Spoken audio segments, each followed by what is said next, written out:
Hello, my name is Cory Edmund and this presentation is going to bring truth to action and action to truth.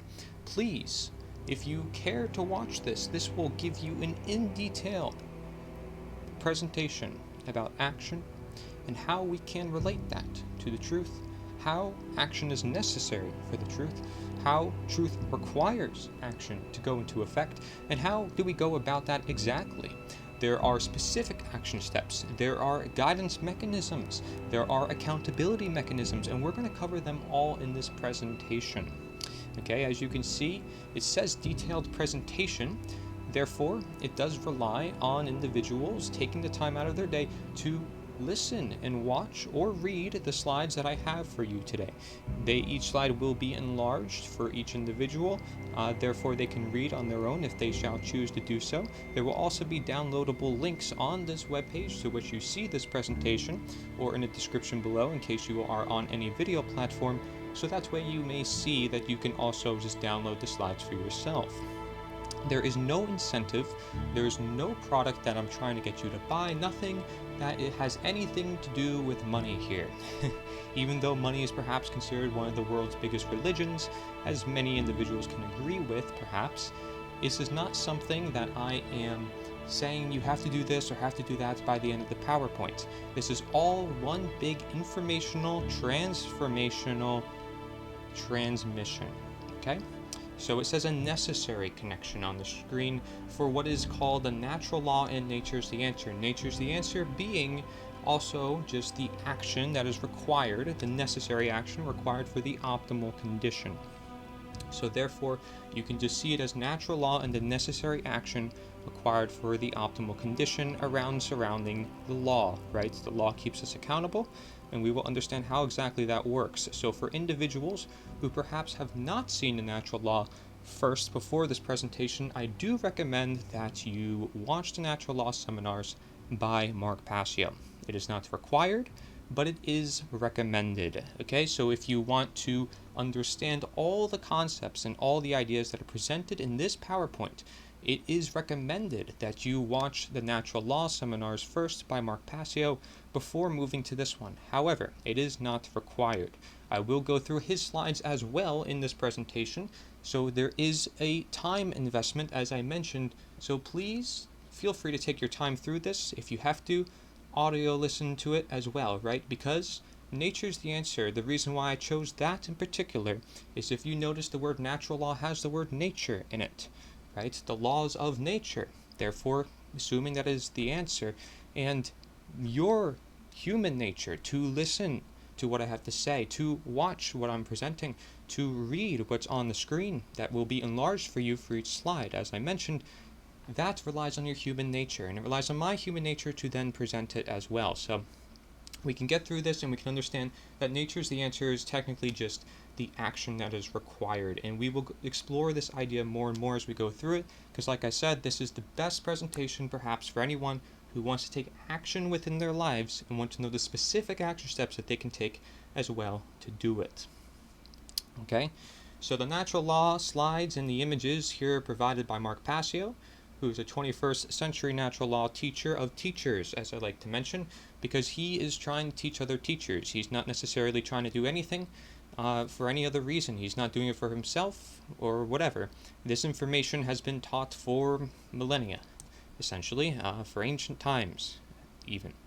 Right? We may even see that the golden rule is something that is applicable through all the different religions, for example. And again, we'll explore these concepts more as we move on. It says here then also the info connection, which is me, is Cory Edmund Endrulat. That's my name, and it says of nature's the answer.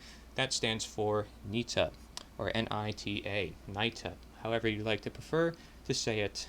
If you understand the concepts here, you will actually refer to it as nature's the answer to provide its full context, right? It relies on your human nature of listening, my human nature of presenting, and the nature of the material that I'm presenting is exactly like this. It's detailed, with care, with patience. This is the full slides version because it has all the text, everything you need to know in one slide each, so it is a lot to take in, and which is why I do recommend audio listening for much of the time. Okay, so it says here at the bottom then, from Pennsylvania, from Leo Zodiac, from Earth, with love and moral obligation for humankind and nature. This, I believe, is a very important presentation regarding humanity's future. And this, as I mentioned, if it's required and necessary for the actions that we need to take for the optimal condition, then this is a very important presentation, especially in the world such as now, which I make this in the 21st century, where we see a lot of individuals not necessarily knowing where to go about with the information that they do know. And so we're going to explore exactly what I mean by that as we move on. So let's get started, shall we? The first slide here shows that most individuals would rather stay in ego and consumerism of all forms. This can include Bible reading, going to church, researching, watching, listening, and only following certain creators. Now again, I want you to have an open mind to this information. Okay, and I'm going to go over the teachability bell curve as well here momentarily. However, what that means is that you don't have too closed of a mind or too open of a mind, and that you look through everything and start to understand at least what I'm seeing from my perspective. Okay, and I'm not trying to push my perspective on you. I want you to have a perspective of your own, which is why I encourage you to look over the material I'm presenting and do your own research if you must. Do your own intuition research if you must, okay? I want you to take deep breaths. I want you to take your time through what I'm presenting here. Not just so I take my time here presenting it to you, but that you take your time upon this information, take breaks where you need to. And I'm going to do the same thing as well here, okay? So if you notice there's any breaks, that's something I will be doing. Okay, so they'd rather stay in this form of consumerism. When I say they, I say most individuals on this earth, regardless of where they are. Most individuals on this earth. That includes most places then, essentially, okay? So then they would rather stay in consumerism than actually care and know and act upon how to save and change the world, even if it's in simple increments toward clear as day directions, building courage and bravery in facing fear. Okay, so they can care and know and act to change the world, and it's actually required to do so, as we'll explore, but they'd rather stay in consumerism than do that, even though that's important that they do care, that they do know, and that they do act. That is troubling to me, right? That's troublesome to see that certain individuals will stay in that certain constricted mindsets. And we're going to also explore how that constriction works. And that way, if we understand how our mind works, we understand what's constricting us, what's opening us, this allows us to understand the actions then we can take, which ones are going to open us, which ones are going to constrict us, which ones in a good way, in a bad way, so forth, right? So that means, because it means they would need to put work into it themselves. See, if they care, know, and act upon the world, and they wanted to save and change the world, it would mean they need to put the work into it themselves through experimentation, application, representation, presentation, configuration, and stepping out of safe or echo chamber zones. Okay, so thinking outside the box is just a common example. So now I say these words are of my own, but it's also of the blueprint to life itself. Our life teaches us these messages in different forms, maybe you have seen already within your own life, but it's the idea of taking responsibility of our own life and learning where we belong as human beings. What is our destiny? What are we to do? What are we going to do, especially if it is, again, required and necessary for the conditions that we desire? So, nature is the answer, as thoroughly known and understood through natural, open, and critical observation and natural law alike. That is what I'm referring to here as the blueprint to life, which I said is also equivalent to the necessary action for the optimal condition. That is the blueprint to life, and I am presenting that to you right now. So let's keep moving on here. Here you can see a slide comparing, but also seeing what's similar here, most importantly, between the natural law and nature is the answer, as this presentation is about. You can see that natural law, everything in red, essentially, has the relationship to that of which is on the nature is the answer nita.1 website. You can see the influences here, okay? And you can see then what's in green is essentially relating to the necessary actions we have to take. Okay, and how to apply it within your life, it says under the natural law slide. And I say that, and this becomes our life, right? So how do we apply it within our life? We are seeking to attract something, right? What are we attracting? This is why the natural law is also considered the law of attraction. Okay, so this becomes our life. And with nature's the answer, which is also the manifested action, as I mentioned. Okay, so what you see on the front page of nita.1 is the share sheet and site. Okay, share sheet is everything under the why join the movement. And again, nita is best said as nature's the answer. So one can provide full context to what's going on here. I want people to know my full intentions here when I'm referring to this quote-unquote movement, which essentially is also known as the blueprint, the foundation, the fundamentals, and so forth. However, it really is just, like I said, reflective for the action that is necessary for this world. So, this slide about attribution. I'm going to answer some questions that are actually in Mark Passio's Natural Law Seminar there to ask people, well, how many of you are new or relatively new to my work? And then I ask you, well, how about with nature's the answer? You know, there's no need for echo chambers. And I will try to keep this as simple as I can, okay? I make some very clear, distinct statements. Other things I go more into detail so individuals can understand the full context of the situation. Okay, and then the next question is, how many of you feel that the human condition and life on Earth for humanity is tolerable just the way that it is now? This is a question of growing relevance. Most people at heart know the energy feel that something just isn't right within the current world, the current day and age, if you will. And so most people generally want change. Most people are looking for those answers, and they don't necessarily know what those answers are. Maybe they have a general grasp upon those answers, but how do they carry that out into the world? So then we have the next question.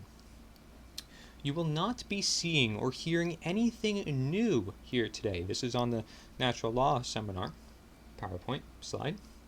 And it says, as this old saying goes, quote, there is nothing new under the sun. This means that truth is singular and eternal. It has always been here, and it always will be here. Okay, so in response to this sort of statement, I said that nature's the answer also isn't new, right? The action that is necessary actually isn't new. Despite having new conditions on Earth, one may say it's just the repeat of history, for example. Okay, this is simply a perspective. However, singular, meaning one, and eternal, which is generational. Notice for the nita.1 website, .1 is the tag, I guess you can say, to the website's name. And generational is essentially this blueprint. As it even says on the top of the website, it's the one unifying counter agenda. Okay, so it's representative itself for the manifestation of change, as I mentioned. It's essentially just the action that is required for the optimal condition. And it's also representative for the manifestation of recognition and understanding. So what is the problem? And how far does this problem go? What do we need to do to fix this problem? And so forth. All the questions that may come about from this, right? Because any one statement, if you were to use critical thinking, you should come up with different questions about, well, what about this? What about that, right? I'm proposing a blueprint, something that is of life, something that is going to save the world, I mentioned. Well, how is that going to happen? How is that so? We're going to keep looking into this, okay? So it even says on the website, I took snippets out and I made sure to copy and paste here. It says, setting example for world and generations. It says that right on the share sheet, okay? And it says that nature's the answer will always exist in some form, especially since it's universal recognition application. So the specified site, material, flags, and blueprint. That's what it means when I say universal recognition application. Okay, so it's revivals of cognition is what I like to say, because it is getting us to think. It's getting us to create conversation. Handing out materials, having flags, having anything to show people and they don't know what exactly that is or they want to learn more. It's creating conversation. It's creating critical thinking and soon it could create common sense. We will explore these ideas in particular one by one as we move forward. Now it says also that it's seeking truth, doing what's right, which is also striving and working representation of the truth, and that as a whole represents this movement for change, this nature's the answer idea.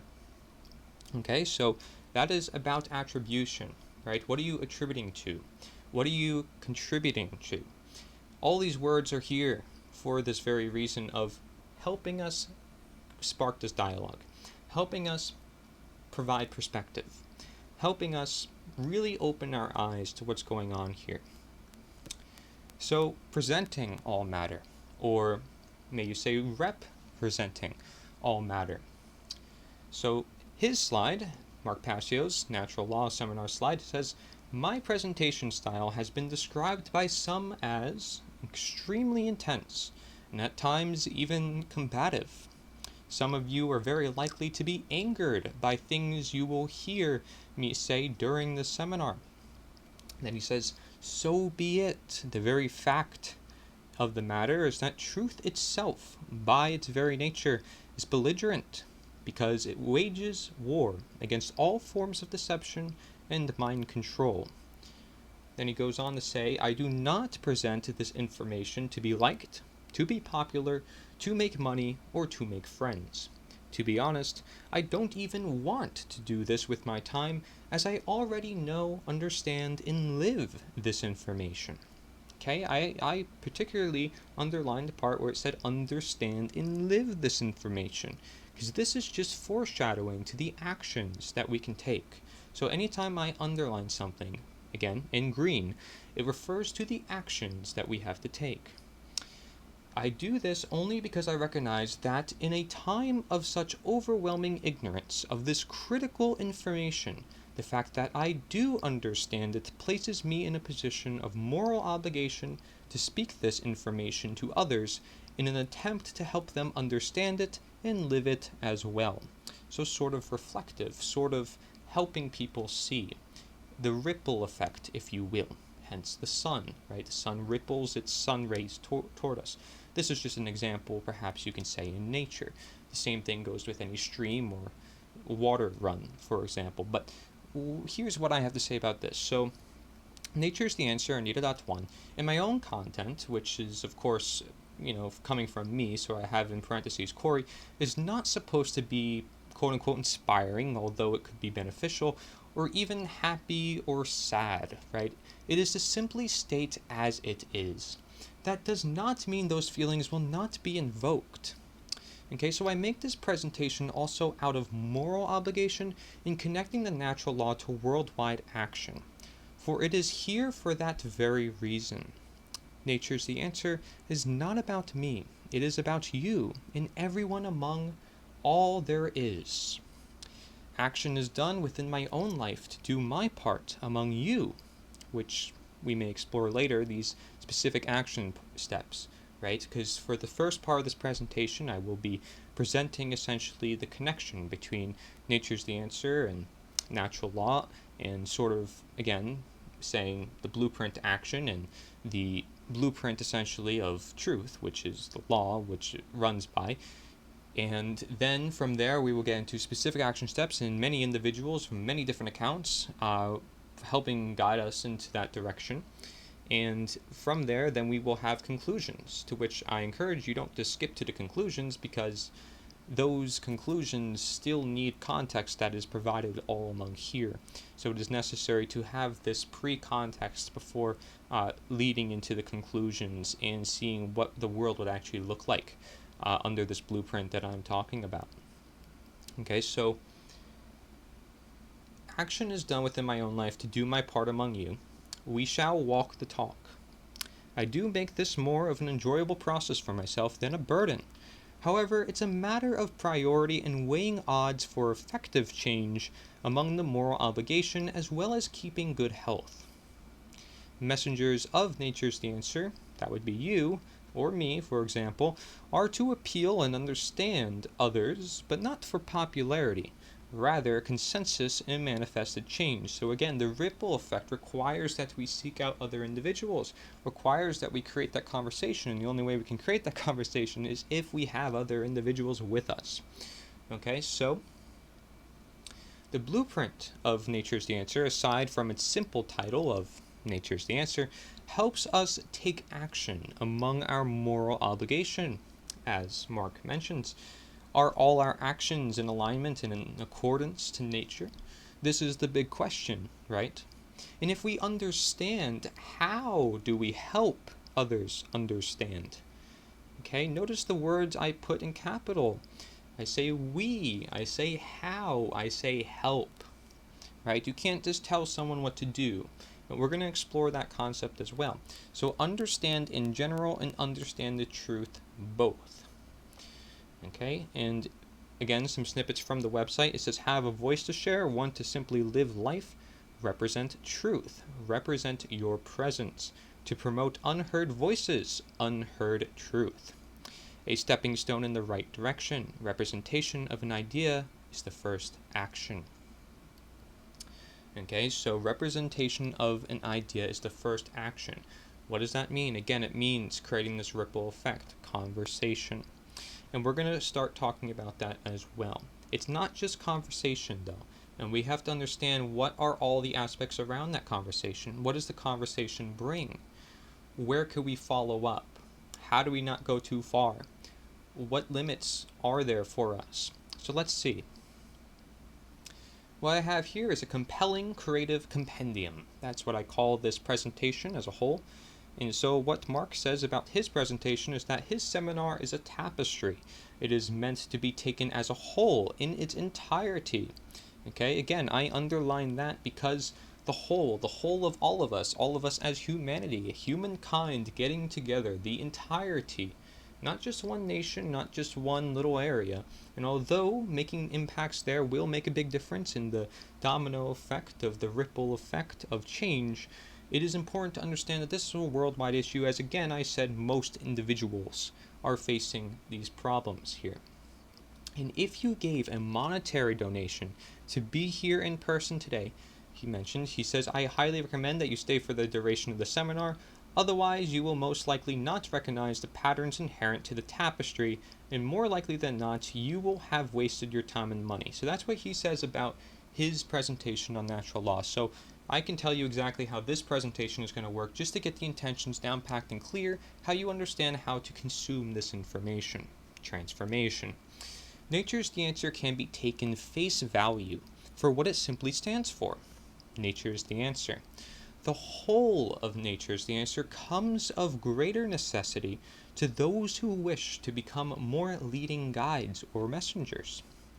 However, there is question as to how Nature's the Answer may help you in your action efforts, and why you should know Nature's the Answer to be of the most unifying blueprint to change. So what I'm essentially saying here is that this blueprint is the most unifying blueprint to change, because it relates very well to the law, as we will continue to explore.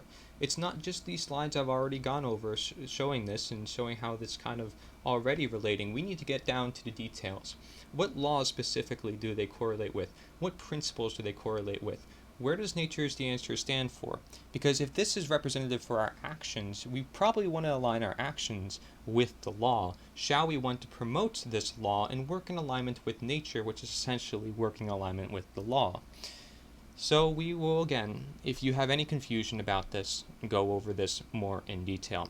It says the optional documentaries and other video content spanning 40 plus hours and other text and diagrams, some that are presented here, may only help increase and define your perspective among Nature's the Answer, to act digitally and aware of different, openly speculative and casual conditions.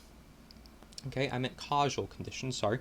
So openly speculative and causal conditions. Right, some things we don't necessarily know how everything is going to work out in the future.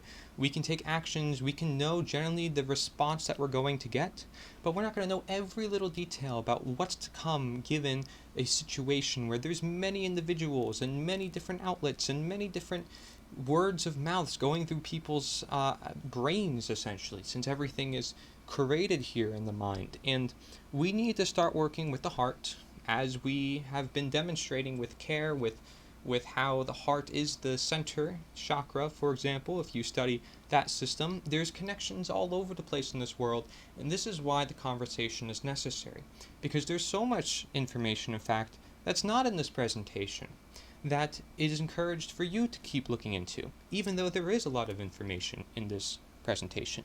So this presentation will also allow you to provide yourself with some direction as to what should I look into more? What is it that I have to focus more on in my own life, for example? Okay? So that's what the optional documentaries is for when it comes to increasing and defining your perspective. It's about just trying to make you a better person. The more you look into it, the more you're going to get out of it, right? That is essentially the law of nature. And resources are not limited to that, though. Only of my creation, or that only deemed as about nature's the answer. See, it depends on the underlying messages and principles. You don't have to be saying nature's the answer, a specific phraseology. But you could, and there's reasons why I choose that. And we're going to keep exploring that. Again, like I said, there's no incentive here. There's nothing that says you got to do this, you got to do that. The idea here is being presented and represented as nature's the answer to show, again, your nature of listening and watching and reading, my nature of presenting, and the nature, that is, of the laws here that exist within nature.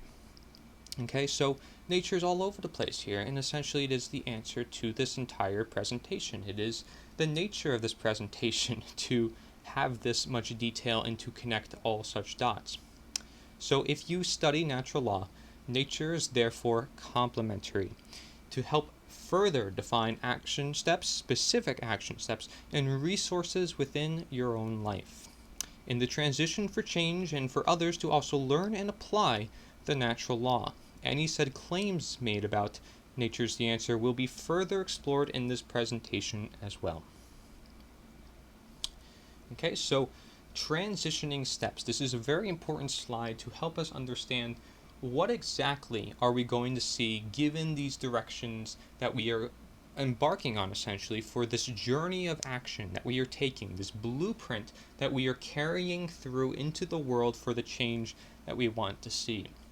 So one step to the next includes previous steps in circulation. That's something to keep in mind. So if I am presenting a 6-step speculation, as you see on the right side of the screen, okay, you will notice there's 6 steps. What I'm saying is that one step to the next includes previous steps in circulation. So if I'm on step 3, for example, that includes step 2 and step 1. Okay, so that's essentially what it means. And then I say that, do you have the ability to teach? Right? Because the teachability bell curve is something I mentioned I was going to go over. And what this essentially is telling us is not to be too open-minded, not to be too closed-minded. But do you have the ability to teach is another way to look at this, because the word is teachability. And so while you have a teachability, you have the ability to also teach. And that is very important, that individuals know that they are able to teach in different forms. It doesn't have to be in the same exact form that I'm doing it or that someone else is doing it, but it could be in your own form, right? Many individuals also learn different ways, whether it's visual, whether it's text, whether it's sound, and so forth. Okay, so on his slide it says an individual's teachability. It's his slide, I mean Mark Passio, in his natural law presentation. It says an individual's teachability, or their ability to learn by way of being taught by someone else, is extremely dependent upon the open-mindedness or closed-mindedness of the individual being taught. Okay, so low teachability derives from arrogance, enriches skepticism, but also from naivete and gullibility. High teachability derives from a balance between healthy skepticism and an open-minded willingness to learn and change. So not being too open-minded, but not being too closed-minded, being in the perfect range for being taught. So you have critical thinking skills, but you're not too critical to where you just don't accept anything and you're not going to learn anything because you're not open to anything. Right, in the same idea here, I like to use this analogy, but if you have an open heart, you have an open mind. right? And most of the time we like to talk about open-mindedness, but we also have to mention the closed-mindedness, because there's a lot of individuals who may be closed-minded. And how do we target that? How do we fix that? It's the willingness to learn and change. It does start with the heart there. The heart, again, the center, which is why I stressed it before. And so the conversation of critical thinking and asking questions, and exploring nature being the answer in this case, expands the mind to learn, dependent on the receiver, them, and transmitter, you. This process can be transitioned in practice through the individual 6-step speculation. Again, I'm not here to teach you. You are here to teach others. That's the point of this presentation. It's about, again, bringing truth to action and action to truth. Hence, it's really about you, and so is everything here, as we are the ones to take the action, right? I say we because not me alone, especially. It takes everybody, especially if I say, change the world. Okay, so this process can be transitioned in practice through the individual 6-step speculation. That 6-step speculation is on the right of the screen, as you can see. Okay, this then ripples to the world change, from changing ourselves and those around our own lives, for the 6-step speculation. Okay, so below here we have the individual 6-step speculation appeal, and atop we have the general 6-step speculation. Okay, they're both important, but essentially the arrow pointing from the individual 6-step speculation to the general 6-step speculation is essentially representing the fact that on an individual level, if you can change ourselves, if we change ourselves, we change the world naturally. So small acts do make a difference in this regards, and it's also defined by law, right? Because you are seeking that. That is your attraction, and you are doing it. You are being the change, essentially. Okay, so that's why I asked that question. How about to be the change, right? So we're willing to learn and change. Well, what about we be the change? That is what I take from this, and that's what I'm expanding upon. So you could already see some of the slides that Mark Passio is presenting here with natural law. I'm expanding upon it and saying, well, there is teachability, but there's also the ability to teach. Now, yes, we are willing to learn and change, but what about we be the change? These are questions that connect. They are correlative. This is why nature's the answer and natural law is a necessary connection. Okay, so as you see in the corner then, the left corner part of the slide, you will see that's the teachability bell curve. Okay, and on his slide he says human beings should consider with great care their sources for information, by refusing to present certain information and by influencing people to dismiss certain information as unimportant or unnecessary to consider. Many modern institutions seek to control human perceptions and therefore to limit what human beings may come to understand. Okay, what human beings may come to understand. Well, if they aren't being presented that information to begin with, that could be rather difficult, but if they're also ignorant to that information, that can also be very difficult. So we're going to explore that idea as well. And so, what I pointed to here, control human perceptions, well, there's mass deception and limitation, is essentially what I'm going to call here in this presentation the one agenda to counter. That is mass deception and limitation. Anything that's essentially limiting our human nature, anything that's limiting nature. That is the one agenda to counter. Because if we are, the nature is the answer, right? The action that is required for the necessary conditions, then if we're opposing an agenda and we are the one counter agenda, the agenda to counter would then be that of which is opposite of nature is the answer. So we're going to explore that as well. And I asked the question, well, what about your sources of transformation? So you can greatly consider your sources of information, but what about your sources of transformation? You see, for nature's the answer, this includes the flag, the business cards, flyers, share sheets, and other materials to hand out, however dependent on your human nature of teaching and creating for nature, right? Because those materials are not going to do everything on their own, necessarily. They could, and doing a video like this is actually really helpful because it allows different ways of being taught all at once. However, in person, one-to-one, teaching, creating, I can't be doing it myself like I mentioned. It's about all of us using our human nature as we are intended, as we are born to do, to promote this greater nature, which is why I say teaching and creating for nature, for an italic. Okay? So let's move on here. Now, through the lens of nature, we can look at all things that go on within our world and see, well, what if we were to apply the lens of nature? And now I'm going to explain what exactly that means in this slide right here.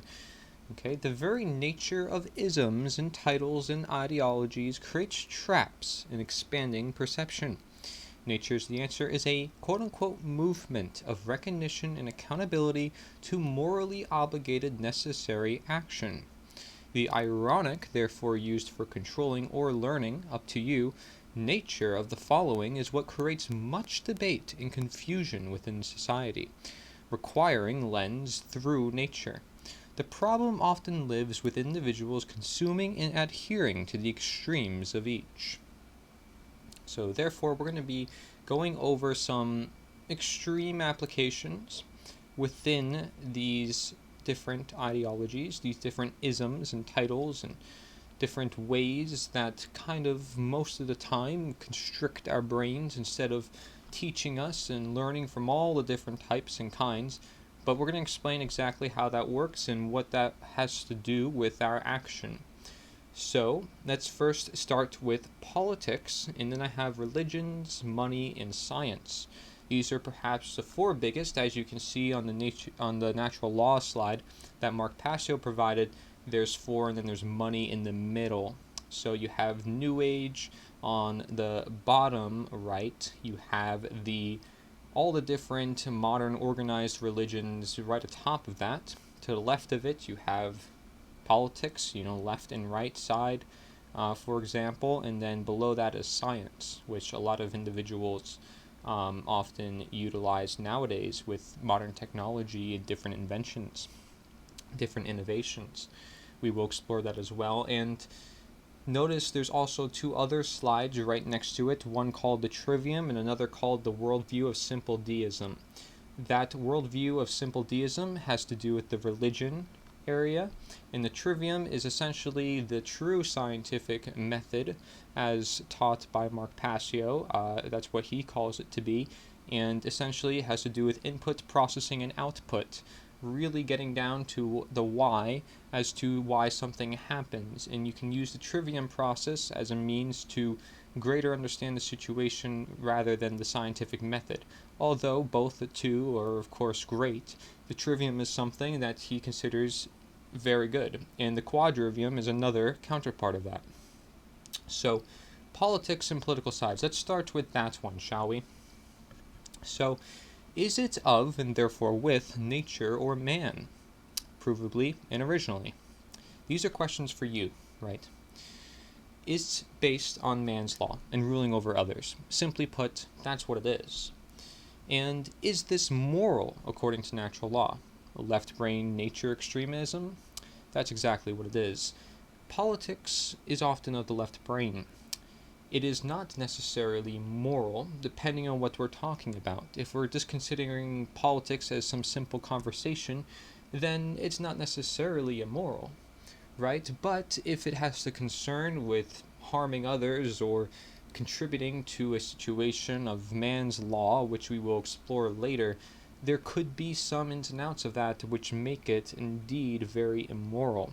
So it's important to understand that politics is often of left brain extremism, which means analytical thought, too analytical, being that it's extreme, being that there's less care in the heart, there's too much focus in the mind.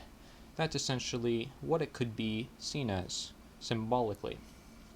And I said that politics and the political sides are based on man's law and ruling over others, but I think most people can agree with that. Whether you understand man's law or not, it's sort of something you can just look at and say, well, everything political is talking about, well, what should we do with the world and who should be in charge? So essentially that's what it comes down to. And I say that natural law is the real law and the foundation to all other quote-unquote law. This is provably again by Mark Passio's Natural Law Seminar, and I say that nature is the answer, or again the action that is required, is not of any politics. It's about action. has nothing to do with politics necessarily.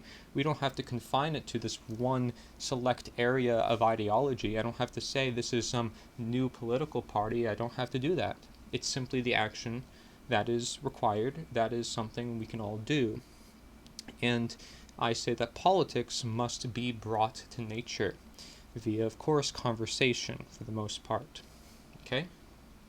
Next, we will go to religions, which is often similar to all beliefs.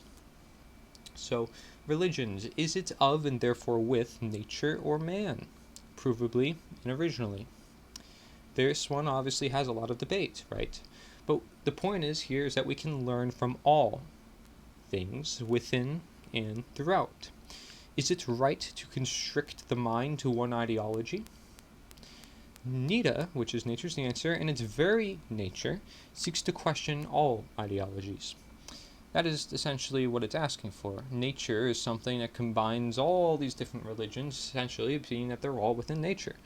And, there's some other ways we can look at this. I have more slides about this that you'll see in the future, but if you look at the slide on the left side that has to do with simple deism, you'll understand that it has to do with understanding the natural world around us to understand the Creator, God, the universe, however you'd like to put it. There is a strong spiritual relationship between natural law and the Creator, and it sort of could be seen as evidence as such, but I'll leave that to Mark Passio's seminar to describe such relationships, as he has in great detail. Okay? Again, the point here for this section is to say that we should be open to all ideologies and at least understand where they come from. Not that you have to accept any one or any many. Okay, so let's keep reading on about this. It says, in the first place, it's the how based on the why, right? So questioning all ideologies in the first place. It's the how based on the why. I had to repeat that because we can look at the why, but we should also look at the how. They're both interrelated, and if we know the why, we should know the how. So, do we use human nature or lose it? It's intended to be used. Okay, it's intended to be used. We're born with it. We're born with this ability to speak to others, to present to others, to want to seek out this information, even, and have these questions in our mind, like, what is the world that we live in? Why is it the way that it is, for example? And so all religions were created for a reason, and hence you could then relate that to cause and effect. If natural law is cause and effect, as another terminology to put it as, well, all religions were essentially created for a reason. Do we understand the cause? Do we understand the effects? Does that dictate then the whole religion anyways? What is this religion as itself confined to? And are we confined to those religions? There's questions that could be asked anywhere along these lines, and I'm sure maybe I'm going a little abstract or a little confusing here, but I'm just trying to get you thinking. Okay, so all religions were created for a reason. This is cause and effect. Cause and effect is also considered the natural law. Okay, so understanding that there is a cause for each and every religion, and there's effects of those religions. What do they affect on people's mind? Well, we do see that there is right brain nature extremism. And what I mean by that is by the nature of the right brain, we see many individuals are engaged in belief, in sort of this slave think, where they sort of just accept rather than analyze. And that of being the left brain is over analytical, overthinking situations, over criticizing, over judgmental. That of the right brain may be more open-minded, but also too gullible, because that's the extremism part of it. Okay, and it says that all forms of religions may find consensus with what is called simple deism. Now, if we go to that slide that says the worldview of simple deism, it says simple deism is the balanced worldview that goes far too often it completely ignored in the dialectical war between atheism and religion. Okay, and it says that there is no separation between the Creator and creation, they are one. Evidence of the Creator may be scientifically discovered and known through the observable effects of universal law, or natural law, if you will. Neither the physical nor spiritual domains take precedence over the other. In essence, they are one and the same. Again, consume this information with an open mind. Generally speaking, regardless of what's even on that slide, the whole point of this is to say, well, we can learn from all the different religions. So then it says the universe is a place of learning and spiritual growth built upon law for the benefit of all. Then it says natural law behavioral consequences are in place for a maximum evolutionary progress. Sorry, but I would like to replace that word evolutionary with revolutionary, because we see that this law is all around us and present, yet we're not often knowing about it. We're often not teaching about it, even though it observably is cause and effect, and we can understand the behavior to actions. We can understand what's going on in our world today. So then we can go along with this religions category. It says beliefs in deities may also correlate to forces. So that may be life versus evil, or morality versus immorality, or right versus wrong, right? Many individuals want to refer to that as forces, vibrations, energies. This is why there's so much relationship with these words, because they can often be very intertwined, intermixed, confused about who knows what, but they all can be perhaps summed under this ideology, whatever it may be, under the ideology of religion, and likely they could be an ism. They could bring on titles for individuals.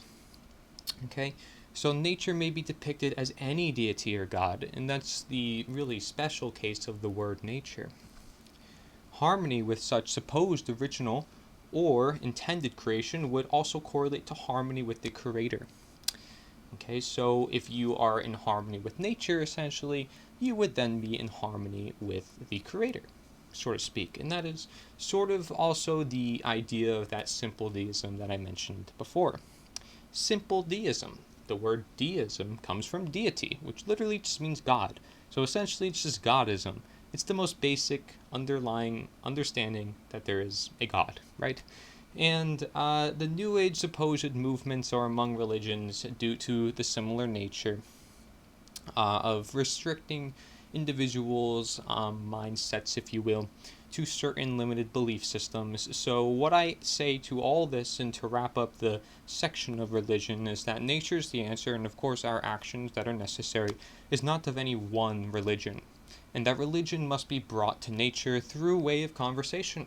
Okay, so not of any one religion. Doesn't have to be this, doesn't have to be that. There's clearly millions of people across the world, so everybody has their own belief systems and they're entitled to their own. So technically, we cannot be constrained to any one as a movement or as anything if we want to truly succeed and be sustainable as a human population that wants to literally change the world. If we're changing the world, we really have to embrace and understand that there's many aspects of this world with many different perspectives, many different realities, religions being one of them, politics being another. Let's explore the next one, science, and similarly atheism. And so, is it of and therefore with nature or man? Provably and originally. Okay, so does science work in efforts for man or nature? There is left brain nature extremism. I always put a question mark there because although it is provably by the nature of the left brain that this is among science and atheism, it is important for you to look into it for yourself, of course. And again, not to be too skeptical, because that's often where these scientism parts of the world look into too much. They like to get too skeptical when it comes to different aspects of life. Everything must be this way. Oh, well, science says this. Oh, science says that. Science says this. And the same thing, of course, goes for the people on the religion side. Oh, religion says this. Religion says that. Therefore, it must be true because my religion says that. Or because my science says that. You know, and same thing, right? If you were to look at diets, for example, you can make cases for different diets, but we're going to explore that actually as well moving forward into this presentation. Yes, we're going to cover diets, and generally speaking, I'm always going to try to give you this greater open-minded world view, because this is not one that you typically get with most individuals or most presentations or most people trying to show you something, right? They want to try to bring you to that particular way of doing things. And I'm here to say, well, let's actually look at all the different ways, and let's try to find more different ways. And I want you to share your different ways with me as we share together these underlying common natures that we can observe and sort of unite around. So, not of any one religion. Now, for science, we can perhaps more likely say it's more of man, right? But the sense of creativity, discovery, and learning may not always be deemed as science, even though I would say it should. If you look at the scientific method or the trivium and the quadrivium, it's about asking questions. It's about being curious. It's about doing experimentations. So it is essentially this journey, this discovery process element to it that should probably be considered and doesn't have to necessarily, again, go by the guise of science or the guise of religion or the guise of politics, just to create action and just to be a movement, just to do as you choose to do here. So it's in human nature to use scientific methodology, best described in trivium and quadrivium, not necessarily the scientific method. Is science working for natural law or with natural law at all times? And is it still based in belief or trust? Okay, these are questions, of course, for yourself to answer. And does science seek to answer everything? Can we prove this science ourselves? These are important questions to the complete credibility to the science that we are conducting on a daily basis. Within our own lives, which we are, and within the grand scheme of things when we're conducting so-called science on different world phenomena.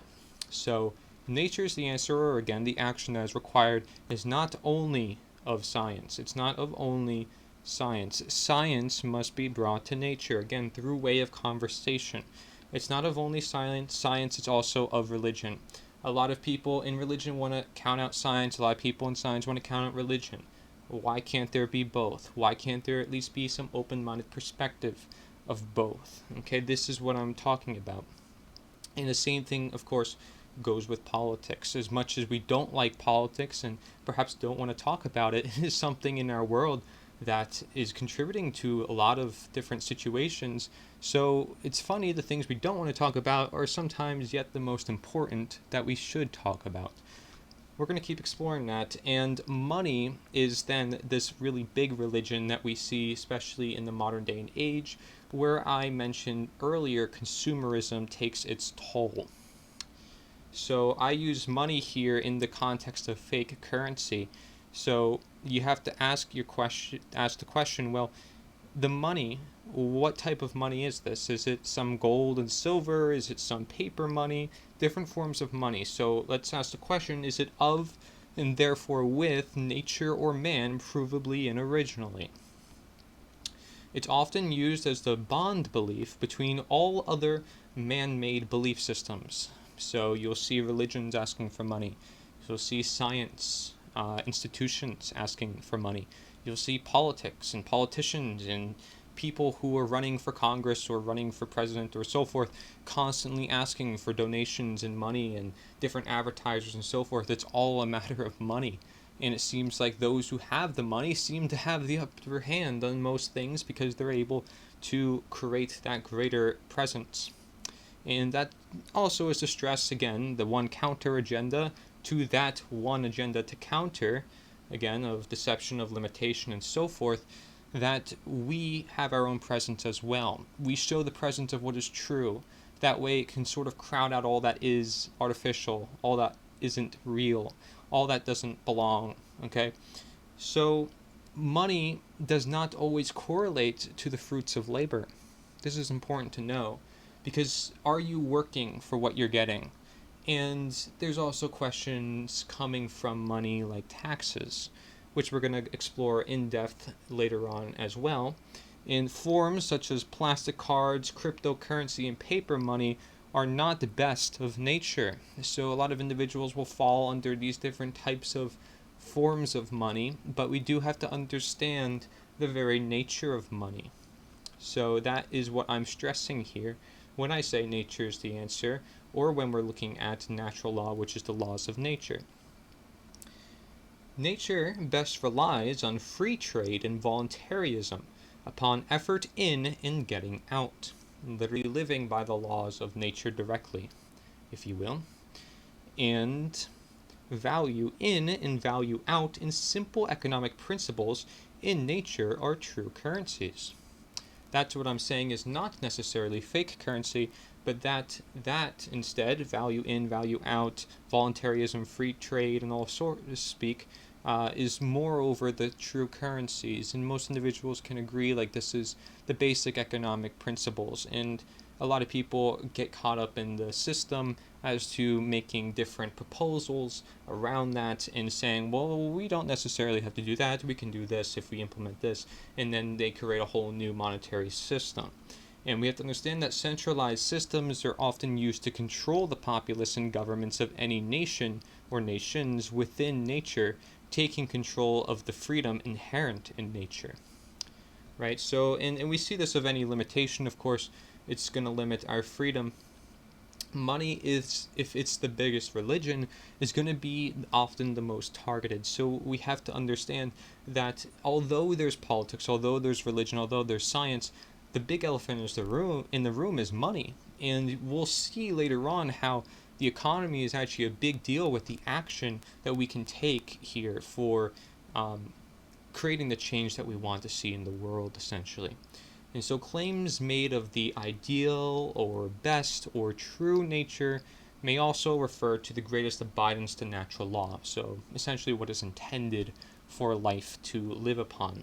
And in summary of these different ideologies, and looking at them through the lens of nature, realizing that nature's the answer is not a fake currency, and that economics must be brought to nature through, a way of conversation and of course the other forms of transformation, and that nature's the answer is not of any politics, it is not of any one religion, it is not of only science. All such ideologies play on human nature and our belief systems. Then that's why they often contribute to mind control, and sometimes disconnecting the heart that cares and the guts that can then act to change the world with nature's the answer. Conversation is dependent upon understanding. Unity is dependent upon understanding. Sustainable change is dependent upon unity. Unity of this knowledge, unity of the understandings, right, which help us attain such to begin with. And nature is the answer helps us unify without any one symptom ideology, rather understanding all. And if we get to the root of things, such as like we mentioned with religion, we can realize, well, there's simple deism, which is simply just speaking on behalf of God, which may be seen as any sort of deity because it's literally in the word deity in deism. So if we really bring down things back to nature, it's getting things back down to the roots, shall you see. What is money? Could be real money, natural currency, fruits of your labor. Okay, so let's keep going here. The next slide is leads what you know. The very goal of nature's the answer is to fulfill these quote-unquote requirements. Now, what are these requirements? We're going to explore this. Obviously, the whole presentation is about the action that we have to take for the optimal condition. Therefore, you may see this whole presentation as really symbolic for what these requirements are really offering for us here, what we have to essentially do to fulfill these requirements. And natural law, Mark Passio's natural law slides demonstrates what these requirements can be. So human beings say that they want certain conditions to be present for both themselves and their species as a whole, such as happiness, health, peace, freedom, prosperity, etc. However, specific requirements exist in order for human beings to obtain those conditions. If the requirements for obtaining those conditions are not met, those conditions do not just manifest automatically by magical means.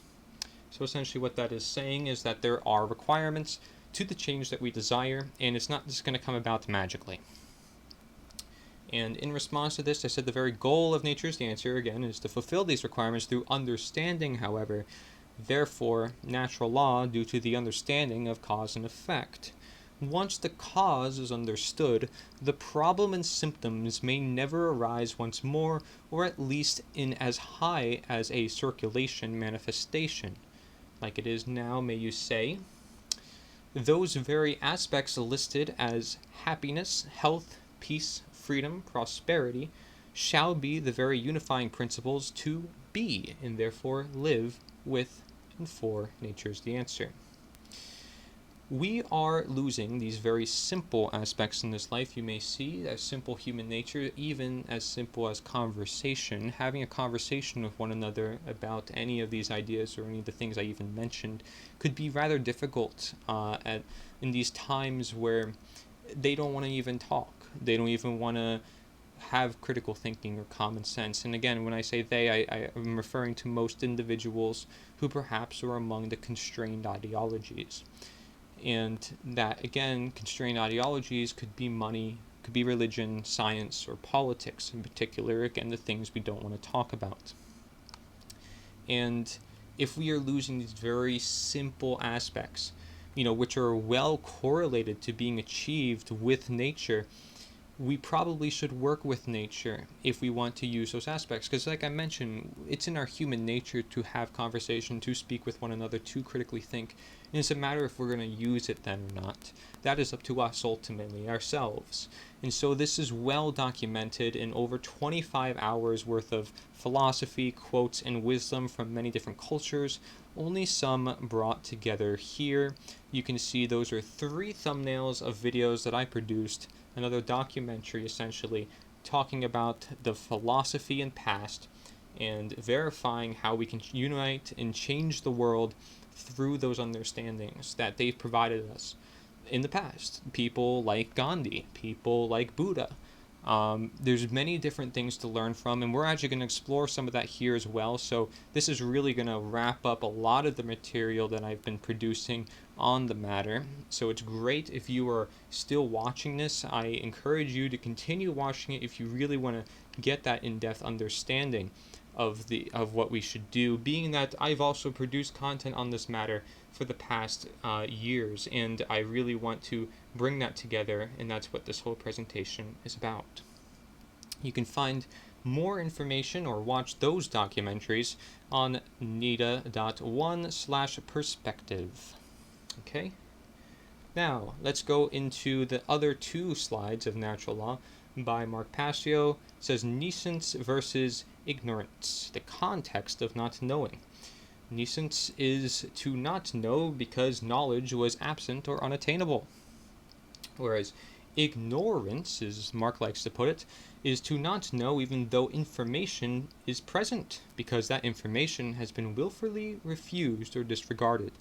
Again, if you have to, please pause and look at the slides to see and understand the full context that I'm presenting here in case you don't understand what I'm presenting here.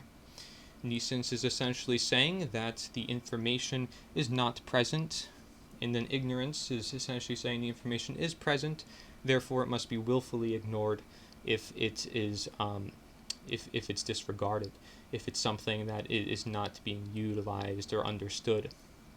So, the role of knowledge, since human beings as a species do not already have the things they say they want, it follows logically that the knowledge of the requirements to obtaining the things they say they want either must be absent, or if present, that knowledge must be willfully ignored.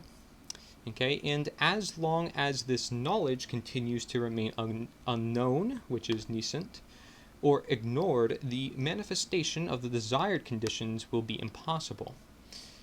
Okay, so most of the situation we see in the world is ignorance. Most people generally know what's going on, but they are ignoring the opportunities, they're ignoring the action steps that they can take. They'd rather take certain things rather than other things, and we're going to explore this more and more as we go through. I want to have these slides sort of speak for themselves, and we can create more smaller, more easier to digest content based on these fuller detailed representations, as is the nature of the presentation, is to be detailed in this full slides version. Now, what I say based on all this is that requirements give evidence of reason, toward our morally obligated actions. You ledge what you know, right? Knowledge. Ledge what you know, meaning you lay the foundation, also known as the share sheet of Nature's the Answer. As I described before, is the front page of Nature's the Answer, nita.1. Okay, and that is right below the why join the movement. And Nature's the Answer is not knowledge, but it is understanding based on knowledge, hence the relationship between natural law, which is knowledge, and Nature's the Answer, which is the understanding. So you may see it as such.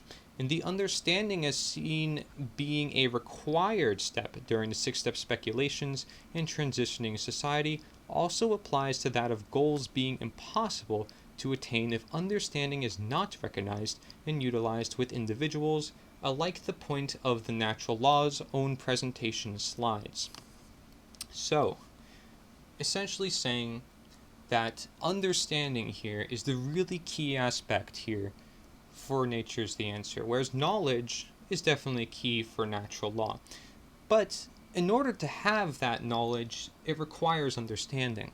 And so we are already taking that act as we speak if we seek to understand what I'm simply presenting here, or you've already watched a natural law seminar for yourself and you have understood that information, right? Because then you're going to start applying it to your life and you may already be taking action.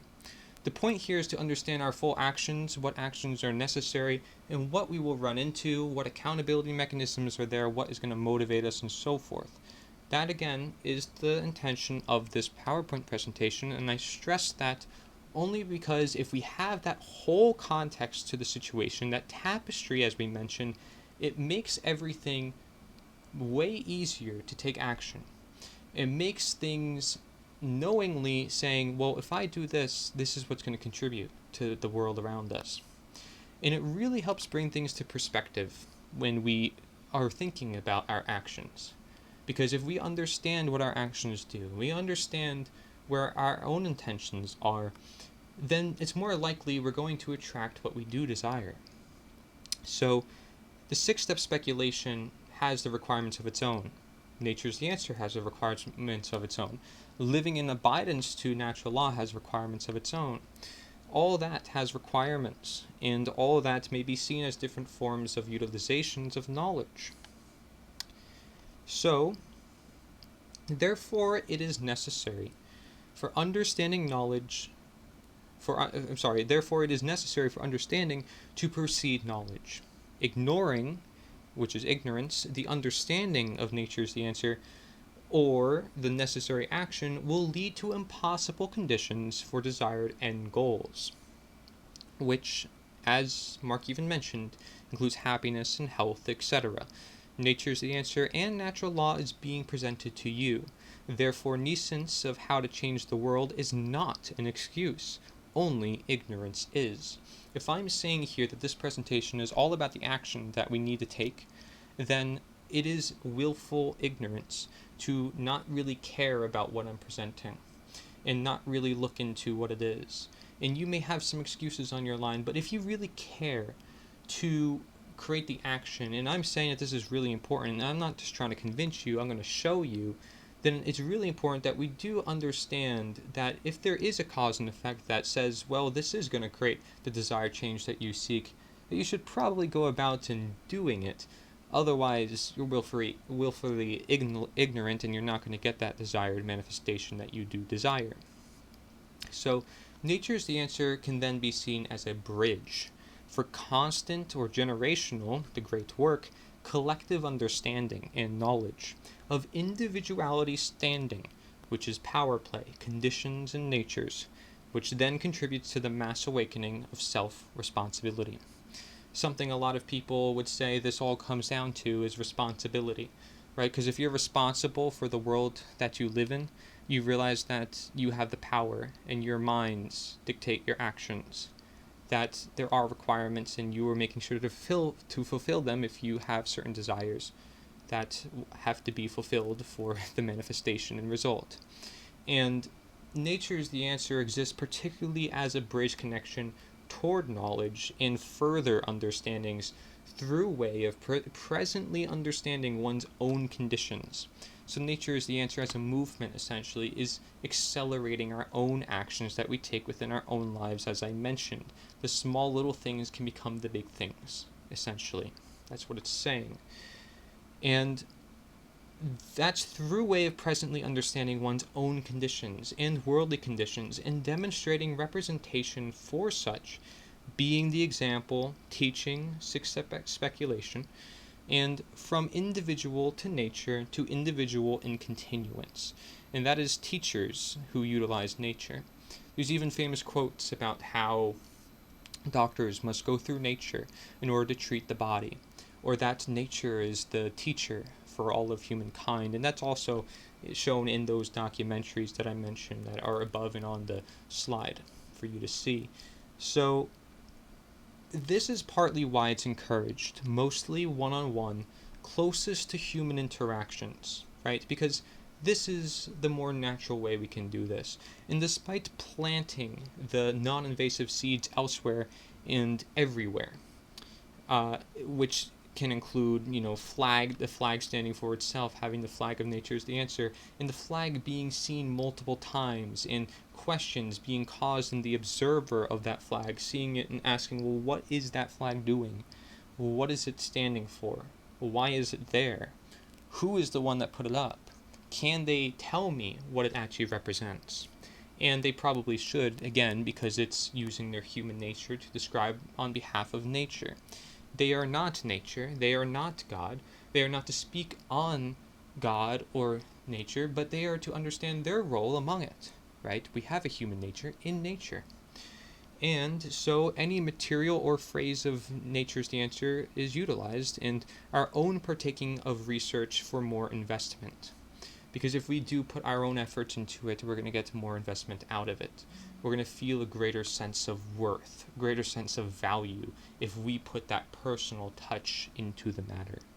And as you can see on the top of the slide, on the top right, you can see there's a little part, again, snippets from the nita.one website, from actually the share sheet, which is called the share sheet on purpose to help initiate that conversation and get that thought about.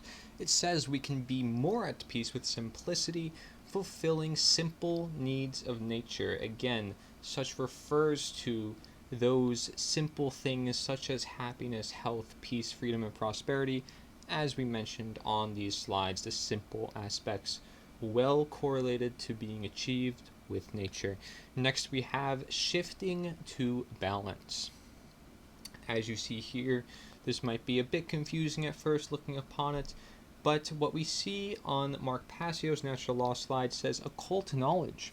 Occult meaning hidden, essentially, and it also means to hide, to conceal, to keep secret. And that's exactly what this occult knowledge is. It's hidden knowledge. And so it constitutes both the knowledge of human consciousness and how it operates in the knowledge of natural law, the unseen, universal, spiritual laws which govern the consequences of human behavior. So essentially what that is saying is that the natural law is considered a form of occult knowledge. And you can see that this is demonstrated by the pyramid structure, where those at the top perhaps have this hidden knowledge held by the few, it says, which is why they are at the top, and that why there's masses, there's more at the bottom, there's more mass at the bottom, and that is the ignorance of the masses. So essentially it's the light at the top, the darkness in the bottom. And this is symbolic for many different things. You can even look at the insignia, I guess it's called, or perhaps it is called simply the Illuminati pyramid triangle that they like to put on our paper money, where you can see there is a light with the triangle logo, and you see there is the bottom pyramid base where there's a gap in between, and you see that essentially there's light at the top and there's darkness at the bottom, where there's darkness between the bricks, for example, and we're kept into this fixated structure where even the square archetype represents this fixation, this skeptical, very schism-like behavior, right? Because a circle represents whole, represents unity, but a square is not like that, and a triangle is more of a synthesis. So there's different archetypes you can learn from as well, and that's just representing, I'm just connecting that to the pyramid that you see here. The triangle is supposed to be all one synthesis. It's the same on each side, but in this case we're looking at there's few at the top, there's many at the bottom, and what we see is essentially a power structure. So it says such knowledge is not commonly known because it has been deliberately hidden in order to create and maintain a power differential, which is why you see perhaps that gap between the top and the bottom half of the pyramid in order to create that power differential between those who hold that information and those who are ignorant of it. And perhaps you may say that those are closer to the top may have more information or knowledge than those that are closer to the bottom. Different interpretations could be made, of course, of any structure, any shape, and so forth, but that's just more so the ancient interpretation of it. And I include many interpretations I mentioned there. Could be a God-centered world, when I basically upside down the pyramid and make it look into like an hourglass-like shape. This is a common shape that I use within my works to represent this sort of balance, but this shift in balance where those who have been ignorant, right, which is much of society now as I speak on behalf of this presentation, and I'm among you guys, we are all perhaps this bottom half, but we're not. We're all the same. We're all human beings. But the power structure seems to make it as this pyramid structure where if we were the ones, the ignorant masses, the ones to help attain that knowledge, we can then bring that knowledge back to the people. And we can essentially turn this pyramid structure right on its head, because that's exactly what it's looking at in this depiction of this hourglass type of pyramid that I've created. And again, so it could be considered a God-centered world, masses in control. It can mean enlightenment, a transition in consciousness. It could mean many to one, to many, and on, or flipping the system, as I mentioned.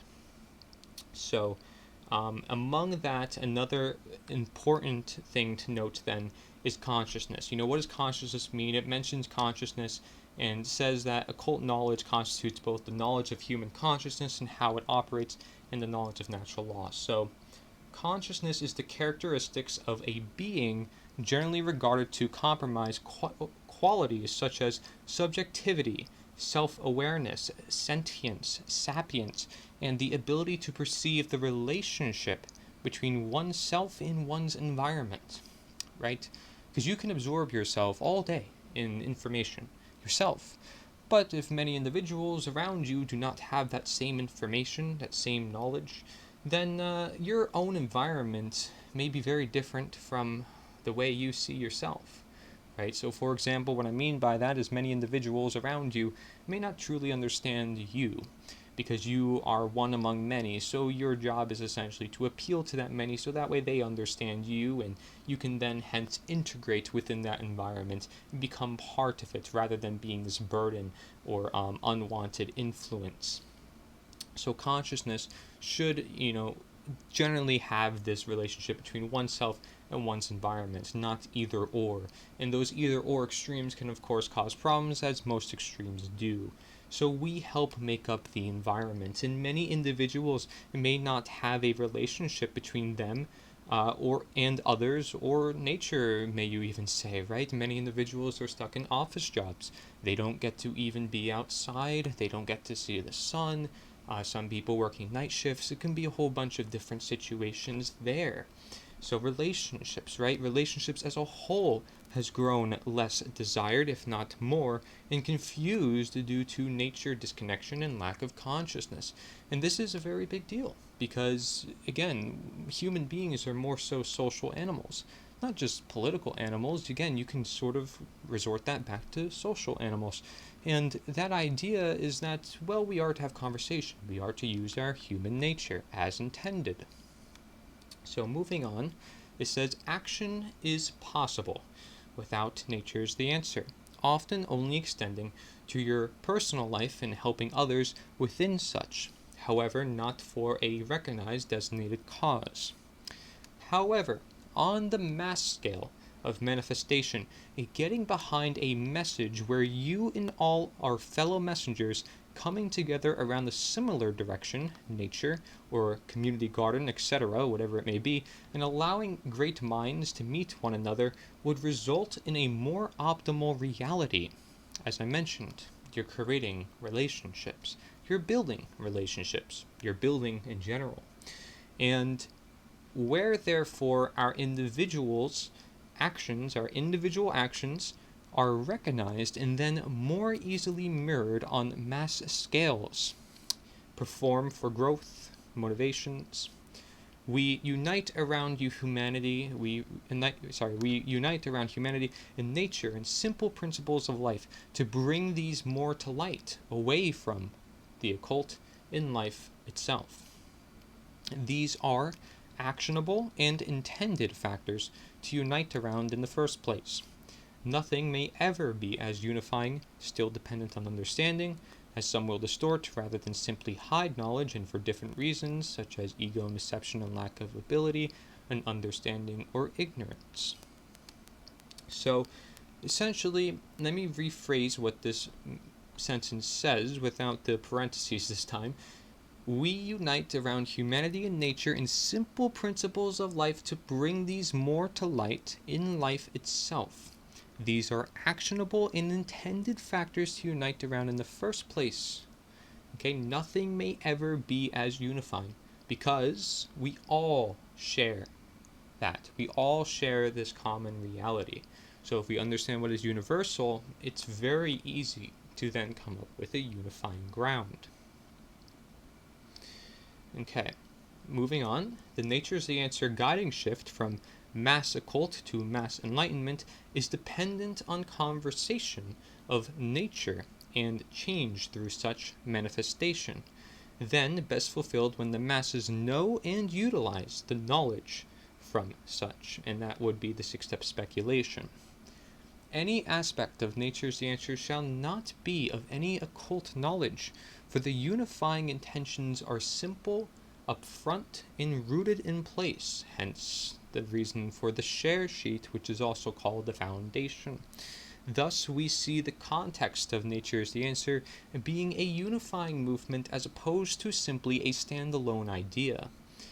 If the natural law is that of which governs all, and therefore is here for all of humankind, Nature's the Answer is that of which it guides, who seeks not to rule over another human being due to natural law, where we guide, where we help all to knowing, as well as utilizing and naturally obligating natural law, and therefore is here for all of humankind. So let me again rephrase this without the parentheses. If the natural law is that of which governs all, and therefore is here for all of humankind, nita is that of which guides, help guide all to knowing.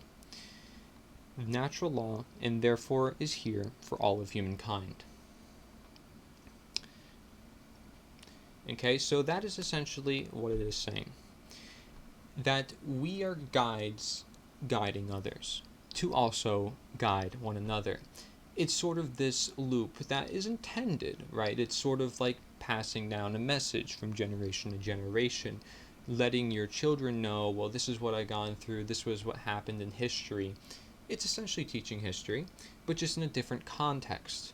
And it's basically saying that these ideas are generational, that we are here to help each other, that it is necessary to have more of a unifying ground, shall we want to create the change that we desire. Okay. In a world of collectivism and moving toward isms and mental prisons, the collective individual understanding of collectivism itself will unlock these prisons. Being that natural law and therefore nature teaches us of self-responsibility in taking charge of our own lives, it it necessarily follows that living more in accordance with the message as mission of nature's the answer or natural law would yield by natural obligation more individuality, but not to the extreme of no sharing or egotistic control, therefore reaching optimal or intended levels, which is of balance of no extremes.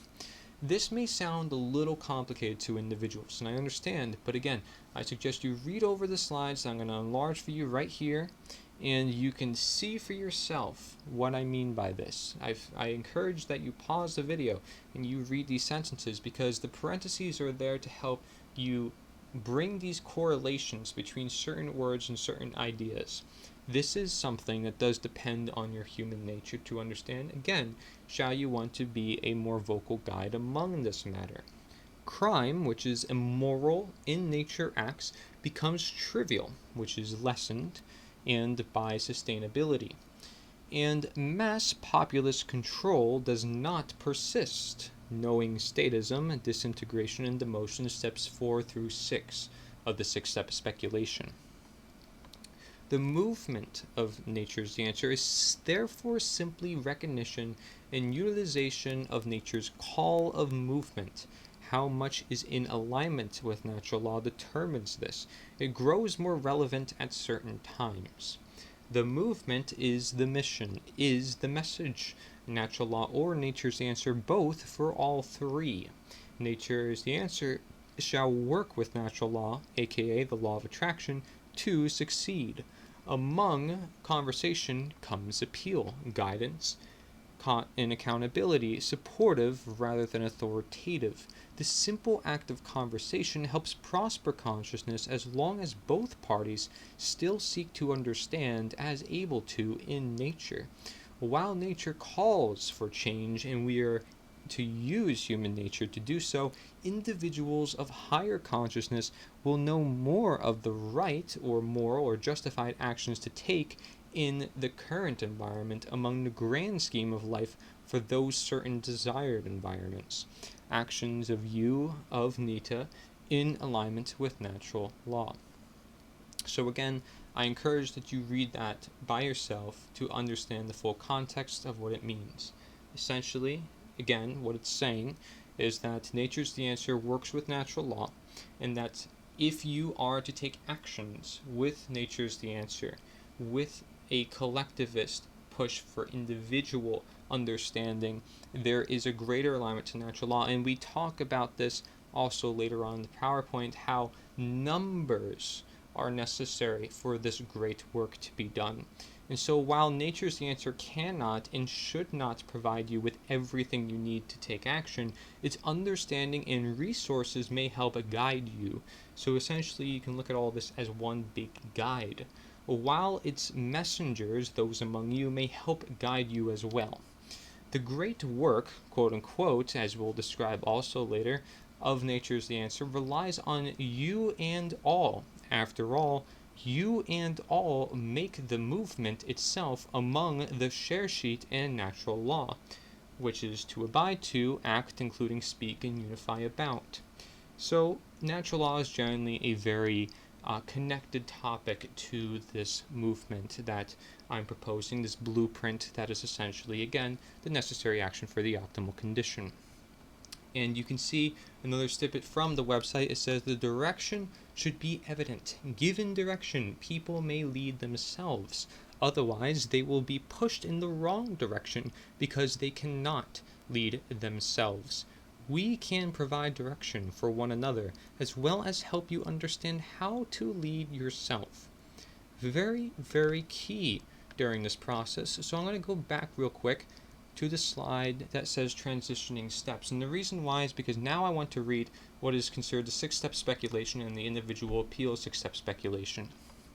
As we see how important this is, and we will see how growingly important this is to understand in the general scope of things as being a speculation for the action that we can take. And it's in order of events because that's exactly what we'll see as things move on. So, speculation-wise, individual appeal is what I'm going to cover first, being that it is reflective that when we change ourselves and we change our fellow individuals around us, the world will change in response, and it becomes a reoccurring phenomena, something that ripples throughout the course of the world. So a general key of rule is to let them speak and you shall listen. It's important to listen and it's important to let them speak, so you understand where they come from, and they can also fully speak to you on behalf of who they really are, so you understand even better how to appeal to them.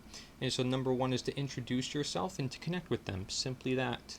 Connect with them as a human being. This is just regularly a conversation, except you're adding in some necessary details. And so number two is to speak of need for unity, because, well, it's necessary as we are describing. And then number three is introduce nature as a bridge, something that we can all relate to. So how practical. Number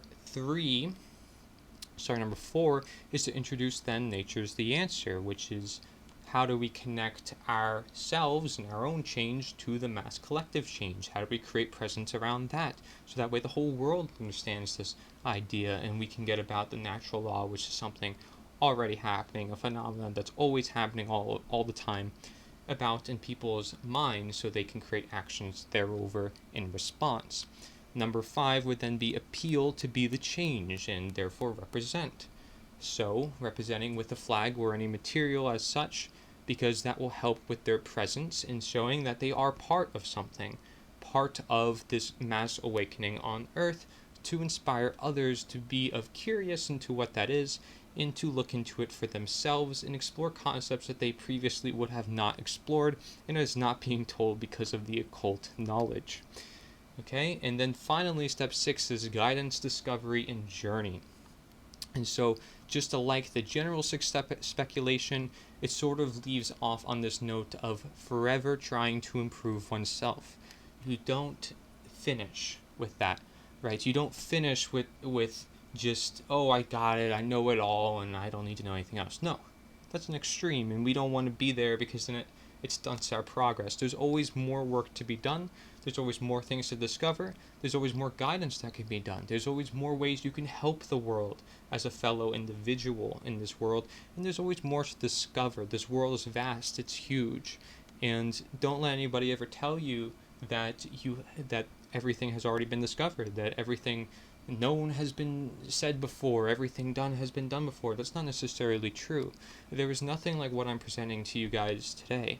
There really is nothing, and I will explain more as to why that is, and you will understand more as to why that is as we go through this, and maybe you already see it in different aspects just by the way I use terms and the way I'm connecting this idea of movement and action, which movement is action. So let's then now look at the 6-step speculation for this movement that I consider as nature's the answer, the actions that we are taking. So if we start with step 1, and notice it says, by the way, the caption for 6-step speculation, it says, as long as the movement moves, perhaps it may be up these steps. So as long as we move, as long as we're making some sort of progress, it may be slow and steady, but it may win the race. That's the truth, because we're careful of where we're stepping.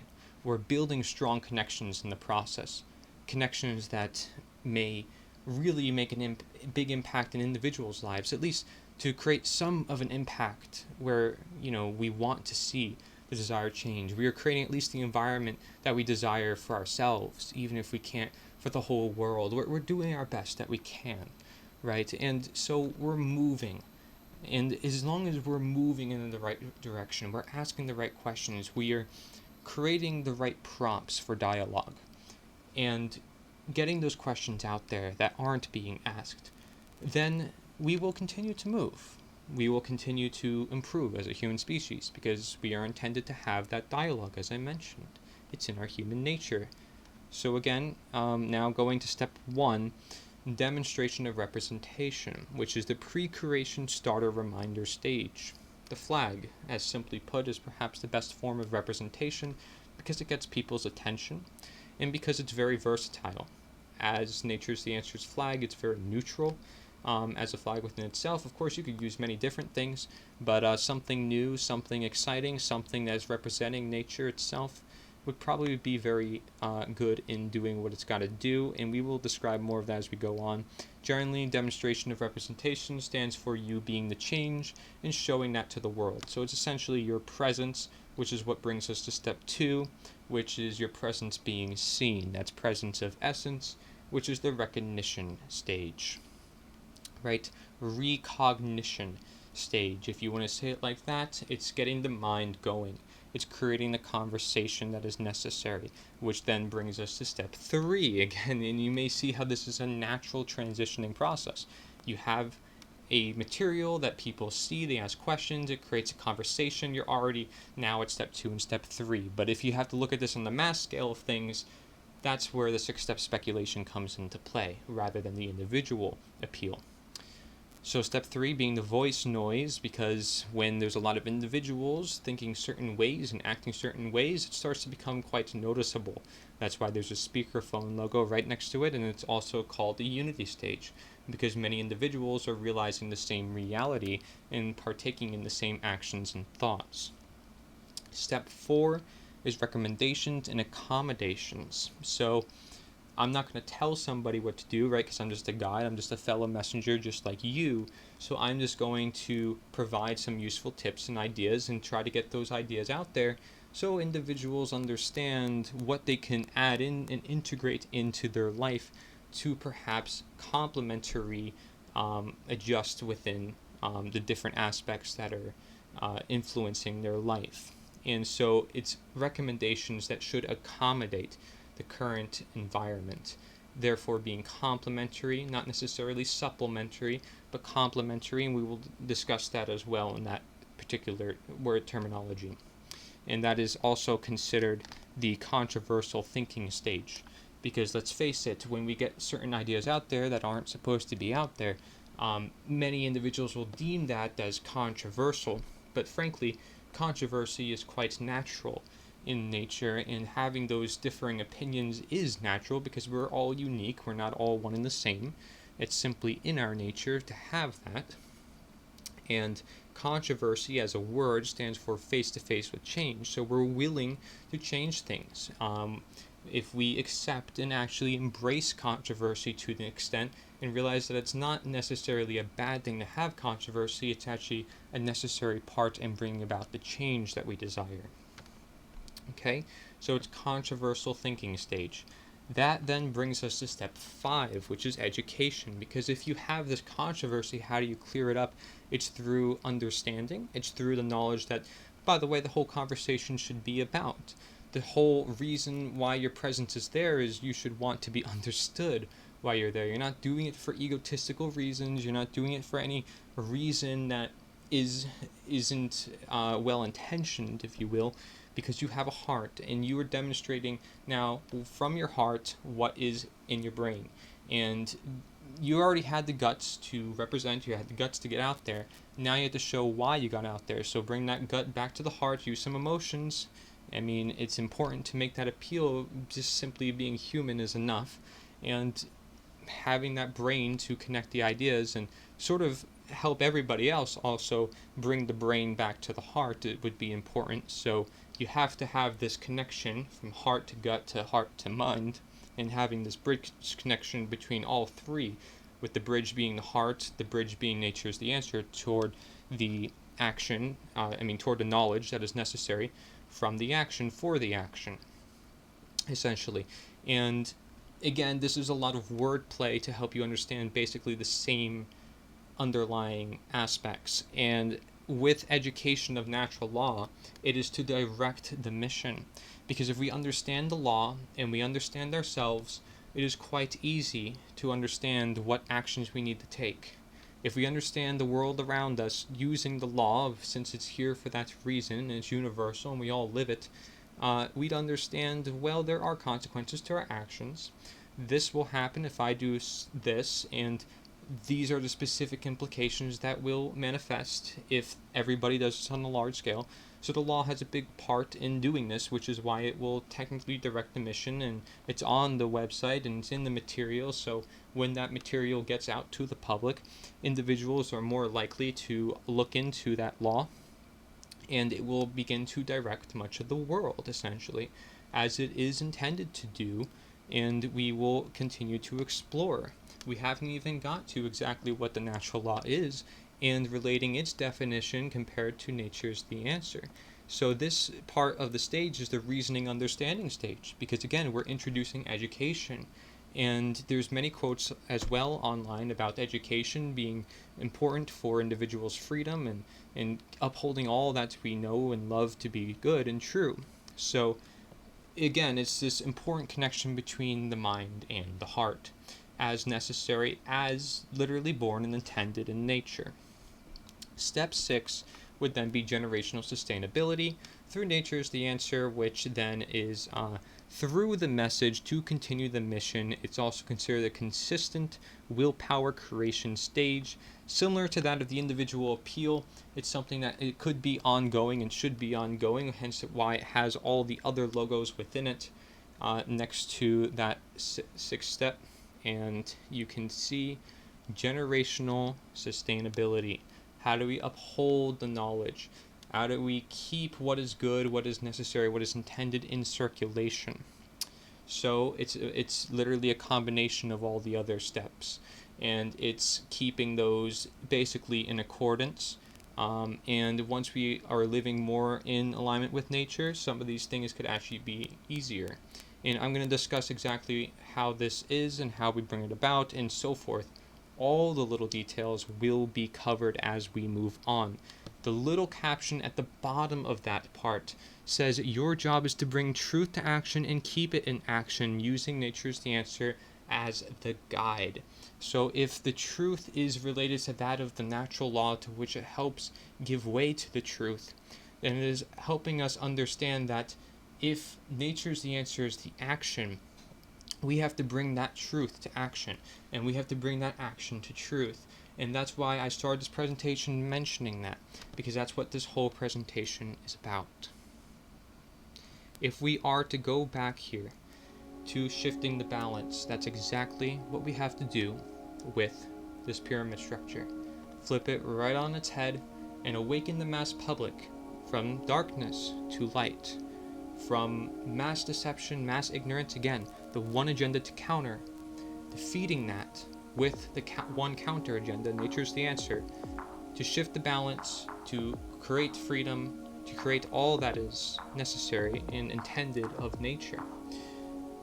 Next we have the slide, integrative diagnosis. So we are to essentially heal the world like we are to heal the body. And perhaps if we look at it through the lens like that, we can then look at this as a more integrative approach. And what I mean by the word integrative is that you're adding in to crowd out, adding in to essentially bring together and connect different ideas, connecting the dots, if you will, and making a full diagnosis, a holistic diagnosis. Another word for integrative. Functional is another word that works too. So let's look into this. On the Mark Passio natural law slide, you see occult knowledge, which again, at the very top is hidden knowledge held by the few. Then there's the ignorance of the masses at the bottom. Notice I put an arrow there because we really have this power dynamic differential that we really have to observe here. So the description for this goes alongside, says the knowledge of natural law and its operations constitutes the most deeply occulted information on earth, which the powers that be seek to keep hidden from the people of earth at all cost, because its understanding would level the playing field and put an end to the currently entrenched systems of control. Notice again what I'm underlining here, people of earth. That includes all of us who are the ones to be the change. Then there's also level the playing field. We're all here playing in this world called life. And if we realize that if we were to bring this pyramid down, it would be to essentially spread the power to the many. Therefore, another way of looking at it is to bring the knowledge to the many. And bringing this knowledge to many will then give the people the power. So when people say, well, we have to give people the power, the only way that will truly happen, knowing that knowledge is power, is to give the knowledge to the people who deserve that power, who deserve that knowledge in the first place. Because it's being kept away from them on purpose for control, for manipulation, in the case of what this slide is saying. Then we have the main steps to problem solving, because we really need to put this then into a diagnosis, right? We can observe what the symptom is, we can observe what the cause is, which is more important, and then we can make a full diagnosis as to then the treatment and hopefully also the prevention. And we need to focus on both those aspects, not either or. It has to be both. And the same thing, of course, goes for health, for which is what I'm connecting to a lot here. But let's start with number one when it comes to problem solving. It is to recognize that there is a problem. Fear-based denial of the problem must first be dealt with and conquered. Okay, so fear is one of the biggest limiting factors. We must know that. And we will talk more about that later on, very soon. Number two is to recognize that symptoms are merely effects of underlying causes. Therefore, instead of simply treating symptoms, make an accurate diagnosis of the causes of the problem. And you can see there's also a slide underneath that slide by Mark Passio's Natural Law Seminar that says diagnosis, when you break it down to its Greek meanings, dia means through or by way of, and gnosis means knowledge, so by way of knowledge. So if we are to make a proper diagnosis of, let's say, somebody's disease, we should have the full knowledge of that condition and what's going on within that environment, that bodily environment, and perhaps how the external environments are influencing that internal environment. So then we have number three, after making an accurate diagnosis and noticing the causes of the problem. Through the knowledge acquired via accurate diagnosis, we can then take the required action necessary to rectify the causal factors which led to the manifestation of the problem. So we essentially realize that this is the root to the disease. So if we focus on the root, we can essentially prevent this problem from manifesting. We can lower the manifestation of the problem because we are targeting the essential root. We are looking right at the face of the problem, essentially. And you got to notice the common themes here: natural law, unity, change. And I say that this is by the way of nature of the answer. So we have to do all those. Natural law, getting that out to the public.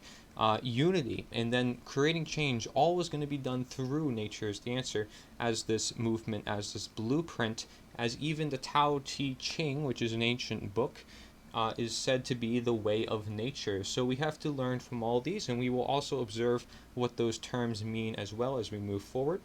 Now, the points I have to make here is, let's read this, and keep in mind that some points may be repeated for the sake of comprehension and connection. It's important to have that reinforcement to understand the exact points and intentions I'm making here, especially, again, for leading guides and those who want to take action and want to know exactly what to do in certain situations, or exactly what this movement and blueprint is. So, starting here, there is nothing like nature's the answer ever presented before. It has always existed in different forms, but not as such this compendium and great ability to learn and have observation of the past. By simple physics, a pyramid structure cannot hold without its base. And we can essentially break down that pyramid structure through demotion, which I call ridding of statism. We're going to explore that concept later on, so I'm not going to spoil anything now. Similarly, if those closer to the top refused such position, hence disintegration, so we see demotion, now there's disintegration, and that would be, again, of ridding immoral statures, which can include statism, which we'll move into. Then we'll see that this pyramid structure will essentially collapse because people refuse to uphold that position, right? So if you take off the bricks that built that pyramid, then that pyramid is going to collapse, essentially. Maybe it can survive without one brick or two bricks, but essentially, when more bricks fall, that pyramid is not going to be as strong as it once were, and it's more likely to fall in that case.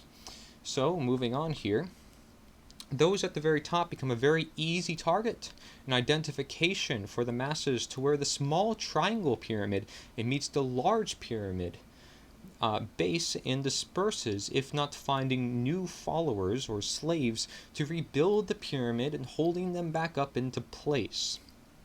Again, please read over these concepts if you don't understand exactly what I'm saying.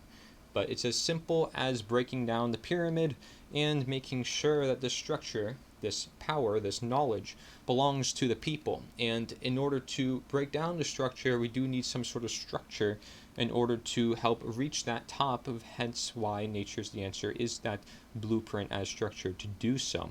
And we will explore that as well, of course, moving on, as we have been getting more detailed about what this pyramid structure is, what knowledge is, what hidden information is, and trying to make a diagnosis. So continuing on with this diagnosis, okay.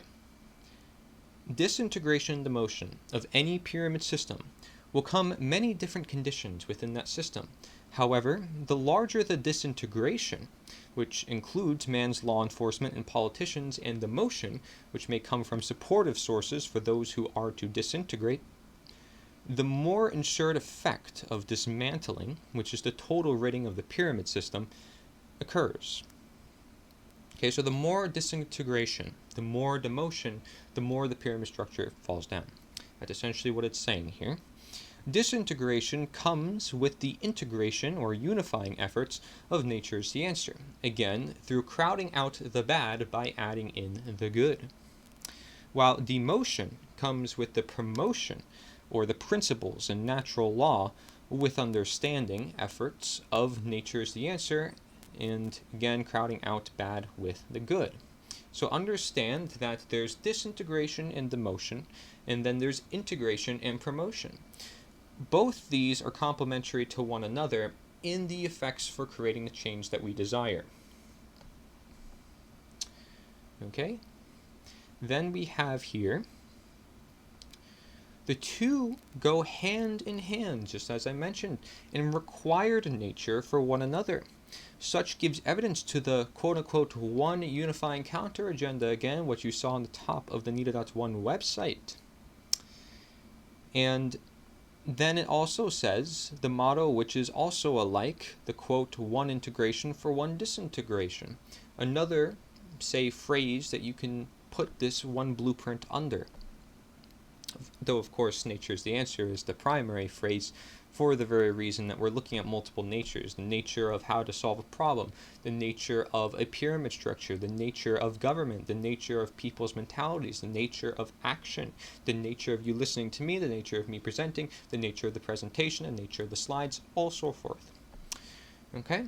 In this sense, anything of the power system that be will cease to exist. For example, taxes, due to its near impossibility to enforce among the non-conforming man's law masses. So people are not conforming to that pyramid structure, so that pyramid structure is essentially bound to fall. The best of any medical team would be that of integrating multitudes of different professional help, a health care team. Disintegration and demotion of man's law and statism for the necessary abidance to Nature's the Answer and natural law will be further detailed. Nature's the Answer, and more particularly the natural law, is intended to be out and in the open.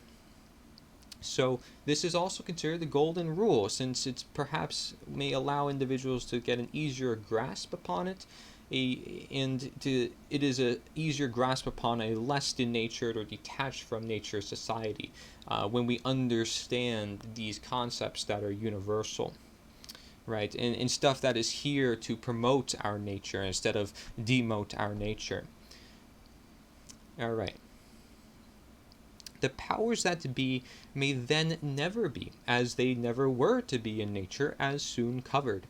They never had the right to rule over us, and they never will. They are not superhuman or possess any special powers. We are all human beings on the same earth with the same natural law. These are points that we will go more into detail with, so in case anybody is skeptical of these particular points I'm making, do not worry, we will go over that very shortly. Systems of control seize with an established system of freedom. It's in nature, or what I say, innate, in nature, innate. With freedom, it is known many conditions of benefit come into fruition, such as the opening of many or the optimum jobs in potential and creativity, such as critical thinking, therefore innovation. And we're also going to explore all those topics. Why is it important to explore every single one of these topics I'm mentioning? Because it's all essentially part of the action. And to understand that these are the particular aspects that will come of a world that we live more in alignment with nature, it helps us again further define what's going to happen based on our actions. The ignorance of the masses will cease to exist by natural obligation when the masses realize they must take control of their own lives, after most, to all, with nature as the answer, agree they should due to the abidance of nature. Problem solving isn't merely fixed by only one individual, especially for systematic problems. It is best in the collective effort of one another, alike teaching natural law itself. However, know where you stand and why. And that's why we have a movement here, is this collective effort, this collective healing. There's many problems on this earth, and if we choose to fix the big cause to the problem, that's essentially what this whole PowerPoint is about. It's about fixing the biggest problem within society, that once you fix that problem, you fix a whole host of other problems, or at least allow the opportunity for those other problems to be fixed, because you're allowing the blueprint to happen in manifestation for those ideas to manifest. So it's integrative because we're bringing all these ideas together, which is why it may seem like there's a lot on this slide, but trust me, we will break it down as we continue to do. The problem with most efforts in changing the world is that most individuals think it is impossible, by demoting self-responsibility within itself, or that it cannot be done, although provably it will by nature, given human nature, utilization of willpower and consciousness, and of alike this presentation. This problem at the root cause stems from the lack of use in such. So what I'm saying is, it's the very lack of use in human nature that's contributing to our dying human nature and our dying nature around us, or the denaturing, if you will, that's happening all around us. And so we want to heal the world like we want to do with the body. And I said, if there's many things wrong with the body, for example, one person's not going to perhaps help you heal the entire body. Just like how one food might not help you heal that entire body if there's multiple things wrong within that body. It requires perhaps multiple practitioners, multiple people. That's the health care team, which again have to care to begin with. If they don't care to begin with, they don't start with the heart, then it's likely they're not going to heal the individual as best as they can and as they should. So that's exactly what I'm saying here, but on behalf of the world. All right. Fear should not be a tool used in Nature as the Answer as a means for appeal, rather understanding. The problem that Nature as the Answer seeks to solve is non-abidance to natural law, or essentially violations to nature.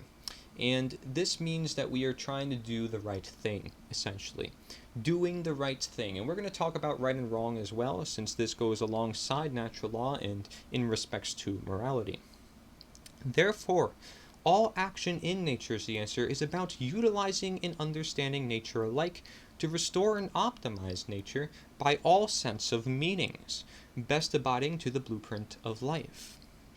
Individuals within Nature as the Answer are encouraged, with help from others, to face fears, step 1 of the problem solving, step 1 of demonstration in the 6-step speculation, and then ask questions, which is necessary conversations. That's step 2 of problem solving, or step 2 to 4 of present evidence in the 6-step speculation.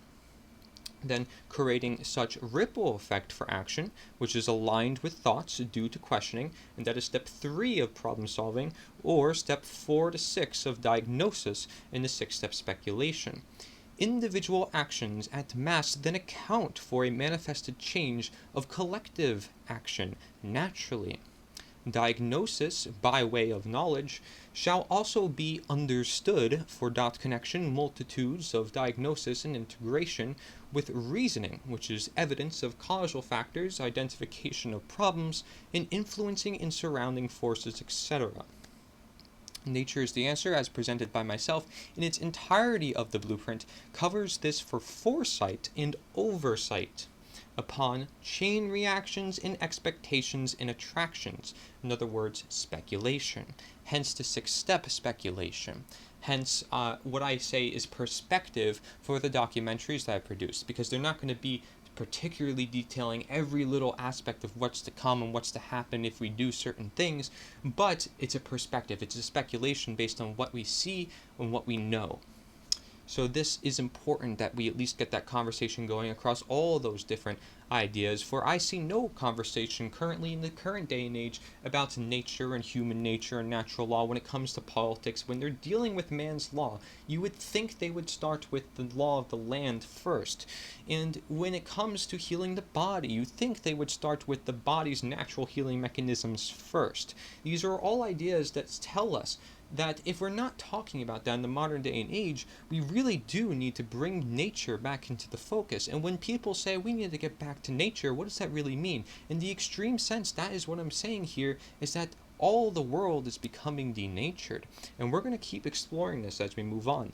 Nature is the answer, as presented by myself in its entirety of the blueprint, covers this for foresight and oversight. That's the main reason why it's being covered. Okay, so understand that this then allows us to speculate and see what's going on for our world around us. However, the solution, alike speculating about the problem, although can be explored deeply, shall not be made too complex. Just enough for righteous, highly evident action before problems occur for long-term progression and sustainability, its transition dependencies. This presentation was made for generational and individual patient reflection upon connecting nature's answer and natural law and advancing our roles as guides or messengers toward one another and all of humanity. While words upon diagnosis may be able to continue, natural law in the connection to nature's the answer provides particularly focused diagnosis upon the greatest threat of harm done to the world. Focused here in particular is government and statism, which is belief in authority. While other diagnosis can be made, this one is of the quote-unquote movement goal of highly evident necessity. And this is really important. So if somebody wanted to understand what's the big diagnosis here, what is it that nature is the answer is here designed to solve, this is exactly what it is. This is exactly what it is. Because it's important that we do know what the problem is, and that we do know what we can do to get out of that problem. And so this details it perfectly in one slide, and we're going to move on here. But the point is that we are the one counter agenda to the one agenda to counter. And the reason why statism and government is the one biggest problem in this situation is you will see why. And natural law has a great sense to do with it, and nature has the greatest sense to do with it. Because we are detached from ourselves, we are detached from the natural law just as much as we are detached from natural medicine, but people have interest in it. People are waking up. And it's just a matter of getting together, organizing, having some sort of structure in order to then carry it out. That's what Nature's the Answer is. The title of the slide is Essential Senses. Truth. It says on the left-hand side, a slide by Mark Passio says truth is objective, meaning that it is not based on the perceptions of human beings, which is capable of wavering. Truth is simply that which is. It is that which has occurred in the past and that which is occurring in the present. Okay? And again, I underline certain words here. Human beings, that includes all of us. Okay? Capable. We are capable of action. Occurring. What is always occurring? Nature is always here with us. Nature is something we all resort to, whether it be for vacation or whatnot. But it is something we're all connected to. Something we can all listen to in different degrees, in different ways. So if we look at then the slide under that, it says truth versus perception.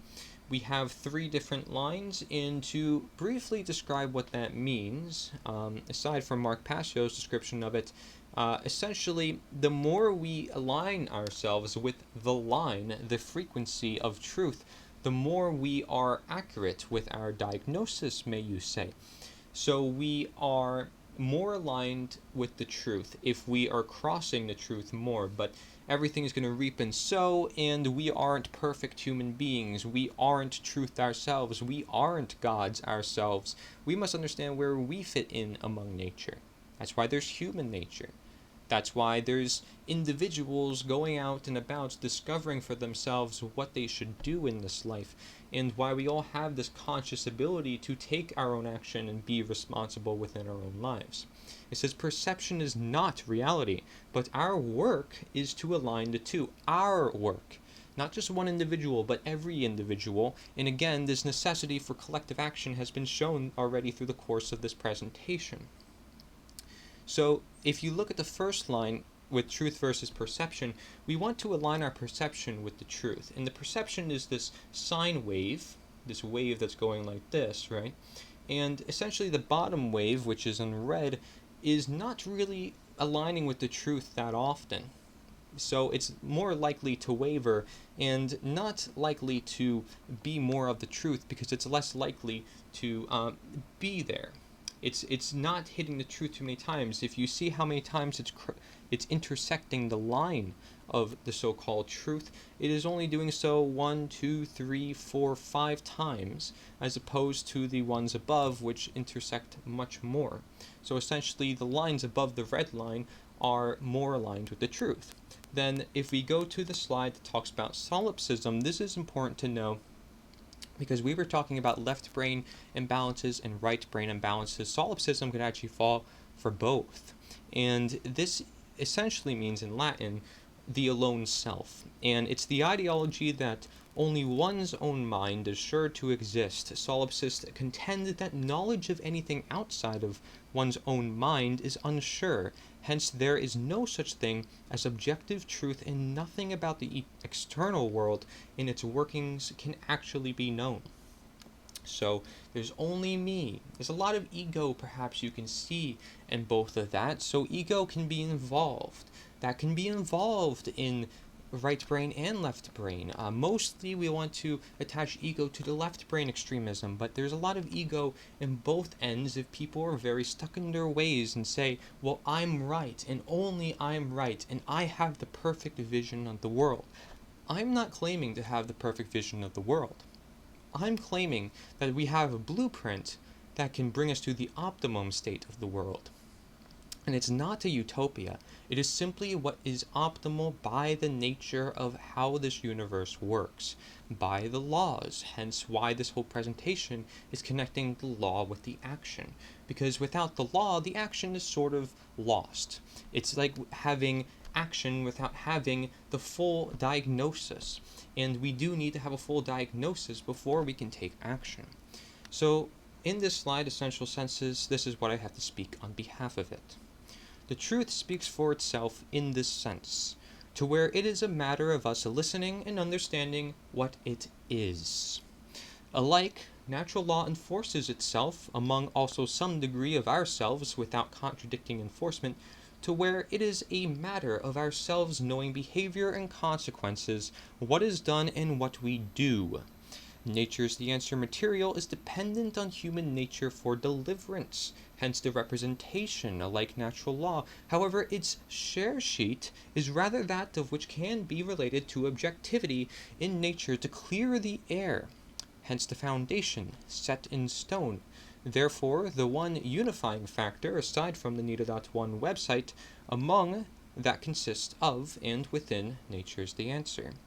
The more we understand such share sheet, the more we may truly know what is Nature's the Answer, which is the blueprint based on natural law for acting upon what is.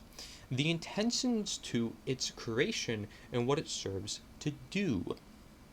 The more we understand natural law, the more we may truly know what is truth, the reasons behind all realities, and what all serves to do. Notice I'm always emphasizing this word do, but that often concerns with the action. And if we are to be the action, there is a lot to do.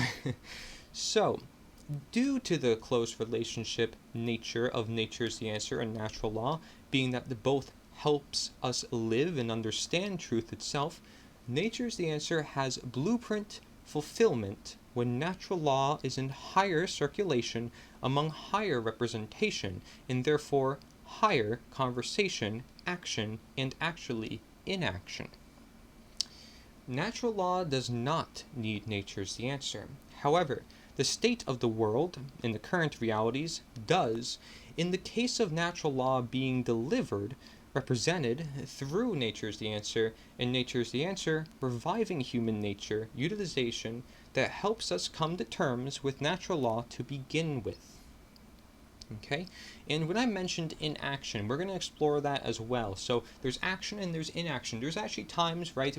For example, this is a very simple example, but when you're in a conversation with somebody and you want to get points across, sometimes it's actually better to simply be silent and let the silence do its work. Actually, that silence can do a lot of work. And sometimes if we actually don't do anything, it could be better than if we were to do something. Again, another small example would be to say no news is good news. It's a common phrase that some people like to use. Okay?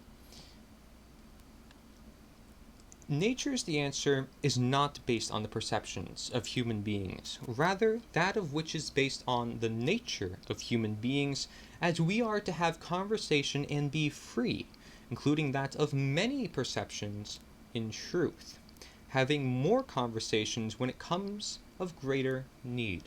That right there says everybody's entitled, of course, to the opinions of their own. And that I'm not to tell you what you should think. Why should I? I don't even have the right to.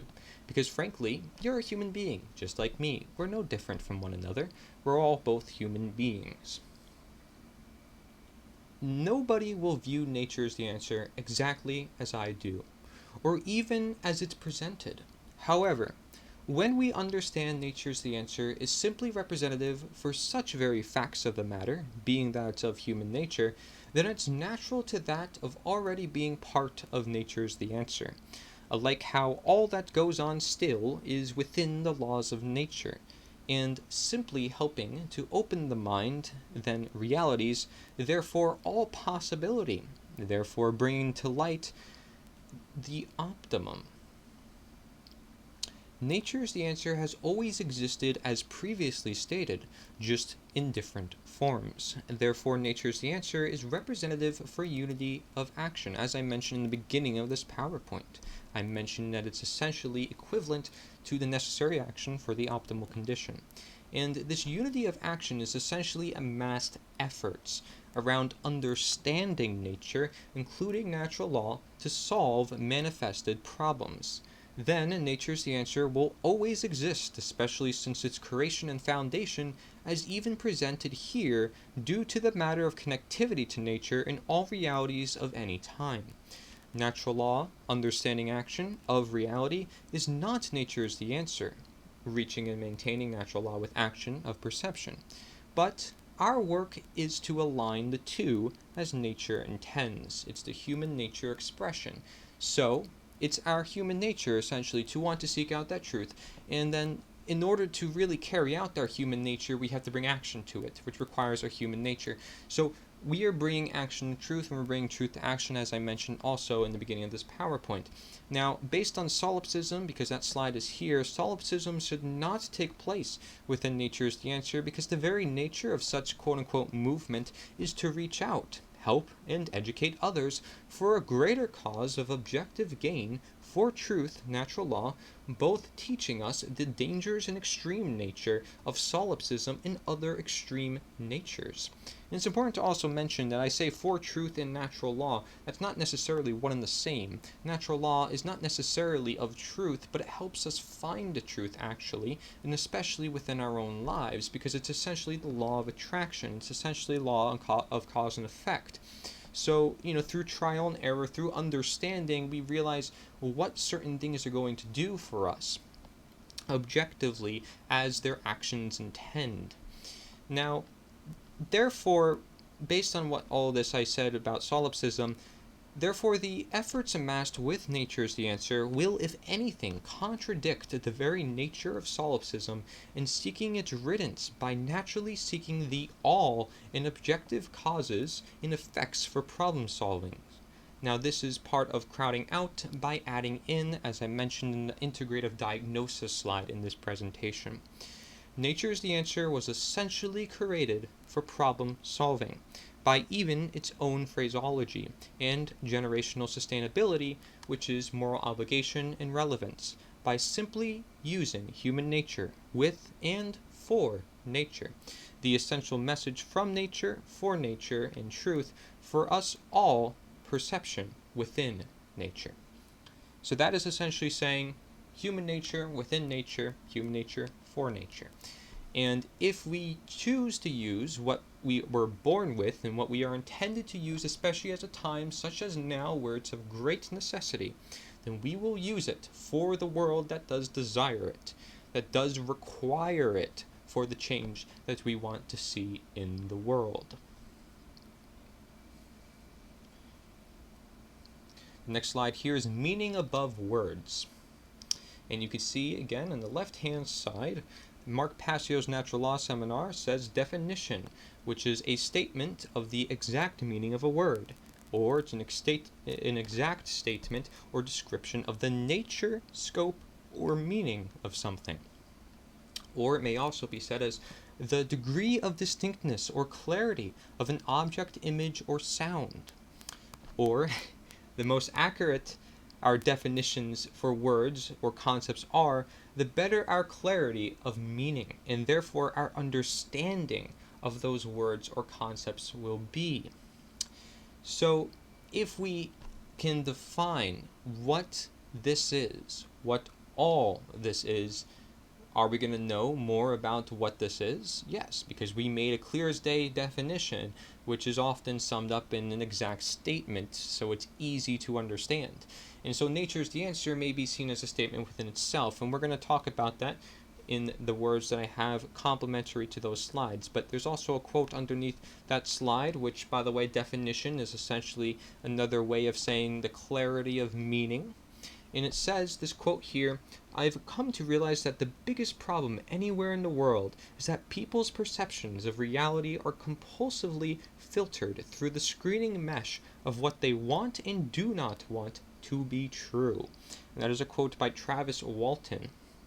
I believe he is a researcher, a teacher, and I think he actually wrote books. I'm not sure on that, but there's many great individuals in this world who deserve their say, right? Maybe you can agree with that. Maybe you are somebody yourself who has much to say on behalf of the world, and maybe that's part of the reason why you're watching this presentation, I'd assume.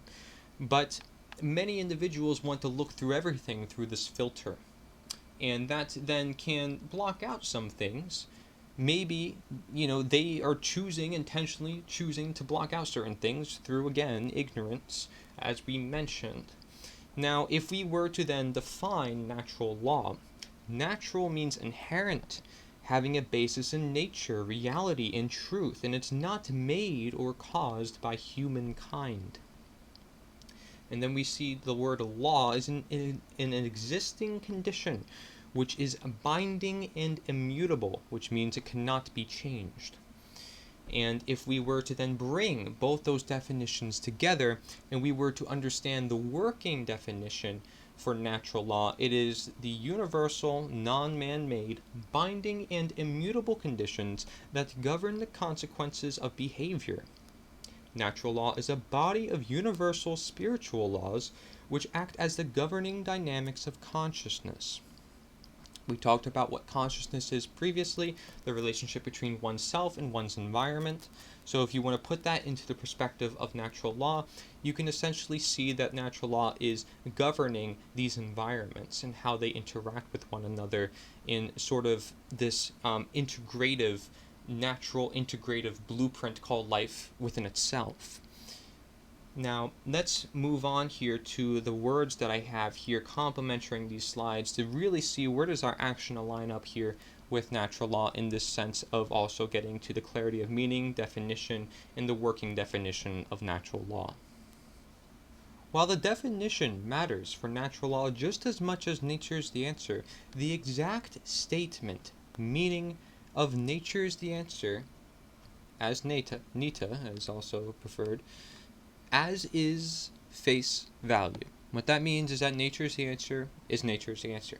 Therefore, the true definition is of emphasis on nature and answer, being that the very word nature is highly in resemblance to obtaining definition to begin with. The nature of nature may end up a bit confusing in perception as the chain of semantics may go on, which is wordplay or word obsession, seeking argument for war, not understanding for peace. So that's what the word semantics mean. It means sort of arguing over words and word usage and how every little word has to be particularly used in a certain fashion. The following slides will observe the definitions of nature and answer, then nature is the answer, upon the combined working definition with the addition of movement, etc. Other rather non-objective and creative definitions have been made for further connection, such as the name nita and its zodiac, the connections between definitions and the logo. The depth of clarity and understanding of nature's the answer depends upon the user who makes up the quote-unquote movement. However, nature's the answer remains for that of question and definition, in the very nature. Nature's the answer is best of both words and concepts, giving more evidence toward individualist and collectivist thinking alike. Center, path, balanced worldview. And then more upon this, the definition of natural law gives way to that of being essentially real law, and the only laws that are truly sustainable, being that they're universal, non-man-made, binding, and immutable conditions. Okay? Similarly, nature's the answer is often considered the natural way to change the world, or that of being the most optimal, due also to the contributing word nature and the contributing word answer, but also in its methodology to action and change through understanding in unity, understanding on mass scales, through conversation of awareness and experience, changing minds to change the world naturally as all provenly known. Therefore, real change, most optimal through the movement of nature's the answer, for the real conditions most optimal through the living of natural law. So we're getting down to the real sense of what is real medicine, what is real food, what is the real you, what is the real law. Natural law is essentially the real law. Nature's the answer could be the real action that we have to take when we have to consider all the different the conditions that are surrounding our world. And that's exactly what I'm presenting to you here in this presentation through the course of these hours, is understanding all those conditions, all those necessarily known conditions for the guides that need to know what exactly to look out for and what exactly we can do, especially in certain situations. Nature's the answer is created and for and maintained by us. Therefore, it is not considered natural, but it does have its basis in nature, and in seeking that of which isn't created by humankind, then making it to be the quote-unquote natural way, as also giving evidence to moral obligation toward its creation, and the diagnosis toward the way, the creation, for a greater cause greater than humankind, which is nature. Again, if nature's the answer is simply a recognition of movement, hence why quote-unquote movement is in quotes, then it's simply equivalent to saying, here's the direction to go, here's the intended or necessary actions that knowingly go such direction. It's supportive rather than authoritative. It's the one unifying counter-agenda, the way to change, in the coordination alike order or integration. It's also your body can self-heal, the world can self-heal, and it's the simple recognition of truths that are present, even of action. Again, there is nothing new under the sun, right? That was the quote that we talked about in the beginning of this presentation.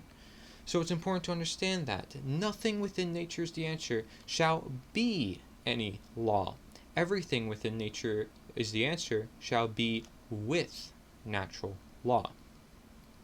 And so what I like to say, and to sort of sum this all up, is that nature is the answer guides consciousness, but natural law governs consciousness. And while you may say that natural law also can guide consciousness to an extent, for which it surely does, as the true governor, the true leader, the real leaders, which by the way does exist and we'll get into, it is important to realize that those leaders are going to come together. Those leaders are going to build unifying movements of ideas, talking about the importance of generational universal factors that people can get behind, and really getting to the heart of the situation as to what should be done. So guidance is necessary, and we're going to talk about that as well, especially in the world of freedom, which freedom is actually already existent, and we're going to get into that, but especially in a world where there also is much trampling upon our freedom. So guidance is necessary in both conditions, and guidance should always be here, for I'm here for you just as you are here for me. I wouldn't be presenting this presentation if I weren't to guide my fellow people in the right direction that I know wholeheartedly, that is right, because it's by the law, it is by the nature of such actions, of such necessities in the current day and age. Now, moving on here, we have defining nature's the answer. In the lens of nature's the answer, what's in abidance to quote-unquote natural law may simply be seen as what's in abidance to nature. And we can then break down the definitions of nature, is, the, and answer. All four of those words within this phrase that I call this blueprint to life, this blueprint to change the world and unify all individuals within. This is important, of course, because to have a movement, to bring these ideas about, to create a conversation, having all these individuals within this unifying ground that we can all get behind, because we're all connected to nature and all the other elements that I've mentioned previously, it's going to be very defined here within especially the working definition. But this will also tell us more about what this statement means for anybody who is perhaps concerned or confused about this definition. So we can look and see that nature, from Latin natura, is the course of things, the natural character, constitution, the quality, the universe. And that would include natural law then, right? Natural law is within nature. By the mid-14th century, it says as, quote, the forces or processes of the material world, that which produces living things and maintains order. And by the way, I got all these sources of definitions in etymology dictionaries, which is a very good dictionary to look up more older source meanings of words and different phrases. Then from late 14th century, it can be seen as creation or the universe, also heredity, birth, hereditary circumstance, essential qualities, inherent constitution, innate disposition. And isn't that symbolic that they use the word constitution here, right? We like to say a constitution, the constitution, is that of which is the law of the land for America or for Russia or for whatever country it may be that has a constitution. But do we have an inherent constitution? Do we have inherent laws? And the answer to that question is yes, but you haven't been taught in schools. And so this innate disposition could also be seen as human nature, right? Also nature personified, which can include Mother Nature, of course. And so some additional comments I have on this is that it shall work alongside nurture, because people always want to say nature versus nurture. Not necessarily, they're both there. It's nature and nurture, just understanding perhaps the nature of both, the nature of nature, as I mentioned, or the nature of nurture. And creativity, which is a very big aspect, especially part of innovation and invention, which we'll get into, as I mentioned. And then the whole, the whole, right? Nature, if we're picturing this as the whole, the universe, and all that is, then we really have to consider that that's technically the whole. And if we're healing the whole body, then nature can be then seen as the whole, in this case, the world. And that's why it's also interchangeably used with the word universe. And it can also represent originality, being that it says, constitution and personality. And it's important to note that using the word nature, it's not to be of worship extremes. We're not here to worship nature. This is not something that I'm here encouraging anybody to do.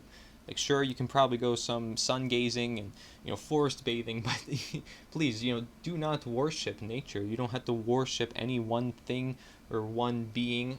That's not necessary. It's of course your choice. But what I'm saying is that the very definition of nature's answer is not to get you to worship nature. It's not something you have to do. It's not something I recommend. So that's of course up to you and whatever you decide to do, but it's not something I'm encouraging within the use of this phrase. Now, nature also works for most of all religious God and deity beliefs, meaning if you are a Buddhist or if you are a Christian, nature may be seen as that universal God for all those individuals, and essentially bringing those different deities together through that common ground within itself. Then nature may also be used in the case of deism and Taoism. Taoism is from the Tao Te Ching, which we'll get into. Deism, as I mentioned, with religion. And transcendentalism, which is just a basic form of literature talking about nature often, as they do. We'll get into some works by transcendentalists, as they like to title themselves as, at least. And then also nature can be seen through looking at Mother Nature, and maybe looking at Mother Nature through the lens of sacred feminine.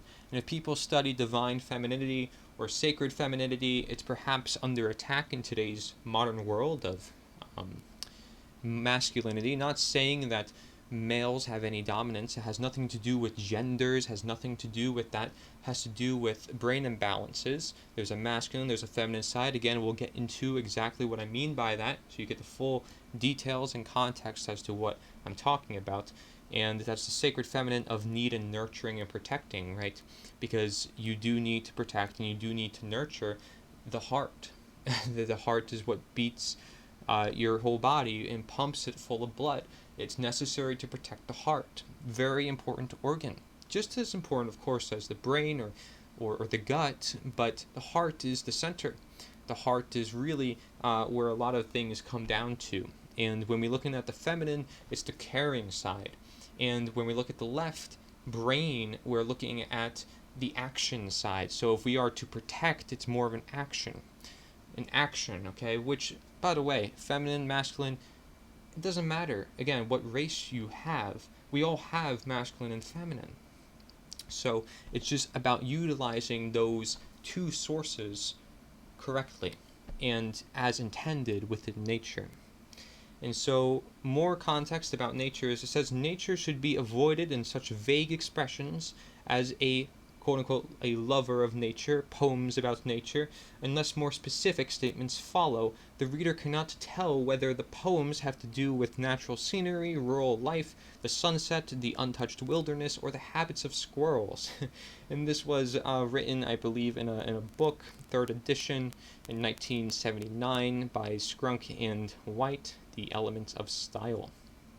So I just figured that was important to put into this slide, being that it will have some vague notions in this idea of nature, and that sort of sums it all up, that it needs perhaps a little bit more confining as to what that specific individual means by the nature of the terms that they're using, the nature of the way they're delivering, the nature of the other words that are used within that sentence to describe the nature that they're talking about.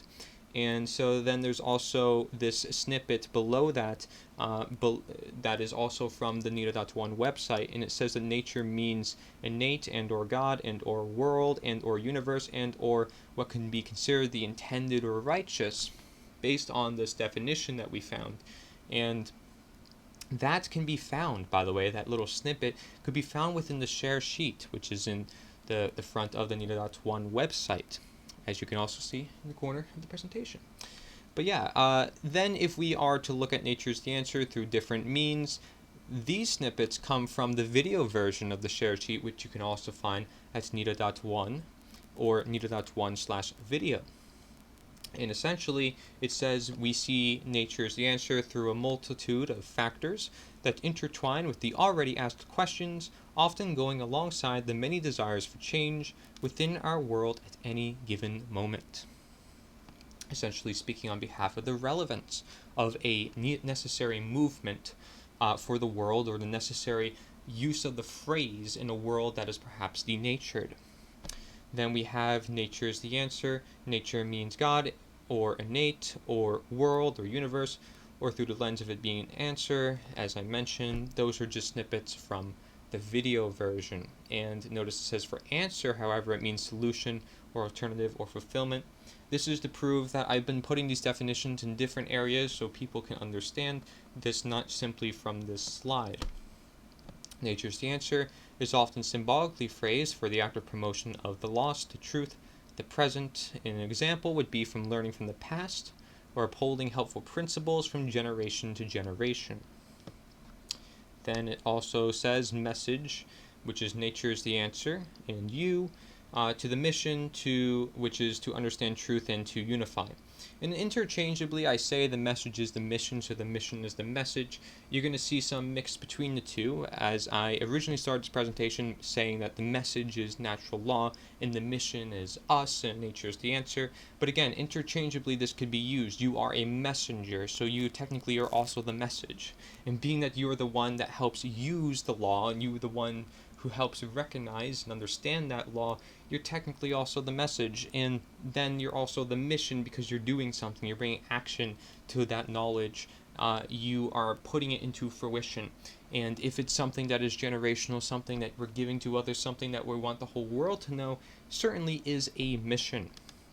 And I mentioned that nature is perhaps the most unifying as any one terminology. If we are to look at the definition of is, so we have nature, we covered that. What is? And that is a like truth, right? Because we know what the truth is, it just is. And basically is means to exist or to be, to occur, to come to, or to represent. And these words are rather small, right? Is and the. So perhaps you may want to do further research, I guess, if you'd like, but I think most individuals understand what these words are. The essentially can mean start or reference, or enough, or important, or present. So I think it would be important to actually, if you wanted to rearrange these words, nature occurs the answer, nature comes to the answer, and so forth, to kind of represent this inevitability, the cycles, what exists, what is representing, what is presenting to us, what we are presenting to the world, and so forth. Now, the word answer, let's get into the meaning of answer. The meaning of answer is to conform or to correspond, and to be responsible for. And they are from the early 13th century, that of to suffer the consequences of, which is very important. To suffer the consequences of. Consequentialism is also considered a natural law. It's understanding cause and effect. That's consequences. So the word answer really says it within itself. To suffer the consequences of. And to suffer the consequences of, suffer doesn't necessarily have to be in a bad connotation, but it means it's happening. And from late 13th century, it's that of to respond in antiphony, and it's from 15th century, early 15th century, the sense of respond in act or action, give back in kind. So to give back, right? Are we giving back to nature?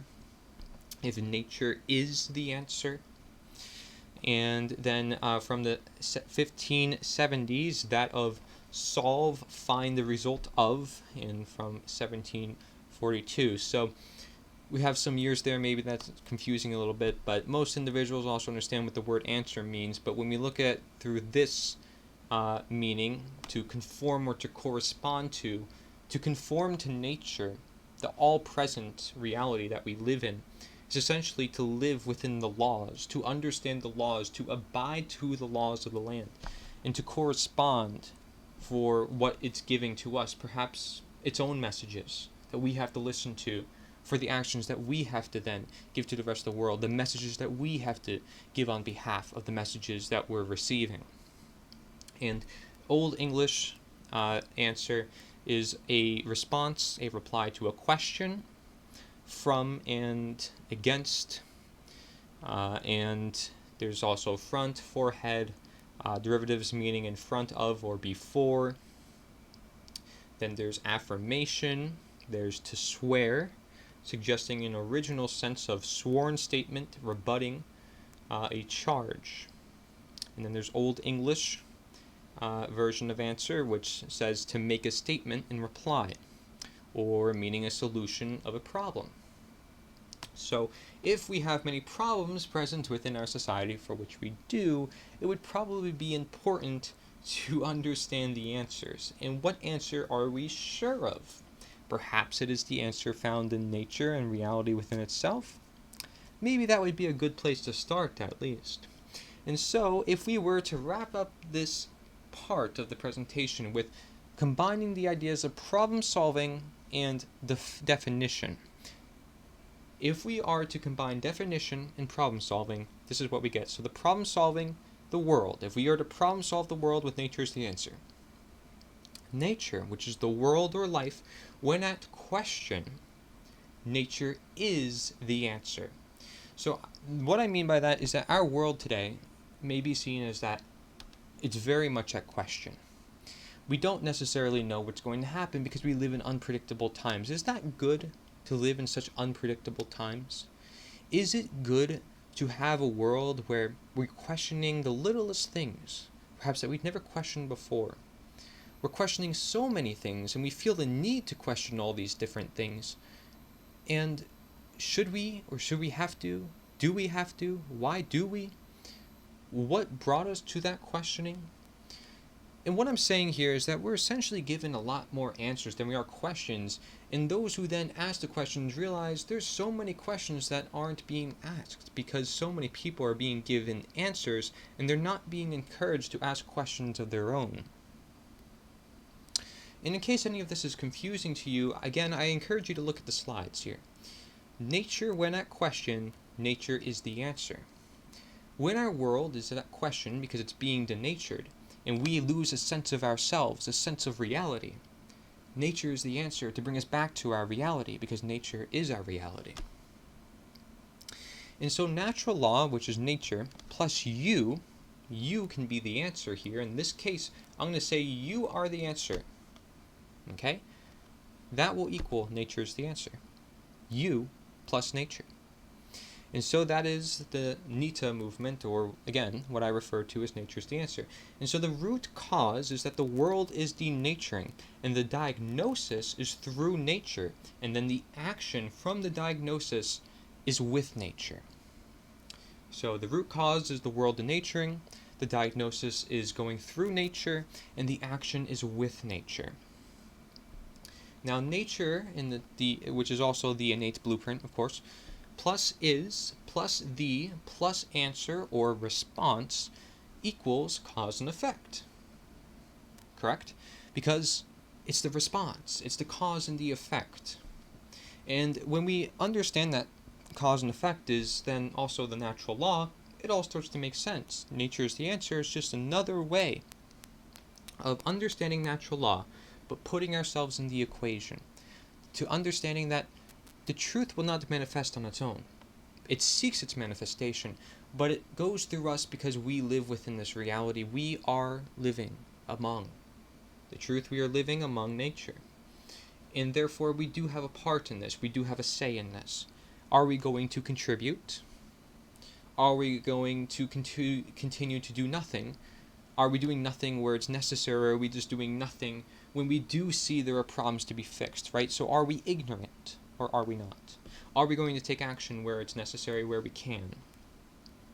So therefore, natural law grows as a relevant, manifested answer in the grand scheme. It grows in relevance as the world becomes denatured. And so if we were to then wrap up this slide with the working definition of nature is the answer. So we covered the working definition of natural law. Can we get the working definition of nature is the answer? Here we go. There's two different definitions here that you may see as the working definition. Both of these work and are intended to be of the works of this phrase. Alright. 1. The phrase, saying of recognition in reference to that of nature, being the innate blueprint of life, including natural law, natural rights, and natural medicine alike, as being the answer or correspondence to all matter taking place within nature, particularly that of which is denatured or has relevance as a question. Then we have 2. 2. Usage in the case of being a quote-unquote movement, in quotes, as it is referred to as a message and a mission interchangeably as one, of being the optimal, natural, universal, and generational blueprint to save and change and sustain the world, also referred to as the one unifying counter-agenda, working with and for nature, freedom, truth, and humanity, also giving consciousness a sense of question for usage among human nature's creativity and expression as a bridging or connecting guide for objective truth and diagnosis through approach, intention, transition, and integration alike of understanding and reducing worldwide harm at any given time to the optimum through simple fulfillment, preserving the very original essentials in life, and in bringing down to nature beliefs and manifestos. Nature is the answer, nita, as it is abbreviated for this quote-unquote movement, also consists of promoting and restoring the lost, the truth, and the present for that of particularly living life simply and in natural coexistence with knowledge and understanding of natural law and ridding of statism for freedom, optimal, most voluntary conditions created and maintained by all peoples of no rule above another. So that in its entirety is the working definition of nature is the answer. I encourage you to please read that for yourself. That's on the slide right here. And to really understand what I'm talking about when I say nature is the answer, if you want to really wrap things up. And maybe you want to continue watching this presentation, as I do suggest, and then come back to this slide and come back to this working definition and really understand what I was talking about. Because perhaps, and I understand, many individuals may not understand what this definition means. But by the end of this presentation, you very well might. So I suggest you do that if you really want to understand what nature is the answer means in its full context. The next slide we have here is relevant revelation. And if you look again at the natural law slides here presented, belief is essentially this man jumping off a cliff and saying that he doesn't believe in gravity, or may you say density, but this individual is jumping off a cliff, and because he doesn't believe in this phenomena that would pull him to the ground, he thinks he perhaps can just fly. But the objective reality is that if there's a cliff in front of me and I step over that cliff, I'm likely to fall. And that's probably not so good. So it would be smarter to understand there's a cliff right in front of me. I'm not going to jump over that cliff. In fact, I'm going to recognize it and probably tell everybody else around me so that way they don't fall off the cliff either. And so that's exactly what I'm doing here when it comes to this material, is trying to get everybody on board with this understanding. Not that I'm forcing them to do anything, but I wouldn't want to see people get hurt. I don't want to see people fall off this cliff. So I have a moral obligation to tell people, hey, look, guys, there's a cliff here. I don't want anybody falling off. I don't want anybody jumping off. So it's necessary that I tell them there's a cliff here, and if anybody goes over it, they're going to get hurt. And you can try it, sure, but by then you're going to lose your life. And you don't want that to happen. You don't want to learn from experience necessarily only. You want to learn from awareness too. You want to understand, yes, there's something here that can potentially hurt me, and it will by the very fact of the nature, and that will allow you to prepare and prevent the disease, prevent the harm from being done. And so that's exactly what we're doing here with nature, is the answer when it comes to this idea of government, or when it comes to this idea of belief that is essentially in government that we're often tackling, which again we refer to as statism. And so with this slide it says belief is irrelevant then, right? Because there is an inevitable cause to the effect that I am producing. And so more on this, it says belief is irrelevant.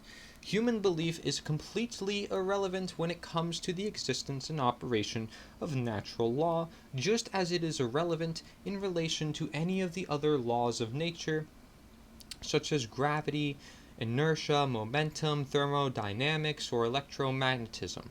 Similar to such other phenomena of nature, the workings of natural law require no belief in order for them to be discovered and known. Essentially saying, again, the working definition of natural law is binding, immutable, universal, non-man-made conditions that govern the dynamics of consciousness.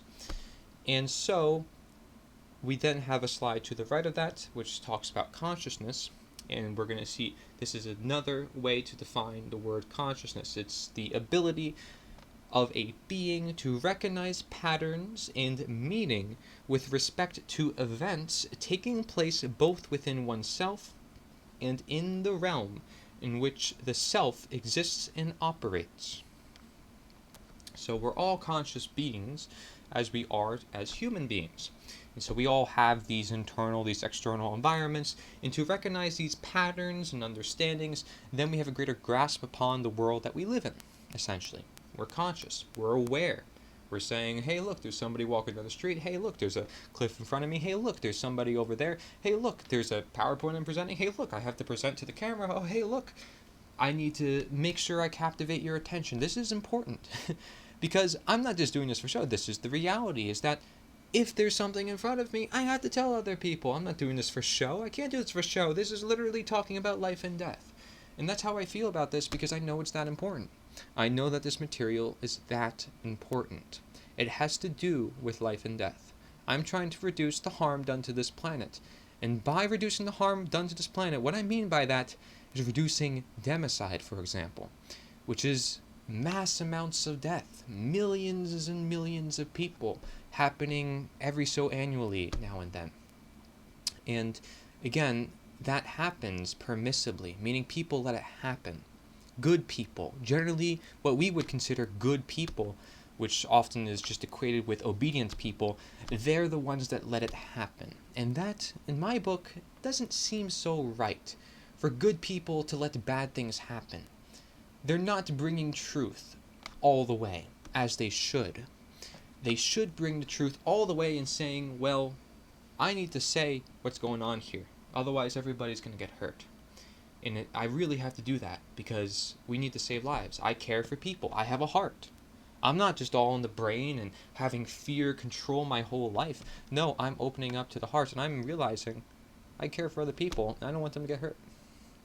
So then there's expressions of consciousness. We have body, which is this upper triangle, spirit, which is this lower triangle, and essentially Mark Passio likes to connect the two with body and spirit.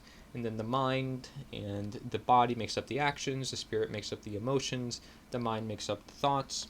That makes up this illuminated triangle, which he uses as a logo. We're going to describe that in just a second with this slide.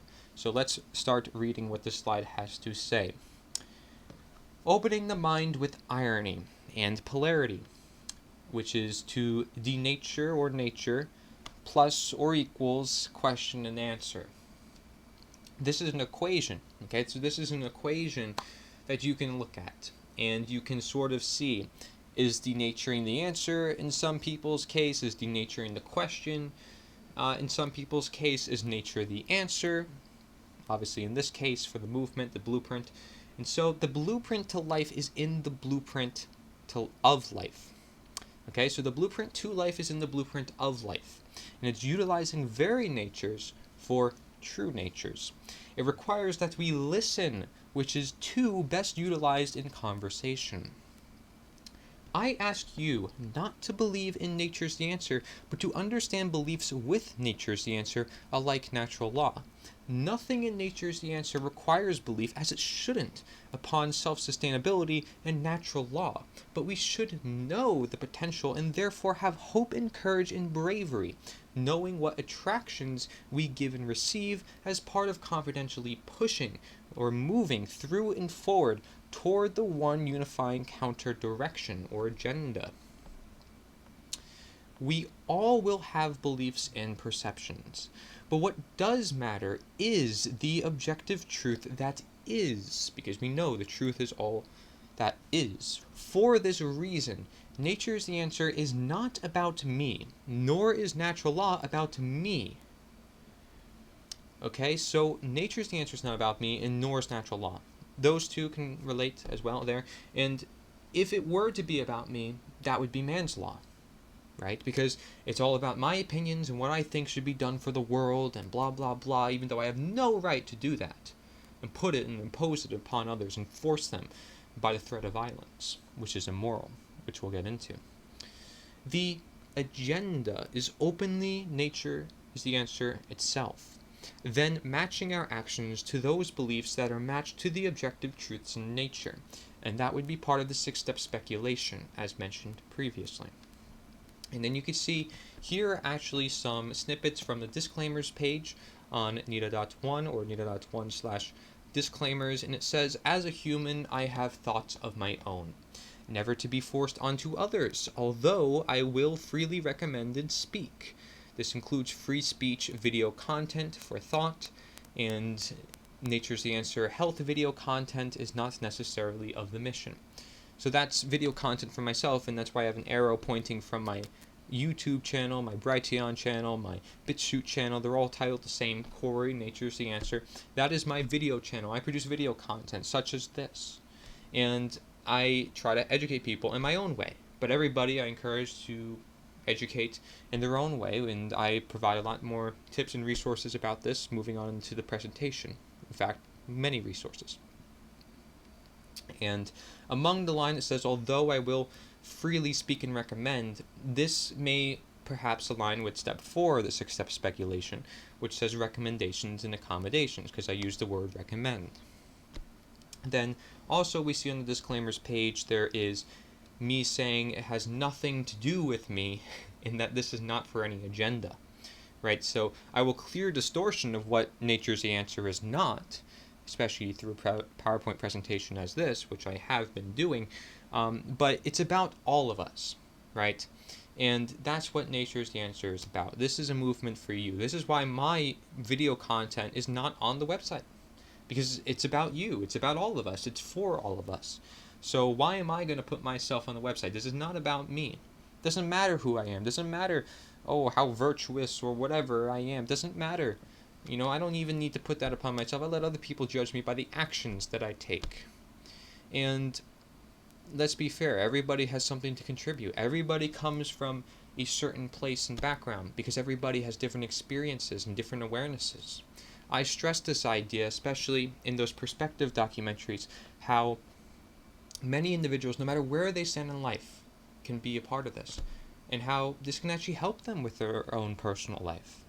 So the only agenda is that of the openly speculative 6 steps, because it says it's speculative, and I say this is the one counter agenda, so it's still an agenda, but I don't have an agenda, right? It's just like saying, well, it's a movement, but it's in quotes, because it's not necessarily a movement. It's essentially just talking about this essential ability to act and respond and to understand the world around us as we are to do as human beings in our very nature. So it's shattering beliefs via knowledge, step 4 into step 5. And if we were to go more upon this, again, nature's the answer is not ingrained within the blueprint of life, unlike natural law. However, it is in recognition for that of which is the blueprint to life which includes natural law, for living in harmony with it, living by example, being the change. From one person to the next, alike through conversation, through nature's the answer, we have a higher ability to utilize and optimize consciousness. Because if we are to recognize patterns and stuff, so I'm only one person who can see this cliff, but now, I got 10 or 15 other people who now see this cliff. I'm not the only person now. And now there's many individuals who can contribute to this greater awareness. Everybody now has greater awareness that there is indeed a cliff in front of me, and if I walk forward, I'm probably going to fall off, and I will fall off because that's inevitable. Now, moving on here, appeal is necessary for understanding. Recognition and therefore unity in nature is the answer as a whole. Alike, asking how one goes about in bringing and teaching natural law to another human being, which is the 6-step speculation. Belief should not be the appeal for nature is the answer, nor should emotion, thoughts, or even any action. It is the combination of the 3 expressions of consciousness at use that should best make up the whole optimal appeal to and for nature is the answer, and in different forms, hence creativity. And to be clear, creativity can include cooking, it can include speaking, it can include writing, it can include every different form that you can present yourself and present new matter or present material or improvise on current material and bring that into a new manifestation that is greater than ever before. These are all forms of uses of our creativity and essentially our human nature. Our human nature is very creative, especially if we follow our own intuition. We can be very unique and creative individuals who can create amazing things, just as we have in the past. And we wonder, well, how was that created? It was created often not just in isolated environments or environments where people were away from the rest of the common world. It's not just that. It's the understanding that you really open your mind to different possibilities. You get flashes of lights of different memories. You start to really connect the dots. You start to bring together ideas and concepts that weren't previously considered, and you can then create something new that was never created before, or create something, again, better based on something that was already pre-existent. So, the use of the common Freemason symbol triangle, which is that illuminated triangle that I mentioned that you can see in the bottom of that slide there, is not generally encouraged, however dependent on the individual within Nature's the Answer. When it comes to public appeal, due to its faulty nature, onset in association that is not ultimately necessary to display underlying true meanings, such as that of consciousness and balance or peace, love, and freedom. Such also gives way to a new, more neutral, nature-inspired symbol. Not too much of a symbol, but still unique due to its incorporation of more natural elements in simple letters, being that of Nature's the Answer, the logo of Nature's the Answer, and I'll put it up on the screen for you there to see. By getting more in touch with ourselves and our world as nature being the answer, the expressions of consciousness come into fruition.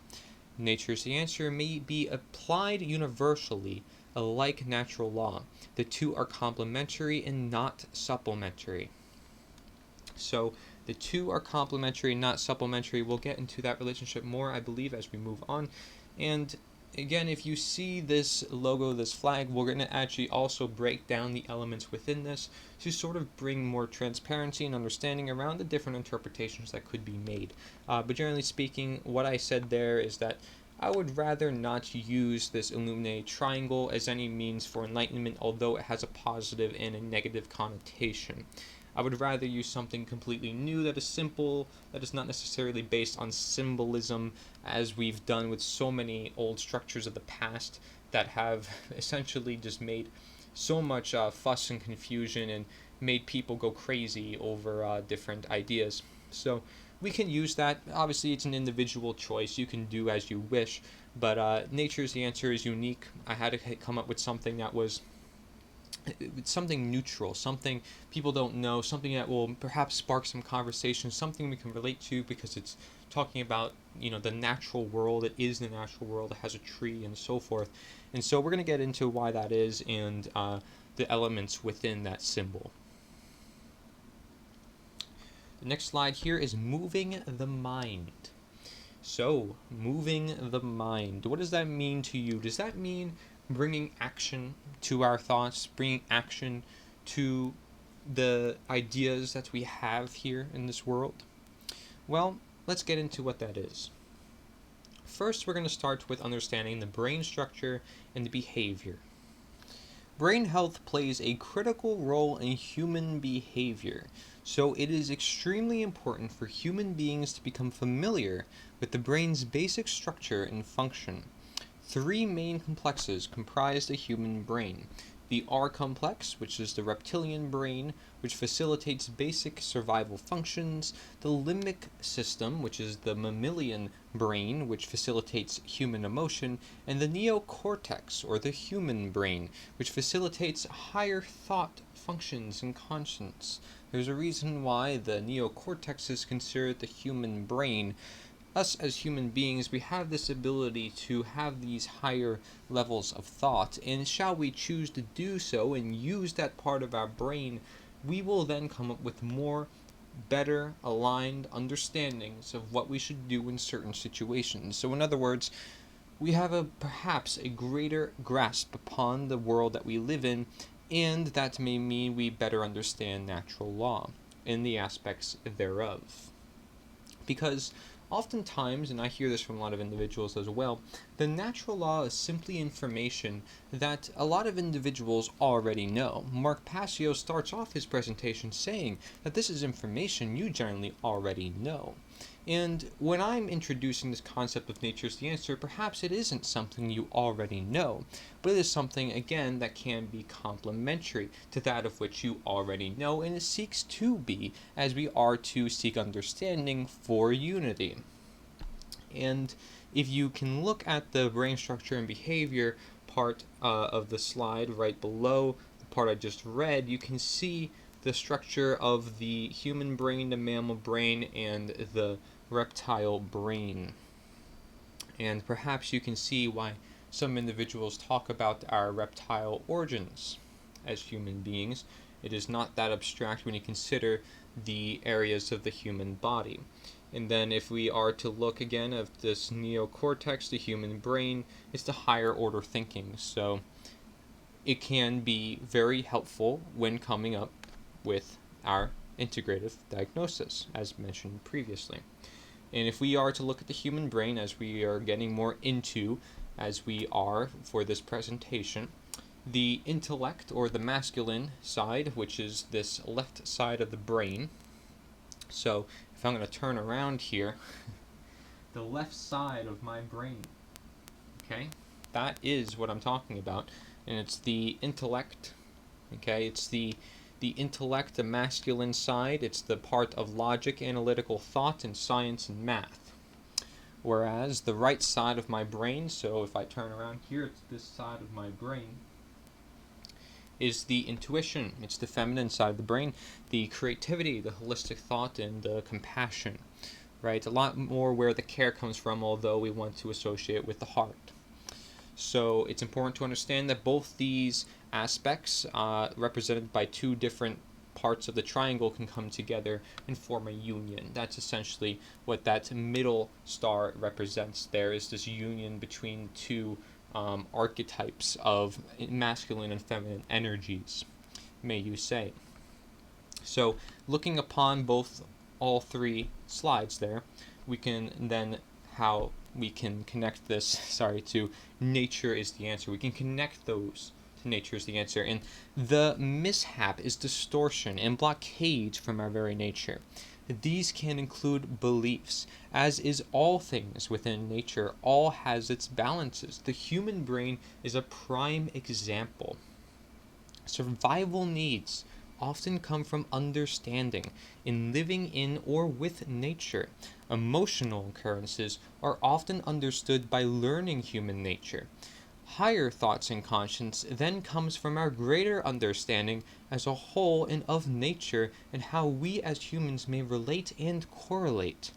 Nature is the answer, much alike natural law, comes of understanding through the human brain element when especially sought out through open-minded analytical but open conversation, which is represented again as the teachability bell curve, the learning bell curve, right? The ability to teach and the teachability that we have within ourselves. Much of technological and modern stressing society puts the mammal and reptile brain ahead of the human brain in terms of achieving control over human beings, therefore suppressing the human brain from its natural and optimal utilization. With its natural utilization comes its optimal utilization. However, that's why thinking over the brain structure and influences itself comes of importance as for recognition. The very same knowledge of this is passed word of mouth in conversation in creative forms, such as forms of delivery are encouraged as prime elements within Nature's the Answer. So, just to repeat the first part of that sentence there, with its natural utilization comes its optimal utilization. What I'm sort of bringing together, perhaps you now see through the multitudes of slides as I've already presented, is that what is natural is often what is optimal. And we will explore this deeply as we keep moving on here. For Nature's the Answer only exists and persists with such, from generation to generation, minds to then teaching and maintaining knowledge of simple nature. Natural law, also considered simple nature in this context, always exists seeking acknowledgement. Therefore, keeping Nature's the Answer afloat may help keep natural law in understanding with the extra push of a generational, innate, and universal movement to do so. As while natural law is also generational, innate, and universal, nothing is going to fully ensure that it stays in humanity's circulation of harmonization and understanding and as a core part of life unless Nature's the Answer can help deliver and remind such message through time forever past. The goal of the dismantled systems of statism, hence the mission, which is always work to be done, and to be sure that we're not repeating history in the teaching of statism through the lens of slavery and nature, and that would be essentially the mission. So it's understanding all those aspects that I just mentioned. So it's always work to be done, this mission. It's never always complete. And this is also represented in the logo when you see the circle and it's incomplete, just as a reminder, because I'll mention that later, just to help it reinforce this idea of the logo for Nature's the Answer. But to see the whole in front of us is up to us. If the whole grows bigger, we will, moreover, inevitably see it. But then there's question as to how late we were to seeing it, and if we could have prevented its growth, or if anyone has fallen to such even before we recognized it. Which, like I mentioned, democide, many individuals have fallen to the corruption, to the tyranny of government, and democide is representative for death by government. So many individuals have fallen due to the complacency, the permissing of tyranny within society. We want to prevent that corruption, that tyranny. But not only that, we want to empower the people who actually let it happen into helping them realize that they can stop it from happening if they just open the conversation and took a little efforts within their own life to help awaken those around them, and were actually courageous enough to take action where and when necessary to prevent this corruption and tyranny from growing and manifesting. So that's just a side note from myself in regards to this. And I, of course, used the cliff symbolism before. Here we're using a hole, and there's obviously many different forms of symbolism we can use here. This is just some prime examples, even just within itself, of the creativity we can use to describe the nature of the world we live in. Such scenario is that of which nature's the answer from our very nature to the whole. The very ability to understand, or any human nature ability, may be compromised or denatured, regardless of natural law from such point, if we cannot promote conversation and acts of simple human nature through way of nature's the answer, now and always and forever as intended. Again, nature's the answer is not required for this to actively work, but it will help in the coming to be.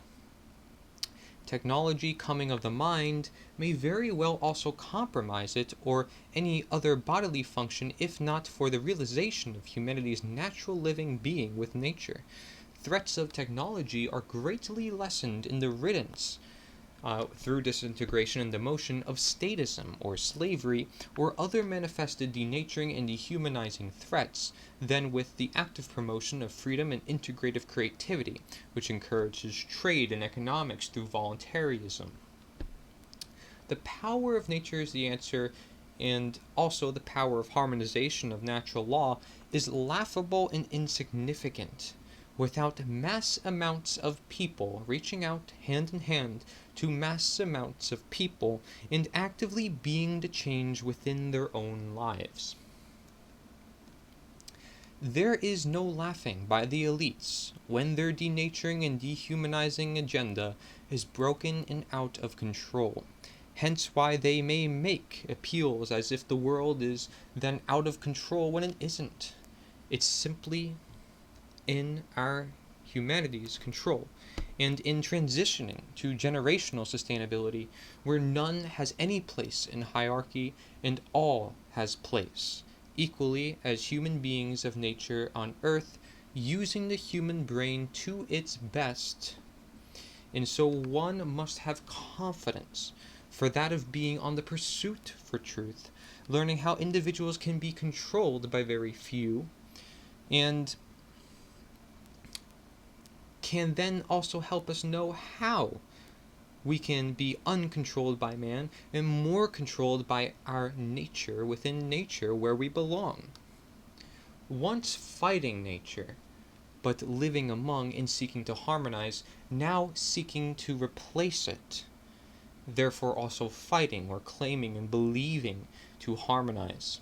Nature's the answer seeks to harmonize with it as it's intended in natural law's positive expression, which is to optimize our natural living. So in short, if I were to really bring this back to where we are here in this presentation, the last sentence there, this last part of the sentence at least, where I talk about how once fighting nature, but living among and seeking to harmonize, now seeking to replace it, therefore also fighting, claiming, and believing to harmonize. That's what's happening as this one agenda to counter continues to grow, because there ceases to exist this one counter agenda that I'm proposing. What I'm proposing does not exist. What I'm proposing should exist, and I have the whole blueprint to do so. All I need is people to be on this understanding, to embark with me on this journey, right? So I'm beginning the fellowship toward Mount Doom, right? Or I believe that's what it's called in Lord of the Rings. And I'm bringing the ring, right? Because I know this is what's going to bring the world back to peace. Is if I drop this ring in this mountain and it starts to blow up everything that is evil and dark, and everything just starts to break down in its manifestation. So I need the numbers. I need people going with me. I need a fellowship of individuals. These may be the leading guides, for example. These leading guides are going to go with me through all these lands, meet other people, and help influence them as well. And we're going to make our way into disintegrating the system that doesn't belong. And so that's how I see it. We're all fellow messengers, so we're all the fellowship. And that's exactly what it can be seen as. So that way we harmonize with nature as intended in natural law's positive expression, which we're going to get into. We use similar appeal strategies to that of the influential agenda, but no dehumanizing and denaturing, and actually for promoting a righteous in nature cause due to objective morality under natural law. Action, which is masculine, and intention, feminine, both of need, both of use within any of the actions that we choose to partake for the optimal conditions that we desire. So, to then wrap this up with the masculine and the feminine and the brain and nature is the answer, the intention, the feminine, is nature and therefore natural law. And the action, which is masculine, is answer and therefore nature is the answer. But, there's obviously the polarity to this, as there is a principle of polarity, which we'll discuss later, that we do need that more feminine aspect of ourselves because we need to go back to our heart instead of being so trapped in the mind that keeps us separated and creates us bubbles. And instead, we can open up our heart and just accept and be more open. But again, not to any extremes of both. We want to use both feminine and masculine aspects, both the heart and the mind, but also the guts. And really, nature's the answer comes down to the guts if we are to put it in an organ symbolically. So then I say, yet nature is the answer. Therefore, the two need each other. That's where I went with that last point. While action is necessary, so is intention. While answers are necessary, so is nature. You are then to be the question, the feminine and masculine, of connecting nature to answer and intention to action, for nature is the answer. Are you for the quote-unquote movement, which is for the connection and promotion of nature is the answer? And that goes as a question to you, right? As the listener, as the individual who is embarking on this journey with me, as the fellow individual in this fellowship, are you going to be the one that helps me put this ring in the fire? Or are you going to turn against me and not help me put this ring in the fire? Or end up leaving on this journey where I'm stranded alone having to go to this mountain by myself that I realize is the real threat, but unfortunately I may not have individuals with me. And I'm willing to accept that fact, being that I realize there is this truth to the situation that we're in, that we have to take certain actions because, again, there are requirements for the world that we desire. So I'm willing to do a lot by myself, but I can't do it alone, in truth. And I do need people. And truly, this isn't Lord of the Rings. We really do need many individuals. And I'm only one lifespan, and you are many other lifespans. And the fact that I can put this out on technology as it is really tells us of our developed nature as humankind. And for me, that's absolutely amazing. That is really revolutionary within itself, which is why technology has paved the way for researchers and people thinking outside the box, and you have to question where technology is going to fit within the future. But we'll address that more so as we also continue on, as I've also already addressed in saying that technology and the dangers of such will lessen with the lessening of other evil forces. Again, the root cause, which we consider statism in this system we call government, but really it is the belief in such. That's why it's statism. So, to wrap up then that, you are then to be the question, the feminine and the masculine. So, again, this balanced, centered worldview. So, are you for the movement of nature's the answer? From word placing to word speaking to action doing to doing of moral obligation, are you of movement itself? Are you doing those things? That's a question again to you. Then for what would such movement be, and what would it ultimately be for? Right? Because if it's not nature is the answer, if it's not this blueprint, this movement that I'm proposing, well, what would it be? I'd like to know your thoughts on this. What would it be? Is it so utmost natural that we can't get together? We can't put it under any banner? We can't put it under any material to help represent it and increase the presence within it? Because I'm making these intentions very clear, and I'm making these details very clear, and I don't expect people to also understand every single detail. But I understand the leading guides will. I understand certain people will. And so, nature is the roots, therefore the best answer, and for the best questions. Oftentimes when I ask this question, for what movement, what would it be? what would it ultimately be for? Of course, if nature is the answer is the phrase for this movement, you can probably assume somewhere along the lines of the answer I'm receiving that ultimately nature is the answer, because people have this innate connection to it. And ultimately, they may want a sense of personal freedom. They may be projecting on behalf of the world for other things, for the personal sense of freedom. They might seek freedoms in different regards. It's understanding the nature of that situation and the individual who's projecting the nature of the information that they're presenting. Freedom and control is the next slide. The human brain, the neocortex of the brain, has two hemispheres. This is again on Mark Passio's natural law slide. The left brain hemisphere largely facilitates logical and scientific thought, while the right brain hemisphere largely facilitates creativity and compassion. When both hemispheres are in balance, the neocortex acts in its proper role as the executive command center of the human brain in true intelligence, where there's intellect plus creativity, and it is born in a perfect union of synergy. So, it's the two sides of the brain coming together as one, right? The two triangles coming together as this holistic start. And if we can then look at the mental schism, what that represents there are the two extreme sides of the right brain and the left brain. So if we get stuck in any one side of this brain, we can look at it right here in the following slides that are right below the one I just read. So that's under mental schism. And you'll see there's an intellect side, which is the masculine side that we mentioned, and there's the intuition side, which is the feminine side that I mentioned. And so if we were to be among the extremes of the masculine side, it will lead to rigid skepticism, scientism, atheism, solipsism, moral relativism, social Darwinism, eugenics, and authoritarianism. And that's, again, if that part of the brain is chronically dominant or to the extreme.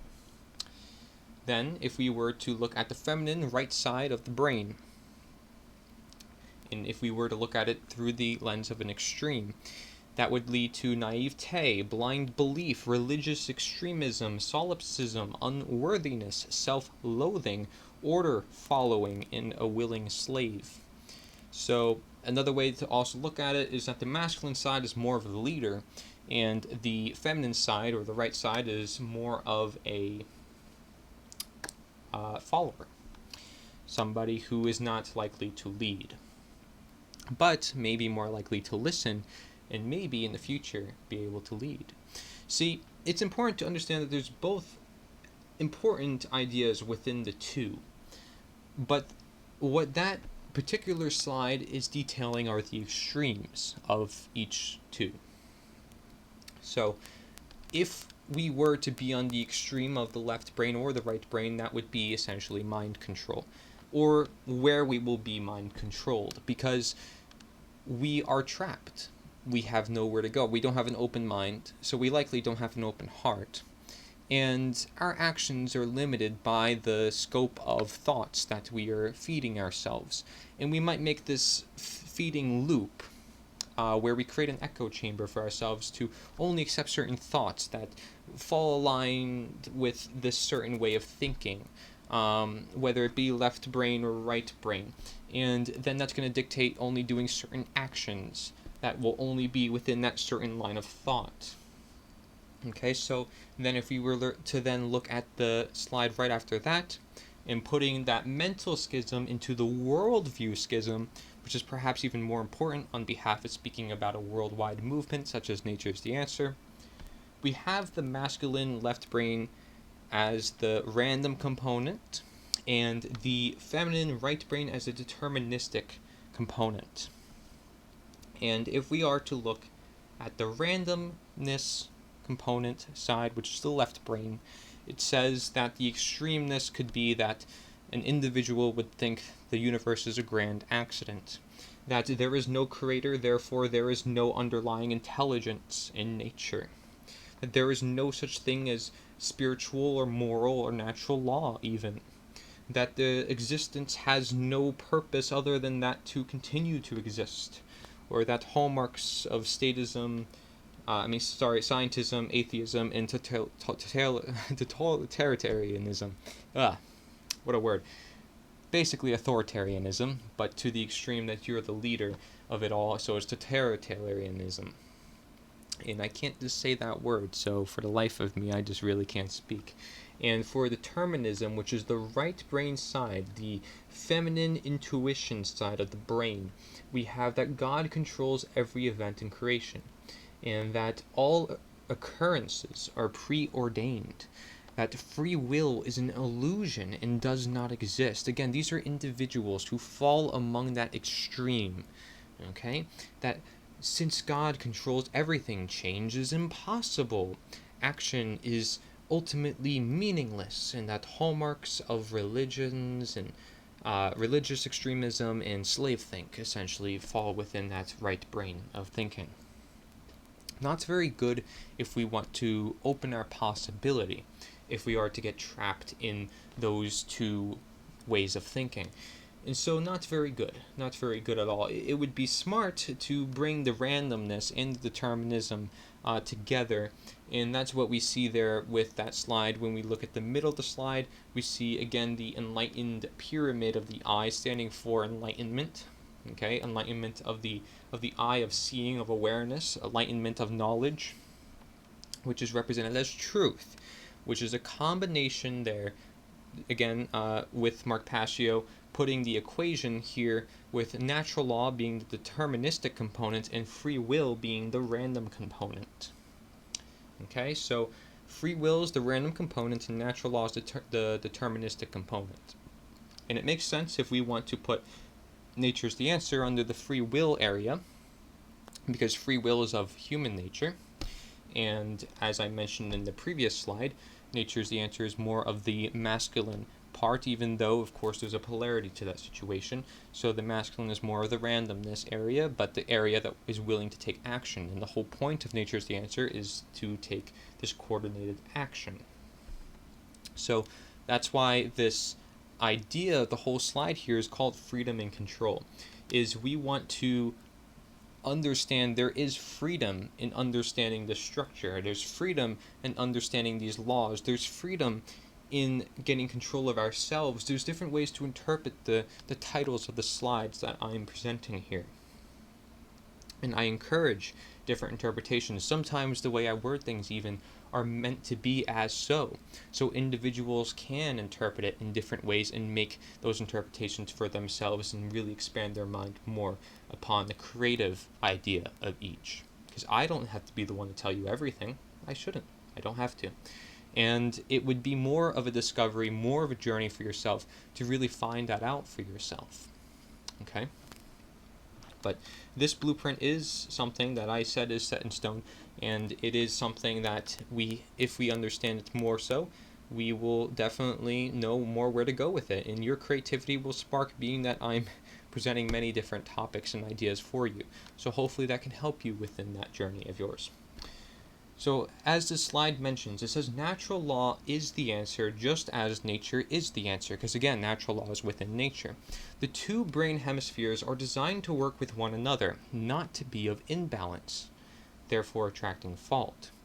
When there is a balance between the why, which is the intuition or the right brain, and the how, which can then be seen as the action in the left brain, we act as our proper role among the human brain for working alongside nature is the answer, whether with or without the recognition of nature is the answer.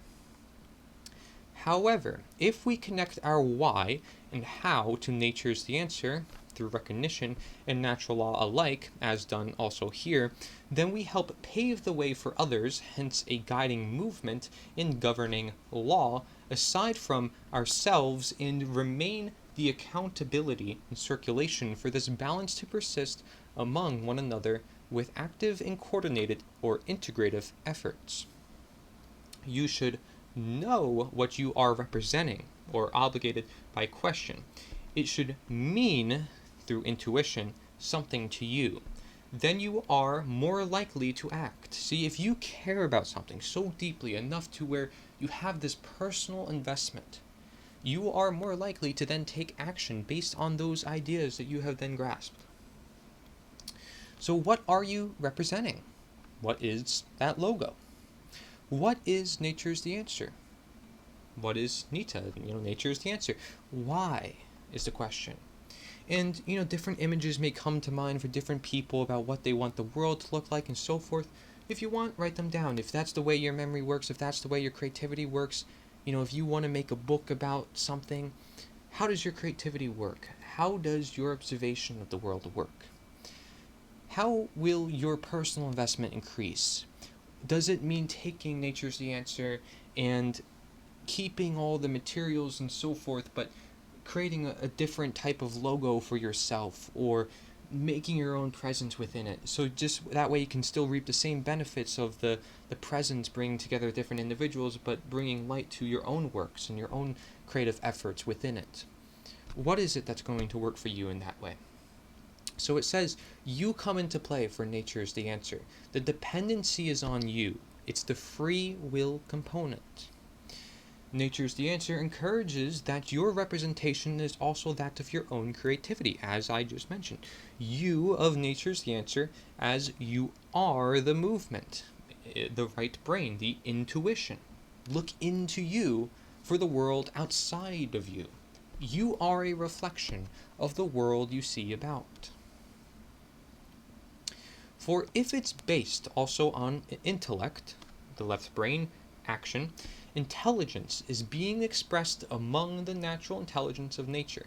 So that's why it is a necessity that I put the natural law on the webpage and on all the materials here for nature's the answer, and the whole movement, the whole blueprint, etc. Because it's understanding that we need both those aspects, the masculine and the feminine, right? The random and the deterministic, to create this greater balance toward the action that we have to take. And again, I say have to. Of course, it's not necessary, but it is indeed necessary if we want this optimum world, if we want to secure the future for our children, if we want to reduce the harm done to the world. So if you care enough for any one of those things, which I certainly hope you do, that means you're human, then you'd probably consider the words that I'm saying here and perhaps the strategies that I'm saying, as simple as it may be, like representation in conversation.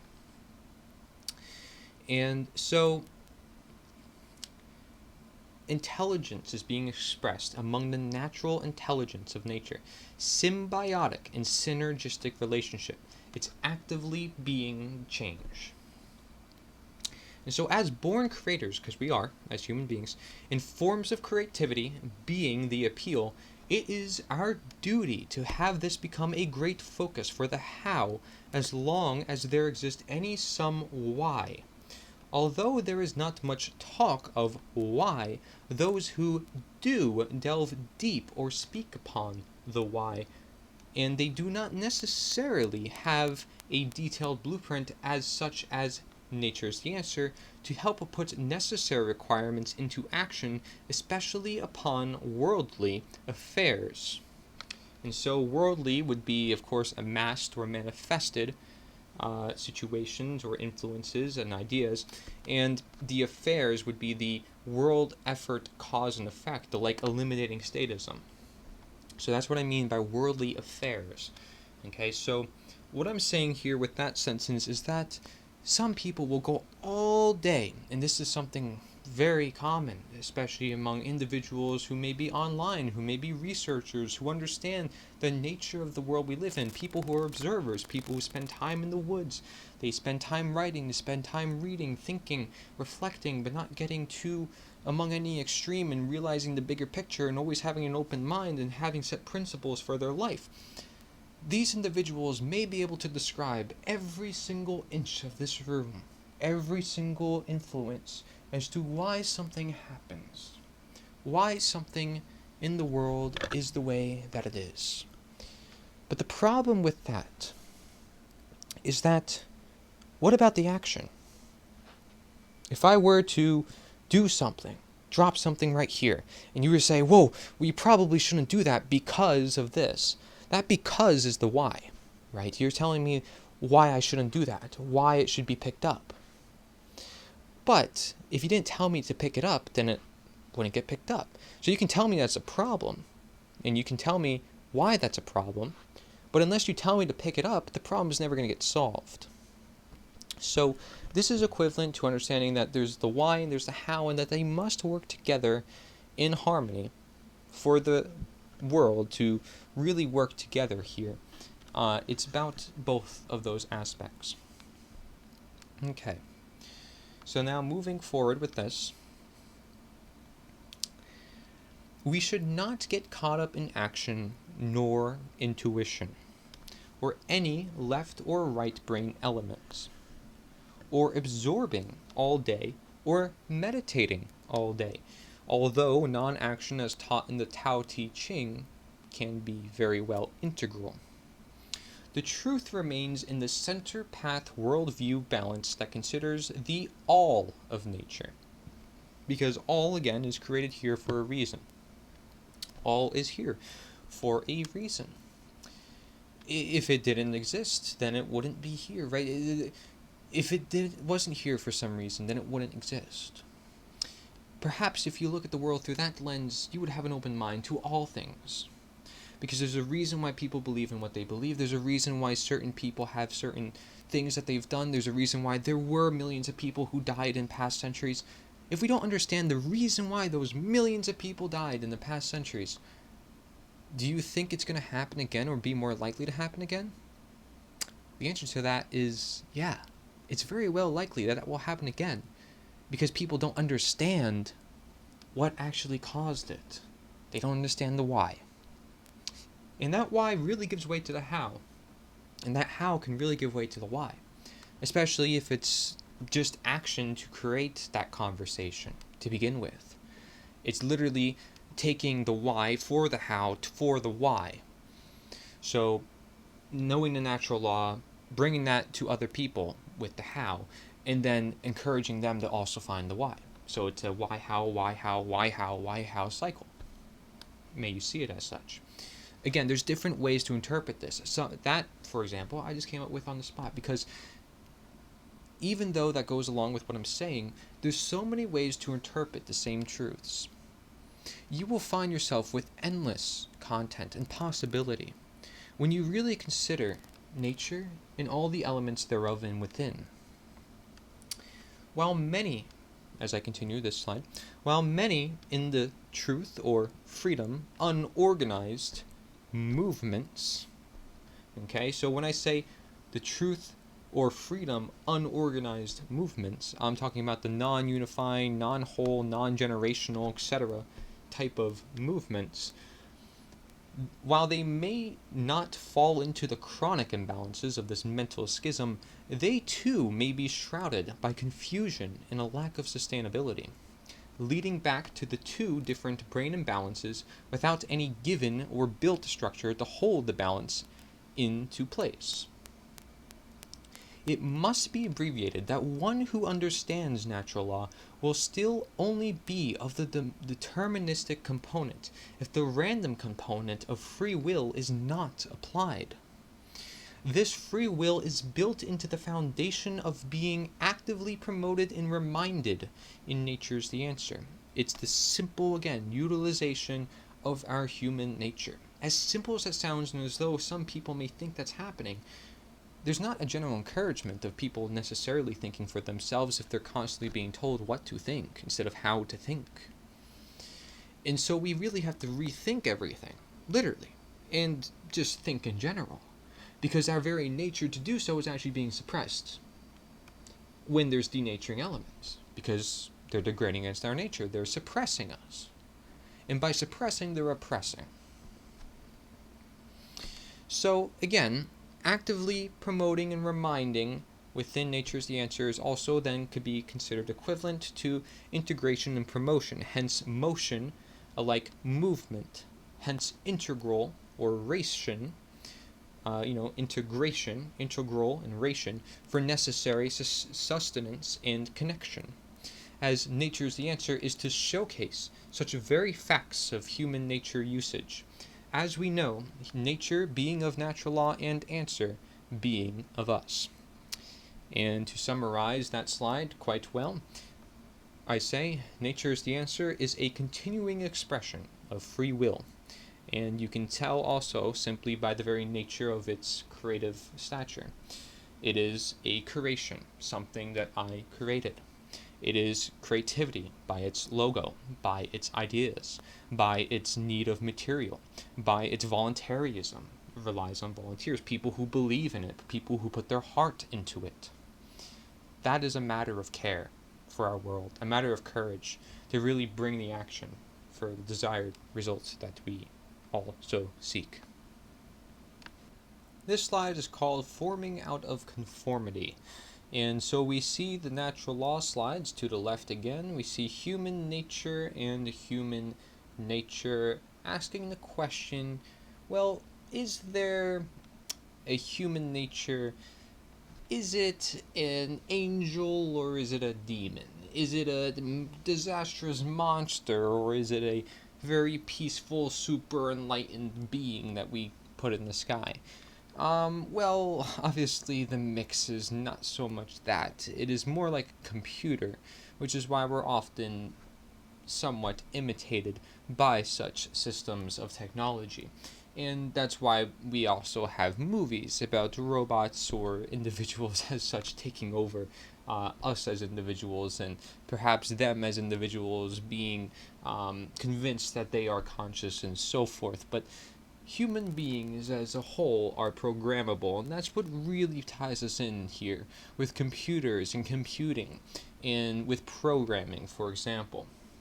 So we are programmable. That means that we are capable of being influenced. And as we mentioned previously, there is a mind control when we fall to the extremes of the left or the right brain. So it's important to understand that those sides of the brain can have us be mind controlled. And we can be programmed from one side of the brain to the next, or programmed from even the balance of two to one either or, if we set our mind into such a schism as I mentioned previously. So underneath that, we ask the question then on behalf of human nature: is it good or evil? And of course, that is a very general question that would be, well, quite too general to the extremes. Well, it's not either or. And so it is neither inherently good nor inherently evil. Instead, we should consider the operating conditions or the environment in which human beings exist, which influences behavior to a great extent, thus creating the current human condition.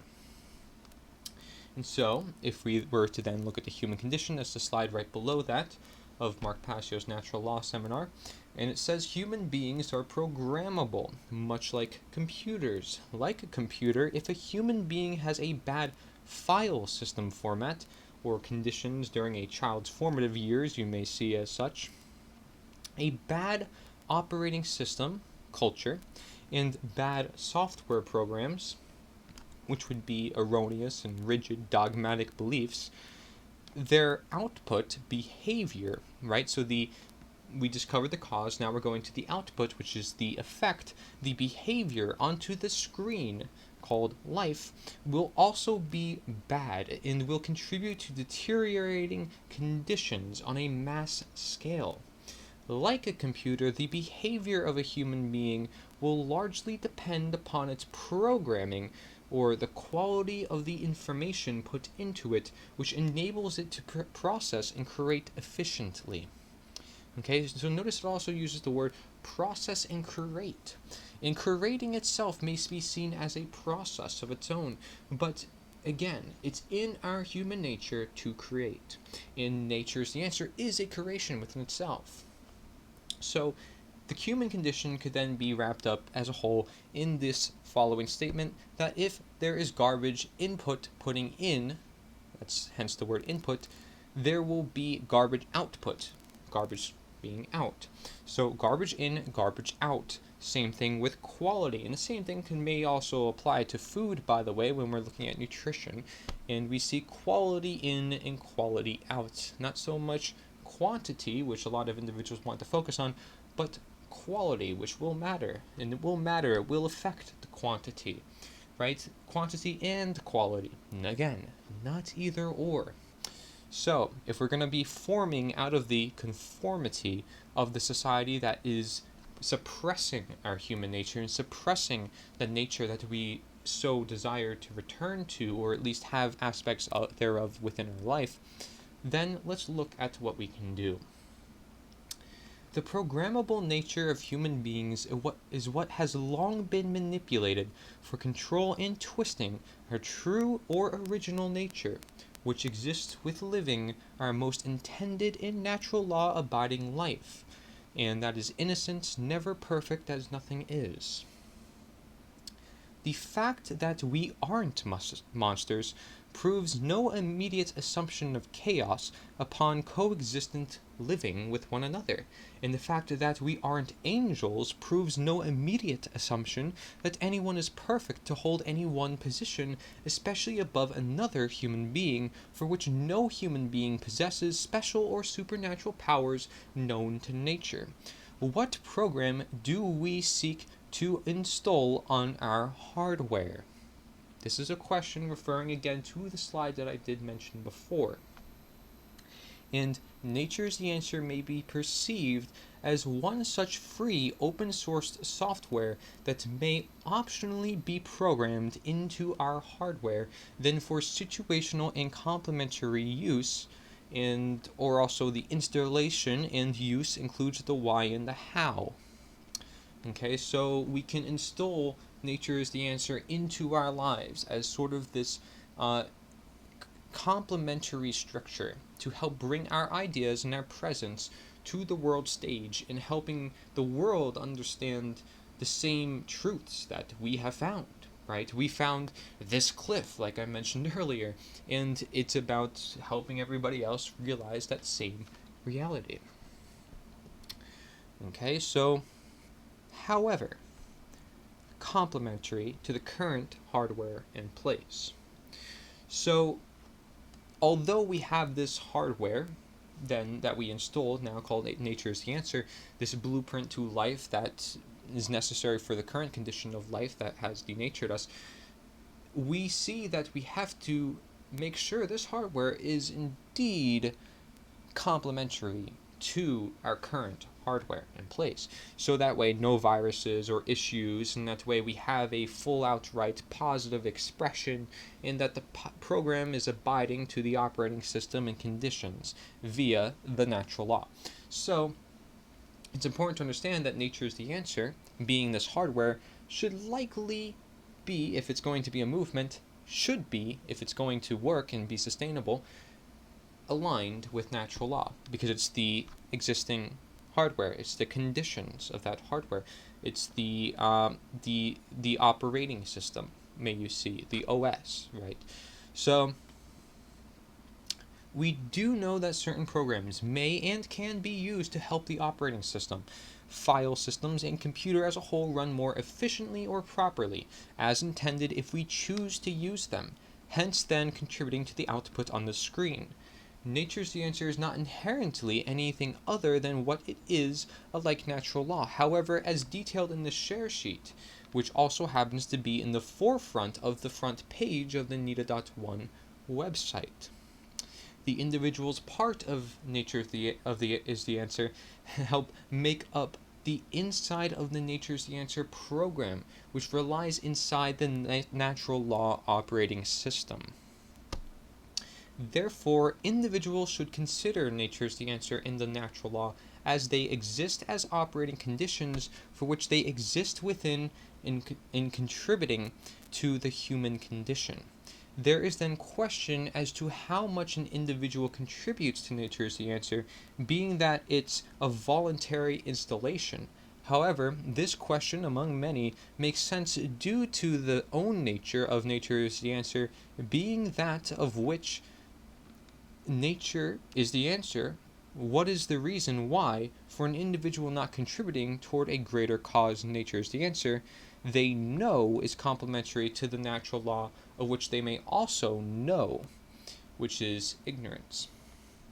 So, in short, what that is saying is, and of course I encourage you to read over that again for yourself so you understand the full context, being that there was a lot of parentheses that I had to go over there, but essentially what that is saying is that we should not be ignorant of what we do know will help our operating system, because it will just cause more problems later down the road if we do not fix those problems. So it's important to address them not only faster before more problems manifest, but that we fix them before our whole operating system, before we know it, it ceases to exist and doesn't work as properly or as intended, and who knows what shared files may be on there, and then it affects everybody else's computers and other software that may be involved in that computer, in that world of environment and life. So depending on how you want to look at this, if you don't want to look at the world of life as a computer, look at it as a garden. And every plant has to work together, and every plant has to receive its sunlight and its water, its maintenance. There's required action for the plant to do what it's intended to do. There is a level of action. Although most of the time you don't have to do anything for it, there is some action you have to do for it to still stay alive. And so it's important to then know what is the right action for that plant, because every plant might require different actions, and then what's going to protect it against certain things. There's always different ways to look at it, and then even just preparing the plant to be planted, and then not only that, then harvesting the plant after. So there's all those conditions to consider. And in the modern world, we've made some questions that I just asked quite simple, and we take a lot of that for granted. We overestimate certain things, we underestimate a lot of things, and unfortunately, I would say our society underestimates nature in the most degree, because essentially we live here in nature, and it's so universal as a terminology, as I mentioned, and how practical it can be used for not just medicine and law and rights, but those things are essentially all the things we're arguing about. Why wouldn't we seek the universal cause to each one of those? Why wouldn't we? And it's quite simple, because there's something called divide and conquer, and there's something called problem, react, solution, and diametrical controlled opposition, and so forth. And all those influences are going to play their toll in this world. So if there's a knowing of why, is there honesty?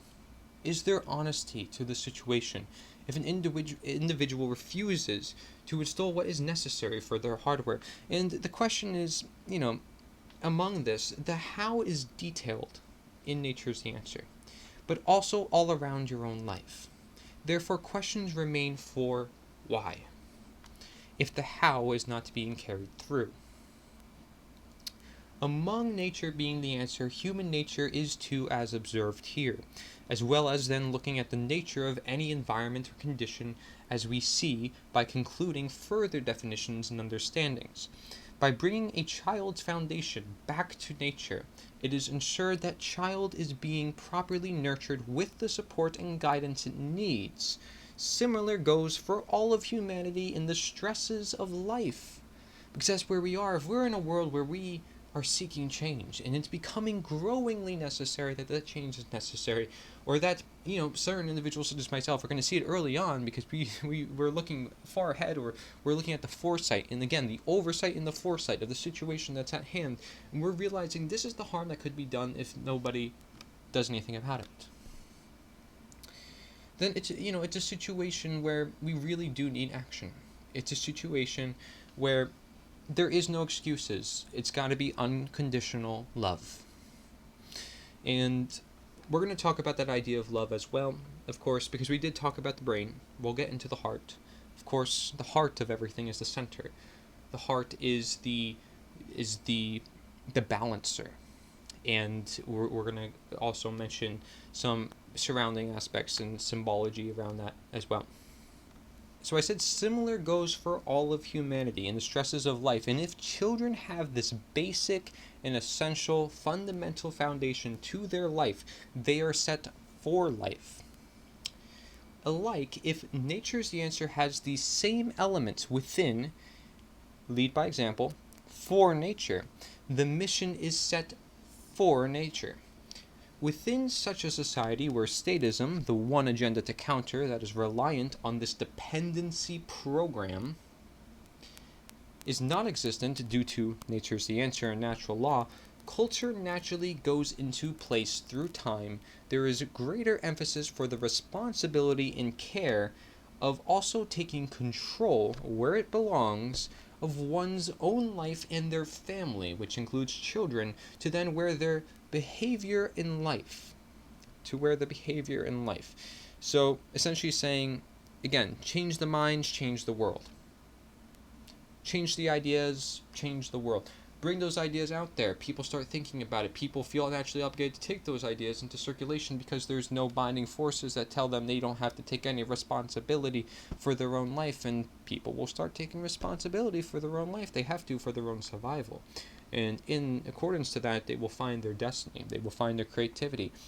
Because it is in our human nature to do that, to use it, to be of this expression, to freely express, to be human, to be the very simple things. That's it. That's all I'm talking about here. It's just the simple things. And so, and I even mentioned that previously in the past slides, how it's those simple things we need to uphold for the requirements, right? The requirements for the simple things are the things that we really have to focus on if we want those simple things. As simple as they may sound, we can have them within our own life, but we also want it for others, not just to be egotistic and stay within our own echo chambers like I mentioned, but to bring that to the rest of the world and then make even more friends. I mean, this is what it's about, is really trying to help the world as much as we can. Who actually, truly, actually wants to help and change the world? Who actually, truly wants to do it? Not somebody who just wants to do it for themselves or for money or for whatnot, right? I mean, I'm not asking for any money. I told you I'm not selling anything here. I'm just speaking on behalf of this action that is necessary. That's it. I'm doing this out of my heart. So, that's it. And if we lead by example, right, the mission and the message is set for nature, and we start to bring these things into place. All right. There is greater emphasis for the responsibility and care of also taking control where it belongs of one's own life and their family, which includes children, to then where the behavior and life output and screen are living the most optimal, intended, and sustainable form for the very opposite of questionable or deteriorating conditions. Therefore, then also producing the most intelligence due to worldly intended balance and justice served through natural law. Is Nature's the Answer part of your toolkit if unity helps precede change? If part of Nature's the Answer, is natural law part of your toolkit if it within itself proves statism immoral and objectively wrong, as well as providing understanding behind all actions and behaviors as occult knowledge to keep in societal circulation for worldly environment, empowerment, and integration and learning? Another perspective of this is that Nature's the Answer goes in, right? It goes into our lives, into the world of circulation. To you, the guider, the question goes out there, and Nature's the Answer goes out for natural law and nature, the real governor, the answer. So, essentially, you bring Nature's the Answer into your life, and you start bringing that out to other people's lives. And that's the power of this. Nature's the Answer in, Nature's the Answer out. You are being the change. You're the one showing how you can be the change. You are perhaps living it within your own life, and you want to bring that to others. And so you do. Nature's the Answer in, Nature's the Answer out. The essential understanding of the human condition at any point of time is to know where we stand in. What mess do we put ourselves in? If Nature's the Answer is all including you, it's what you are in, and it's in your life, as within natural law. It should come of positive expression of natural law attraction, benefit out for both you and the world. The more effort we all put into Nature's the Answer, the more we all get out. The more effort, both intuitively and actionably within our own lives as part of Nature's the Answer. And so the higher the quality our life will all become when replicated on a mass scale. All peoples do not need to be of nature is the answer. However, the majority to all can. The beliefs matter most here, for any system cannot continue or strive without such belief dependency in the majority to all of those being controlled. Slavery in the case of statism, program choice due to your freedom, you should not suppress or let in being oppressed. Since belief systems have existed as such, it is not impossible to undo and create another based on actual law and truth. Actual law being, natural law, and of course truth being more of nature, interchangeably as a word. And therefore the internal is just as important, if not more, as the external. We must be the change that we want to see. That's what I want you to get out of this. Ultimately, if you want to form out of the conformity, that's exactly what you do. And Gandhi did it, for example. He's the one who's even coined with that phrase, to be the change that you want to see in the world. So we're actually going to also look into his storyline, how he got to be in India, and the amazing stories behind that will actually really tell us what we can do within our world today. One such example I'll mention now is he started off with protesting, I believe it was the salt tax that was happening in India under Britain. And so it was that really started everything, is opposing the tax. And as simple as it may be, just that one thing, the taxes, could be enough to dismantle such a system and bring people together under this common message of nonviolence and unity for really just independence, living as they wanted to live, which all humans ultimately at the end of the day strive for. They all look for freedom. This is an inner human desire. Moving on here, we have principle, the next slide. And we're going to talk about the manifested reality. How does their manifested reality come to be? So we talked about problem solving. If we're going to break this down into a step-by-step process of an individual and how they manifest the reality from an individual to this mass amount of collective individuals, it can be seen from anyone from one person to many people. This process applies to all such. And we start with knowledge, we go to understanding, then we go to wisdom, and then comes the generated result. So essentially, the generated result can either be order or chaos, and we're also going to have a chart for that soon, so look forward for that in this presentation. And if we start with knowledge, it's going to matter on the available information. And this constitutes potential knowledge that may be gathered, processed, understood, and acted upon by individuals. Then, from the available information in the knowledge sector, we may move up the scale to understanding, which is a decision-making process. These processes take place in the human mind and are chosen by each individual based upon available information. And again, available information, if you connect the previous points, it has to do with nescience, has to do with ignorance, understanding all those aspects that are there. Then, from the decision-making process of understanding, we may move up the ladder to wisdom and human behavior, where it says each individual's behavior is based upon the quality of their decision-making processes, which in turn are based upon the quality of their available information. So notice everything that we start to move up for, there's also the dependency of everything below it. So essentially, if we were to look at this top down instead of bottom up, we would realize that our reality depends on everything below it, just as our human behavior depends on our decision-making processes and our available information.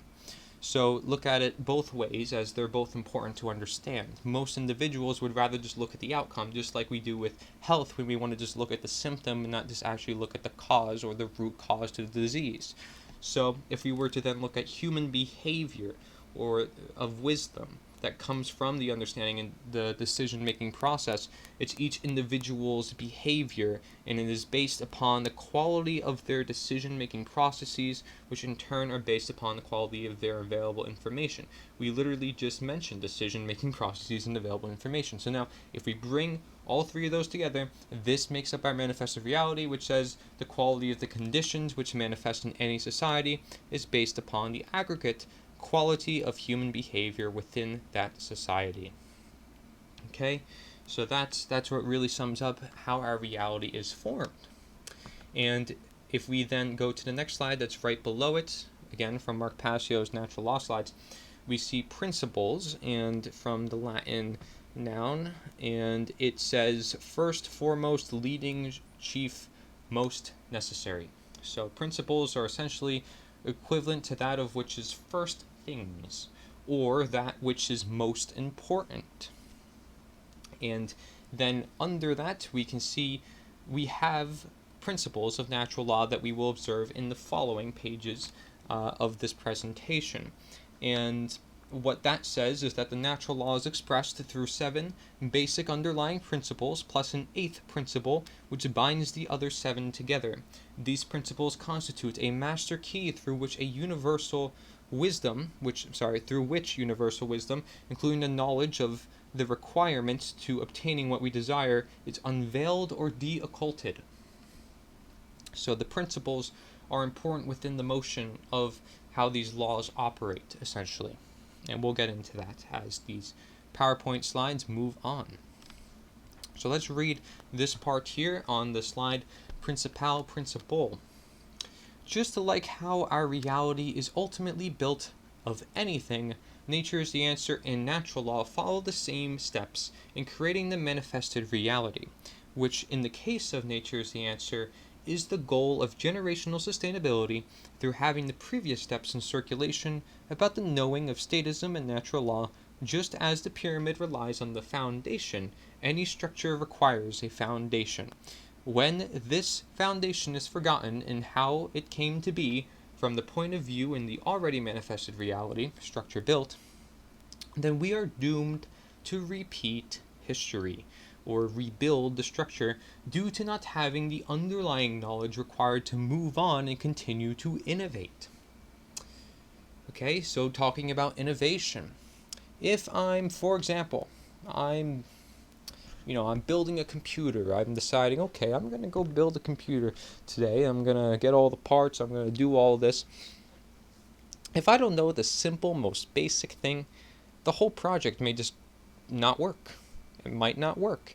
I forget the tiniest little part that's so integral to the whole system of the computer.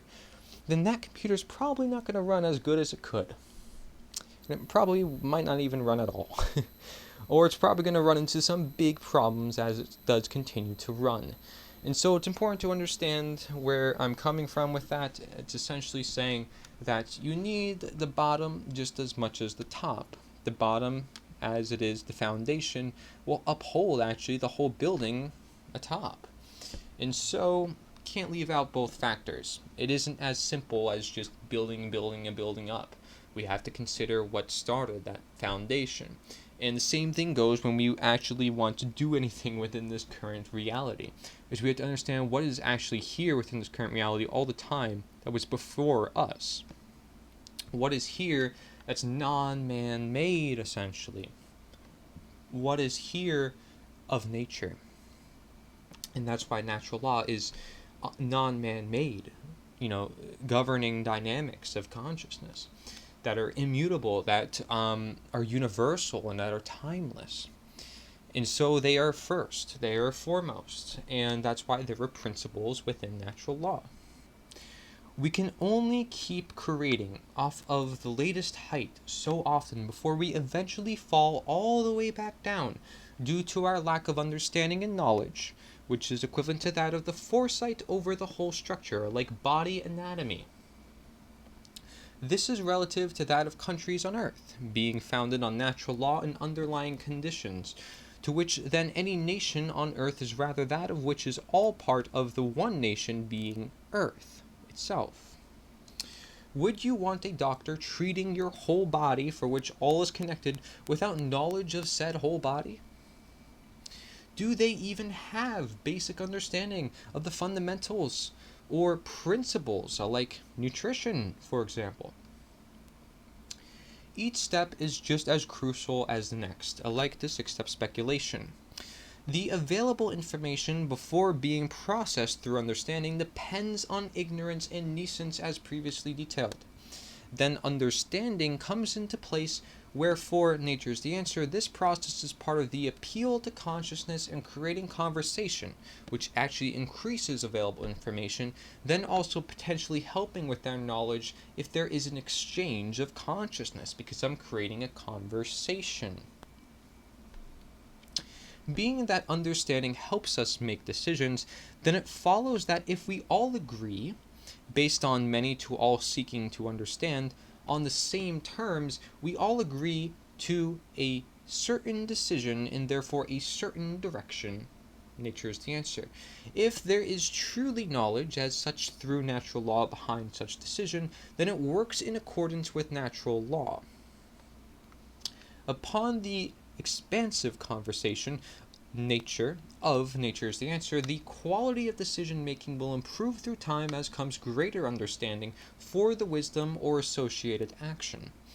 Nature's the answer itself is based on the wisdom from the gathering knowledge of natural law and understanding of action requirements to take and fulfill for the manifested and desired reality.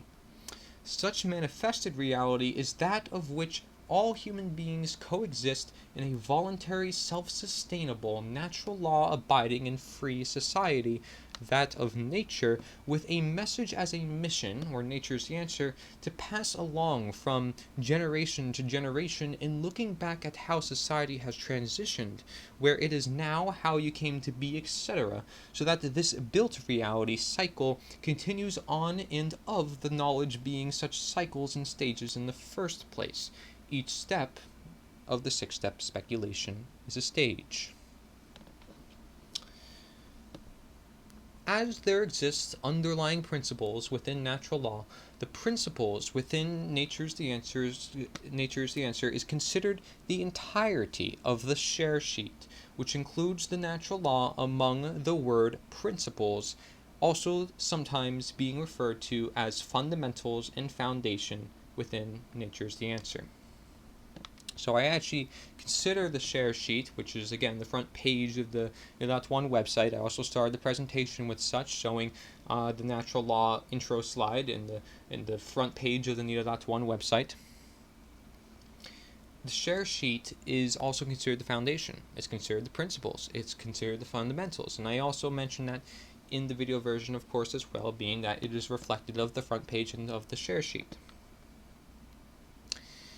Nature is the answer argues that unity precedes change, as previously described in the evidence of understanding from knowledge, which is equivalent to gaining a bigger picture of a multitude of elements, therefore being a principle within itself, as to also be of the foremost leading blueprint, being that it's of the natural way, to that of transitional and generational change, growing most necessarily as defined by principles as time moves forward in the opposing direction, which the denaturing meaning to make unnatural.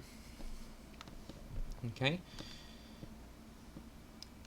Individuals must realize such first things that are principles, such as nature's the answer itself, may be then considered most important due to the requirement nature for change through unity and integration, among other aspects as defined by nature's the answer.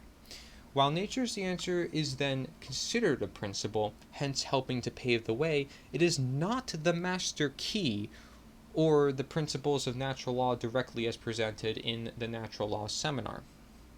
Again, nature's the answer is not natural law. Nature's the answer is of natural law, hence making sense it is then to be considered a principle. Therefore, complementary, not supplementary. Such gives reason as to why care is an eighth and binding principle, for care brings into effect effort and willingness to take action, as being the reason behind the Nature's the Answer movement, and also binding natural law itself, including other principles, to any current stage of life. Hence also gives evidence to why universal wisdom then comes as a result of these principles put into action. If nature is the answer, as previously detailed, is wisdom and a principle with focus on not just knowing the master keys, but using structure, it is reasonable to assume nature's the answer may be of help in the reality building chain if it seeks to use individuals who may already have wisdom, being where nature's the answer stands, not necessarily yourself, for those who stand below and trying to reach above, akin to bringing individuals up with knowledge and understanding to wisdom instead of only for ourselves and our own ego. As previously symbolized, the pyramid then doesn't exist with no base, and hence through disintegration and demotion, and all that remains is the generated reality which easily and naturally follows our wisdom. Reality is now in full control of the masses. So if you don't understand how I connected nature's the answer to this process of knowledge, understanding, wisdom, and generate results, I encourage you to read over this slide for yourself again to understand the full context of this. Such wisdom of action, nature's the answer, attaining and attributing to the masses universally, then constitutes universal wisdom. Okay, so if we want the whole world to be of wisdom, for this generated result of individuals who are conscious, a conscious awakening, may you see it, the new great awakening, or whatever they want to call it nowadays when it comes to changing this world, although they don't really have a structure to do so. This is essentially the real conscious awakening, because we understand how our conscious behaviors even come about to begin with. We understand the law, and we understand the actions. You understand yourself within this world and this reality we all live in together. So it's important to stay true to principle, something a lot of individuals who understand this stuff may say, right? And that's why I say principle. And again, there's different interpretations, of course, of the titles I have for the slides. But the point of this slide in particular is mentioning how we can really break down this pyramid structure and how we can bring knowledge to everybody. And if we're seeking unity, we're seeking understanding. So really, we've got the first two, steps done on this ladder. Then we have wisdom, which comes naturally from the two, because we're seeking it and we have an open mind. We're bringing new ideas to the table, and then we're going to get the generated result that we deserve and what we desired. And so it's coming about through conversations, coming about through courage. It's coming about through simply sharing with one another and using our human nature. As I mentioned in the previous slides, we connected that deterministic and the random components, right? So let's continue on here so we get the fuller picture when we keep concluding and adding more and connecting dots and then going back. Connect ed to all. So connect ed, connected, connect education to all, right? Because we are to educate the world through the way of conversation for the knowledge, as I mentioned. So let's look at the natural law slides to the left of this slide by Mark Passio, and we see the first principle that we're going to talk about is mentalism. Then we have correspondence, then we have vibration. So let's start with mentalism. Mentalism is that the all is mind, the universe is mental. Thoughts lead to the manifestation of things and events. Thoughts create our state of existence and the quality of our experience here on Earth. Therefore, be responsible for everything you create by being responsible for everything that you think, right? Because what your thoughts are is what's going to dictate your actions thereafter. Then we have correspondence, which states that which is above is like that to which is below. That which is below is like to that which is above. The macrocosm, which is the very large, the totality, and the microcosm, which is the very small, the individual units which comprise the whole, are reflections of each other. Okay, so you have this world that is reflective, and you can see there's a picture on that slide of a tree being reflected on the ground onto the lake. And you can see that if you sort of just put your head upside down, you'd see, wow, it's actually the same image, just reflected, right? And that's exactly what it means when it says reflections of each other. And also, what that statement means is that if there's this selected few group of individuals who are changing their lives, it can not only ripple effect for the many masses thereafter, but it will set the example for the many thereafter, and it will affect the greater scheme of things when the microcosm, this small group of individuals, are there being the change for the macrocosm, which is there to perhaps see that such presence. And so you may think of yourself as somebody who's on this mission, who's on this journey, as the microcosm, part of the macrocosm, and that you have a relationship, no matter what, with all individuals to which you meet and to which you live with. You're not special, you're not in some special group just because you have, nature's the answer and this blueprint with you, or some special knowledge about natural law and so forth. You're not any special just because of that, right? I mean, even the quotes say that the individual who truly knows that they know nothing, right? I believe that's a quote by Socrates, if I'm saying that correctly. And then if we look on the corresponding slide, it also says the universe is holographic. It is self-similar across all scales. So we see patterns. We recognize those patterns like we do, right, with understanding the word consciousness. We see those patterns all throughout nature. This is a natural phenomenon. Just remember that these principles are of natural law, and therefore they're of nature. Then we see vibration. And a lot of people also talk about vibration within the body or within other elements. They may make it more spiritual, say it's spiritual. Some of these things I don't intend for it to be called spiritual, but it just happens to be that way. Now this slide that says vibration says that nothing rests. Everything moves, everything vibrates. At the most fundamental level, the universe and everything which comprises it is pure vibratory energy, manifesting itself in different ways. The universe has no solidity. As such, matter is merely energy in a state of vibration. And so, if we can understand mentalism, correspondence, and vibration in its general outlook, we can then now move to what I have to write along this slide. And I state, you are indeed responsible for that of which you create on this earth, as well as too with nature's the answer, for creation is core to its existence and prevalence, as we are all born creators, hence contributing to our supplemental or complemental nature. And, one way I like to describe this sort of ripple effect situation is, I'm giving you a package. I'm giving you a package here with this blueprint to life, right?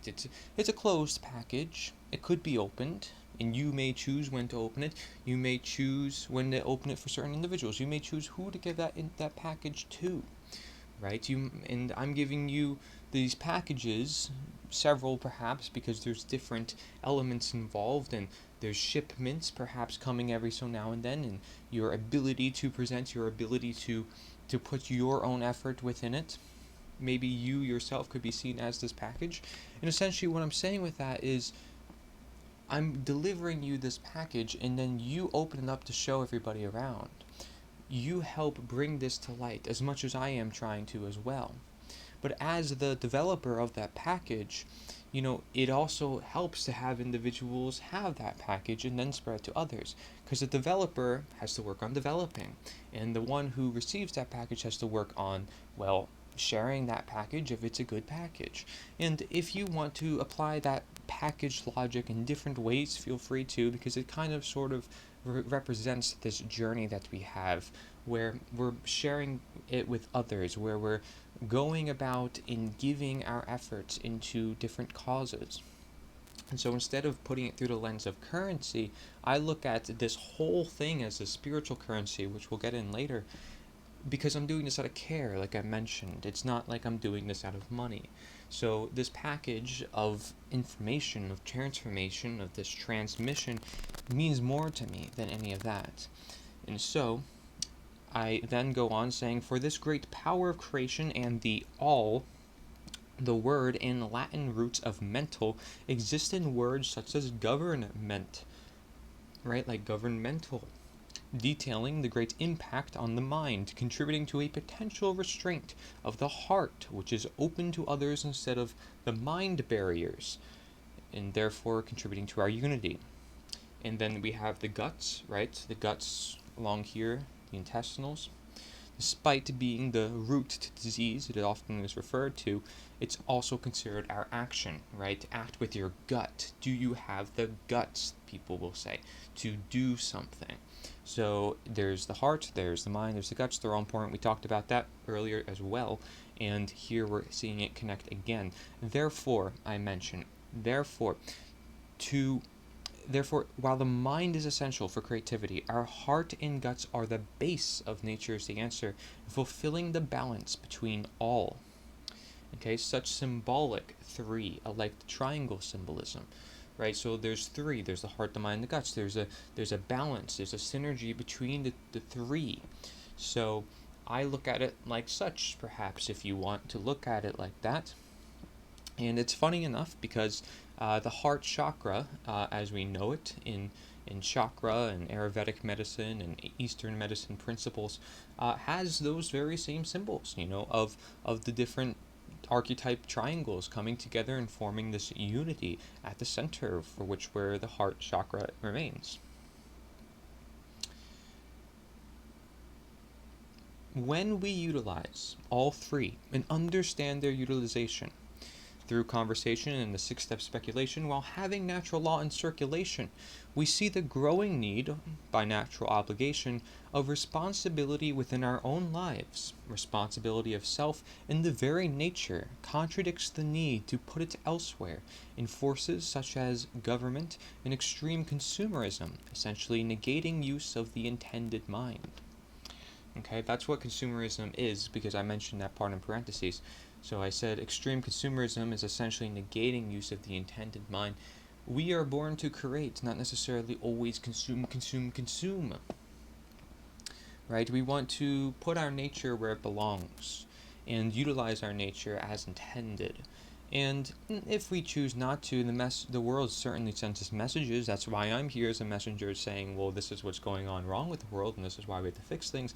But there certainly is a reason why this stuff still exists, right? I mean, our ability to create these things, like I said, is amazing. Our ability to improvise and then create based on that is amazing. But what I feel is that our very nature is being compromised, and I don't have to say I feel to the great extent when I see the evidence. And I see it all around me that individuals are, for example, being consumed by their smartphones, and that contributes to less of a social life.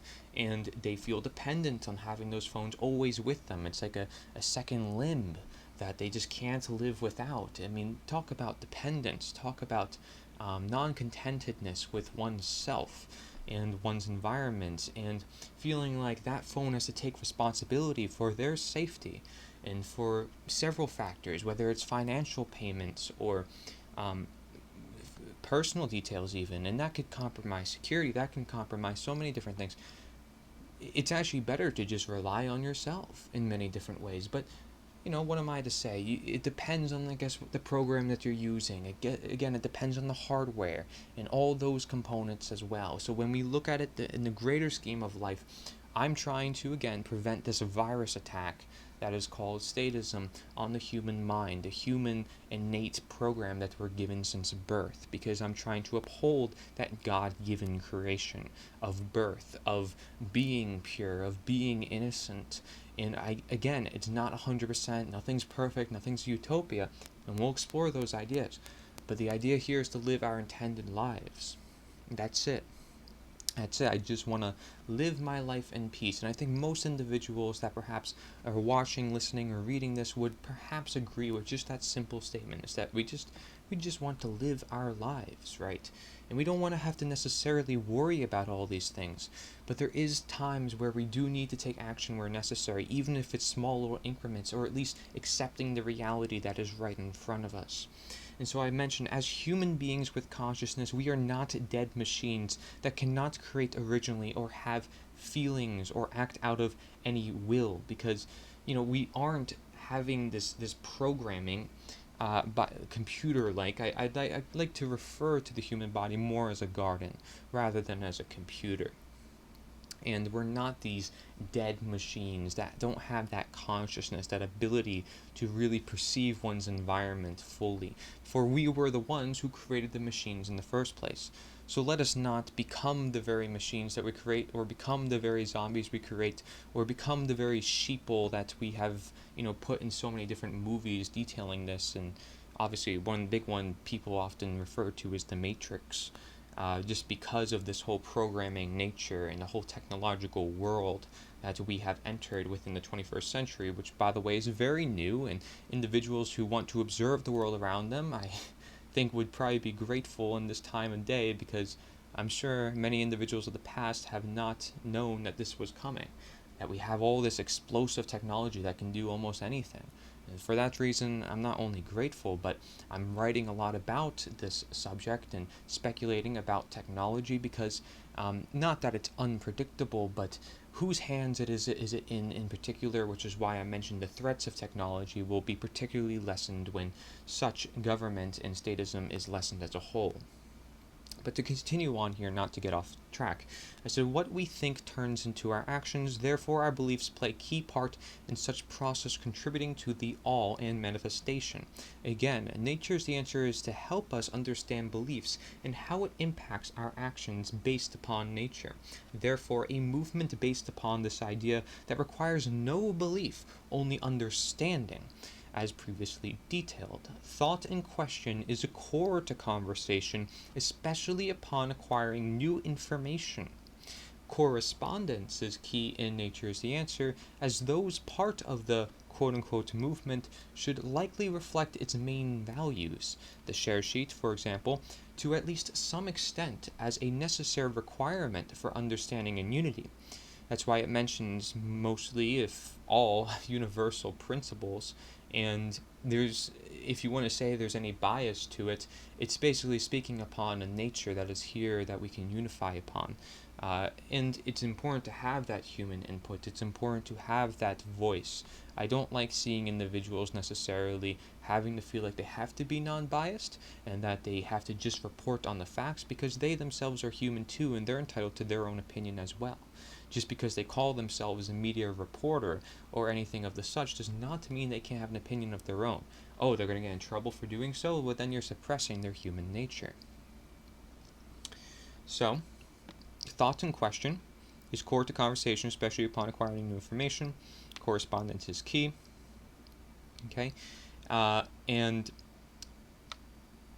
it's a necessary requirement for understanding and unity to have that correspondence between you and an individual that you're talking to. Correspondence plays a great role when looking at individuals through the microcosm, that would be, which is the answer applied by question within Nature is the Answer, changing themselves on a mass scale to then where manifested reality comes into place, and that's the macrocosm, which is the answer in circulation by Nature is the Answer, therefore creating need without or less Nature is the Answer relevance, meaning that the movement per se of this blueprint is less necessary in certain conditions when certain requirements are met and fulfilled. And if we are already living our intended lives, what point is there to talk so much about these intended lives, unless if we're telling a story about history and what is simply here, which keeps things in circulation and prevents cycles. So we're going to talk about that moving forward. But to mention this relevance idea that I keep mentioning over and over again, it's sort of talking about how we bring this to light, and it's not something that has to overturn all the world governments and places of the world. No, this is just changing the minds back to where we have to go as a human species, and not just increasing our consciousness, may you want to say, but to return to nature where we belong. So, if we change that macrocosm, which is that manifested reality, comes of such in reflection naturally. So if we are looking at individuals changing themselves on a mass scale to then where manifested reality comes of such in reflection naturally. So meaning if we change ourselves and the people around our own environments and we encourage others to do the same wherever they may be, it's even as simple as, okay, everybody just talk to their neighbors. It's pretty simple. Everybody just talk to their neighbors. And everybody lives in some sort of neighborhood, perhaps. And if they don't, they're going to maybe reach out to people that are still nearby or family members they may know. And eventually, that alone would create so much impact, because one person on the block of, I don't know, 50 to 100 people maybe, would get that out there and would share these ideas and would try to bring these individuals on board with a unifying effort that isn't deceptive, that is actually grassroots because it's rooted in universal truths. Okay, so that's where I'm looking at when I can just look at one scenario of something we can do, talking to our neighbors. And we're going to go again and talk about the specific actions we can take. Now, when one large fabric of nature is denatured, just like an essential organ being of disease or impairment in function, that it comes to be where the whole of society or the body becomes denatured in other aspects, since all is connected, as to become self-similar through normalization or conformity, or as much as to show or message in different ways any accumulation for need of balance. If any individual were to make correlations within society, noticing correspondence as to the cause and effect of problems observed, they may find the need to make reflections of their own, through personal action, and being the change, as I mentioned so often, in order to correspond and reflect the definition of answer, right? A desired manifested reality for nature, or nature is the answer, right? Because that is the goal, essentially, of this movement. People may ask me, well, what is the goal? Well, the goal is exactly what it says in the message as the mission. It is the mission for the reason. The mission is the goal. The message is the mission. So therefore, nature is the answer is the goal. And it's for us to understand that it is the answer and then apply it within our own lives. Because of that understanding, we apply it in our mind, to which all begins in such. So then going back to what I'm talking about, upon vibration, the idea that everything moves is core in nature's answer, as for being called a quote-unquote movement, in desiring to keep and restore the usage of our very human nature, or the natural movements at intended use. Energy is key for not only facing fears and being brave and having conversations, but being able to attain and retain and understand in knowledge, alike for that of this PowerPoint or in understanding natural law. A world with a lack of energy, yet so energy dependent, is not only not responsible, but likely putting their energy in wrong places and consuming the wrong energy forms, hence denatured foods, flashy media, not addressing the root cause, unable to function properly. In the case of news, for example, right, what we call the news, which is supposed to give us knowledge and information, well, what if that within itself is denatured? As I mentioned, even the broadcasters themselves have to suppress their own human nature. Why not just be human and at least just read off of what's in front of them, instead of acting all, having to have the perfect image of somebody looking, absolutely perfect in front of a screen, and then they have to read a teleprompter. And again, they can do whatever they want. It doesn't bother me. But what is more real? What is more human? What will people relate to more? And what really shows that relation? Why is it that YouTubers who look genuine appeal to people more?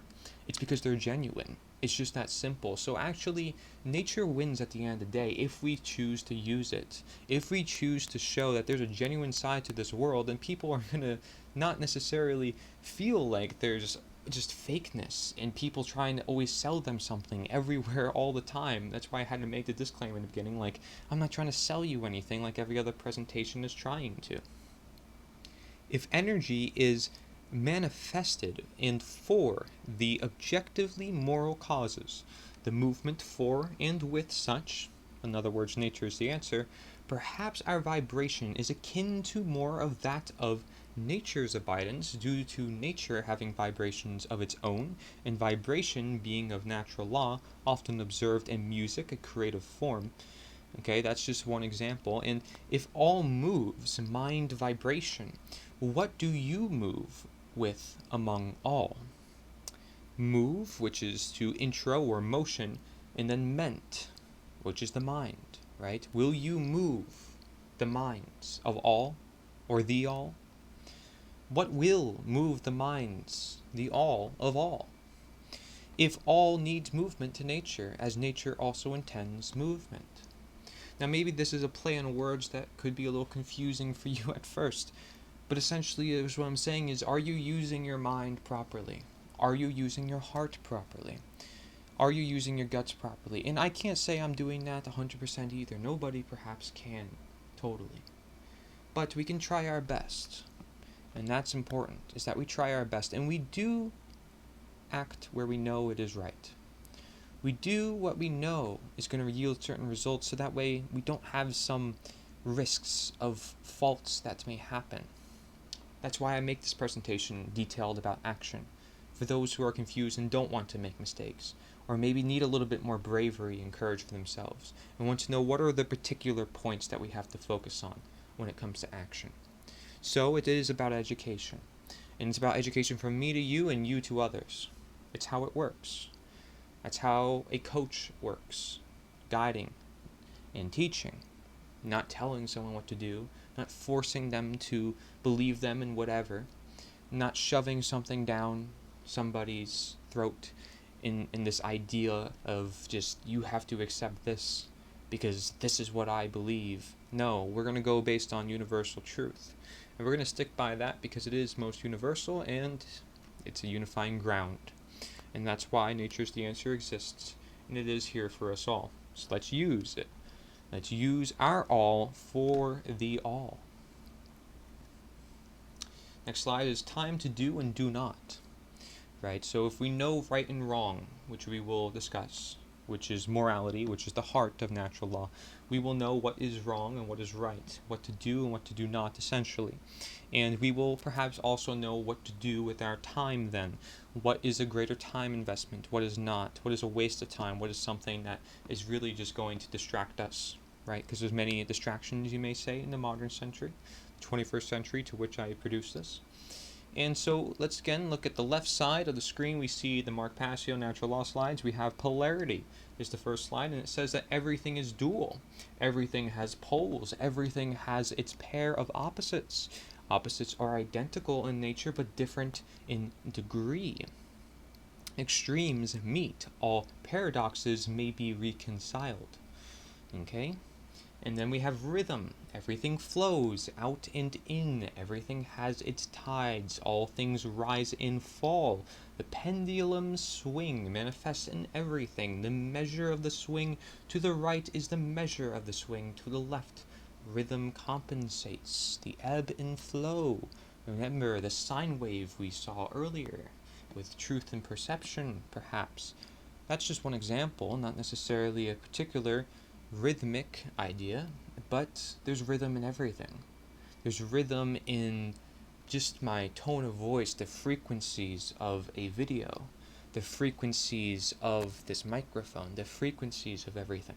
There's vibrations for all those things to happen, a vibration just for my voice to go into effect, as we mentioned with vibration as a previous principle. So we can connect these principles as well and see that they do manifest pretty much everywhere depending on how we look at things. And so then we have cause and effect. Every cause has its effect. Every effect has its cause. Everything happens according to law. Chance is but a name for law not recognized. There are many planes of causation, but nothing escapes the law.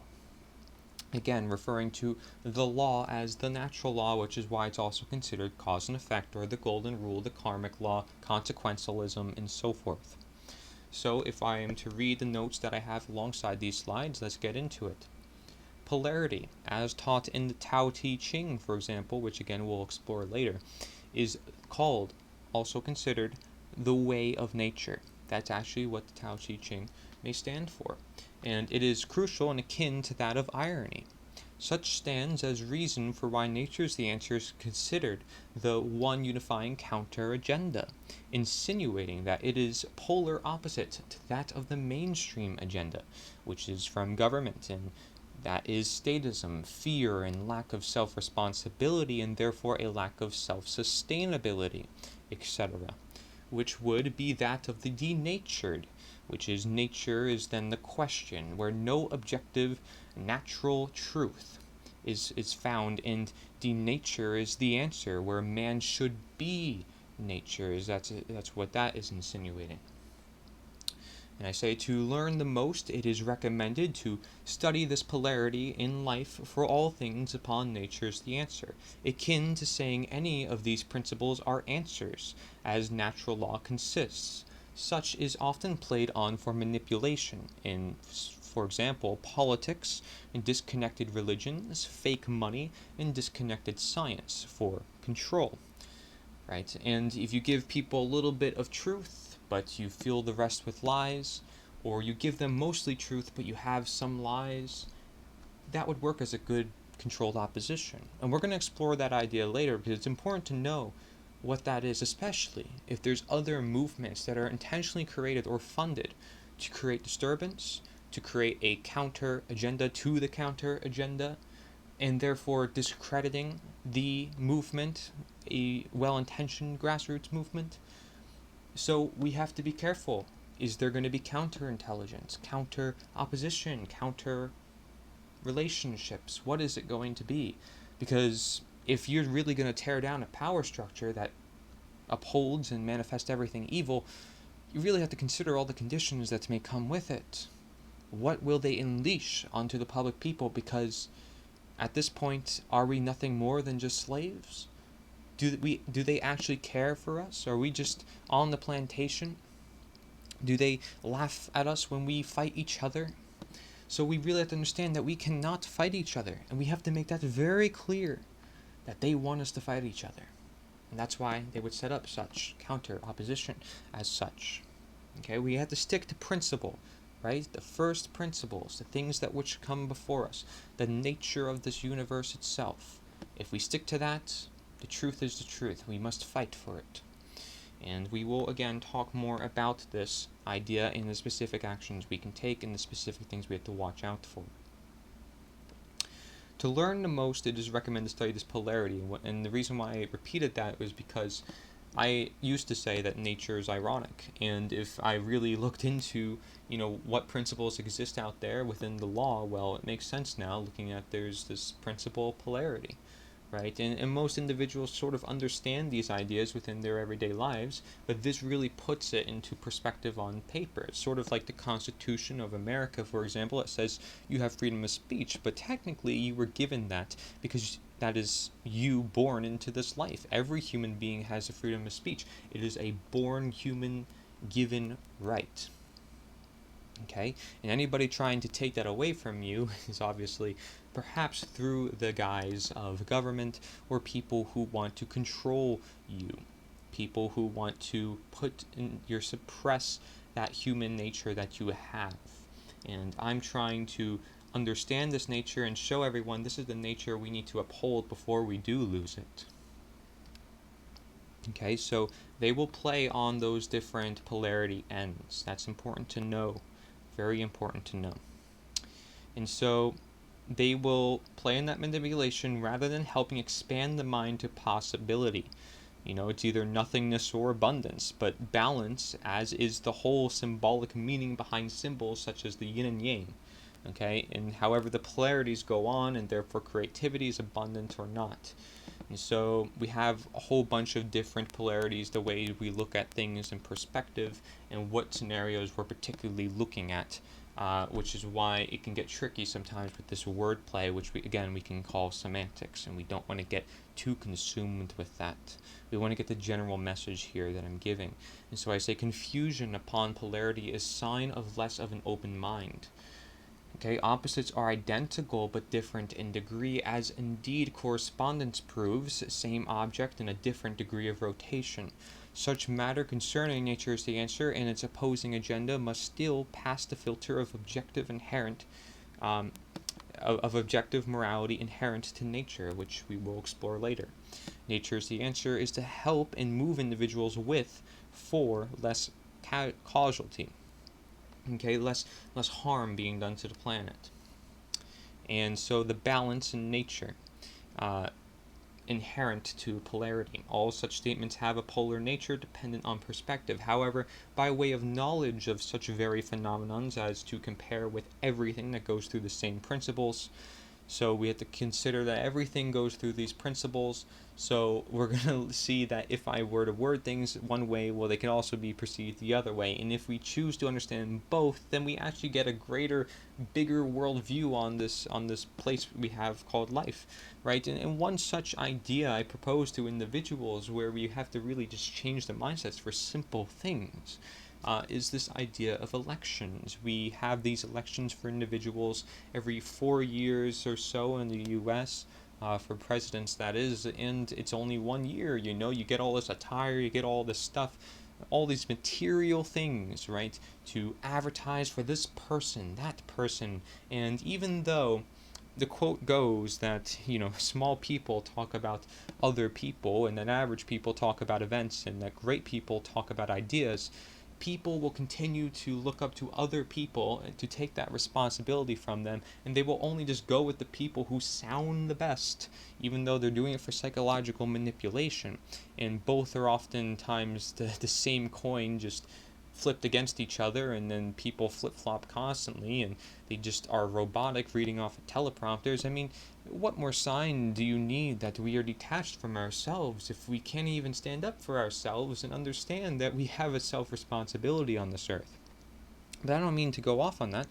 Of course, again, I'm entitled to my own opinion upon this knowledge, and you are too. So I encourage you to have ideas about this. But what I was going to mention is that essentially, why not have an idea that transcends many years, a generational idea that can really go beyond the scope of just one campaign, a campaign that really goes across everything and will always remain past any certain set time and date. That doesn't have to just be in material. It doesn't just have to rely on material, because it relies on our human nature, so that way we use it before we lose it.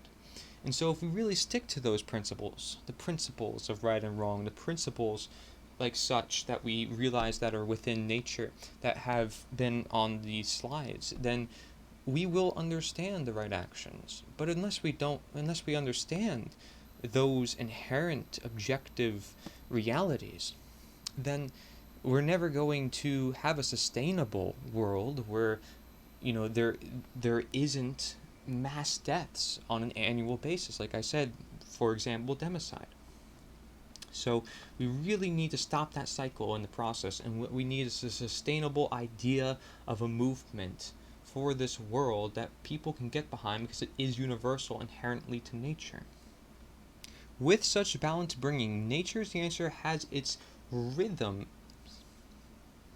and certain natural relevance to where nature's the answer at sometimes more than others rise and fall, dependent on the denatured state of the current condition, especially where no state should exist due to its denatured nature, and questions of uncertainty surrounding the world of any uncontrolled by nature, although it ultimately is, which is polarity, detailed in the One Ultimate Agenda Schism, which I'll explore later, a speculative diagram for nature's the answer.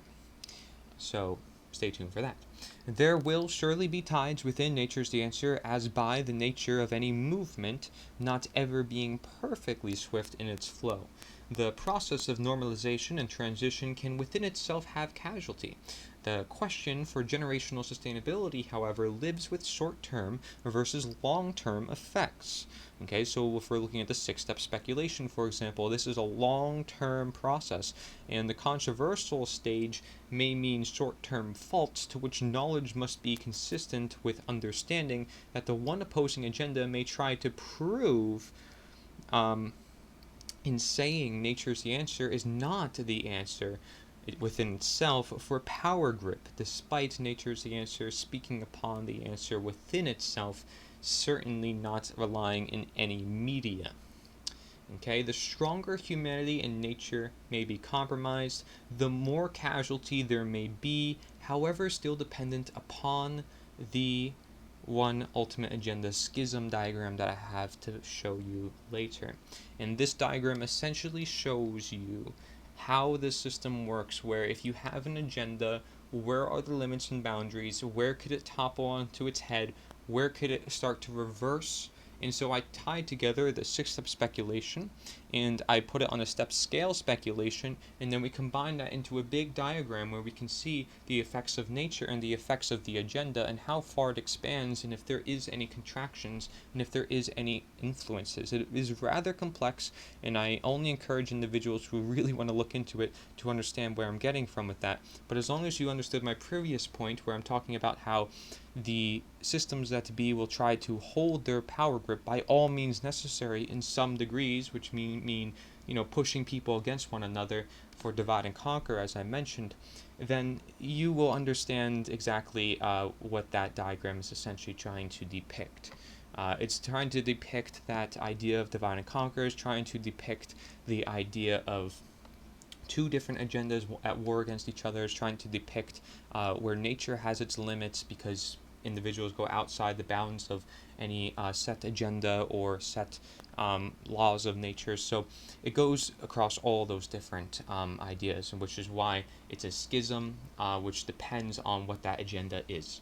So cause and effect, also being summed up in direct relationship to natural law, is key when it comes to the requirements set for nature's the answer upon its movement to transition the world to generational sustainability and freedom upon definition of both nature's the answer and within nature and natural law.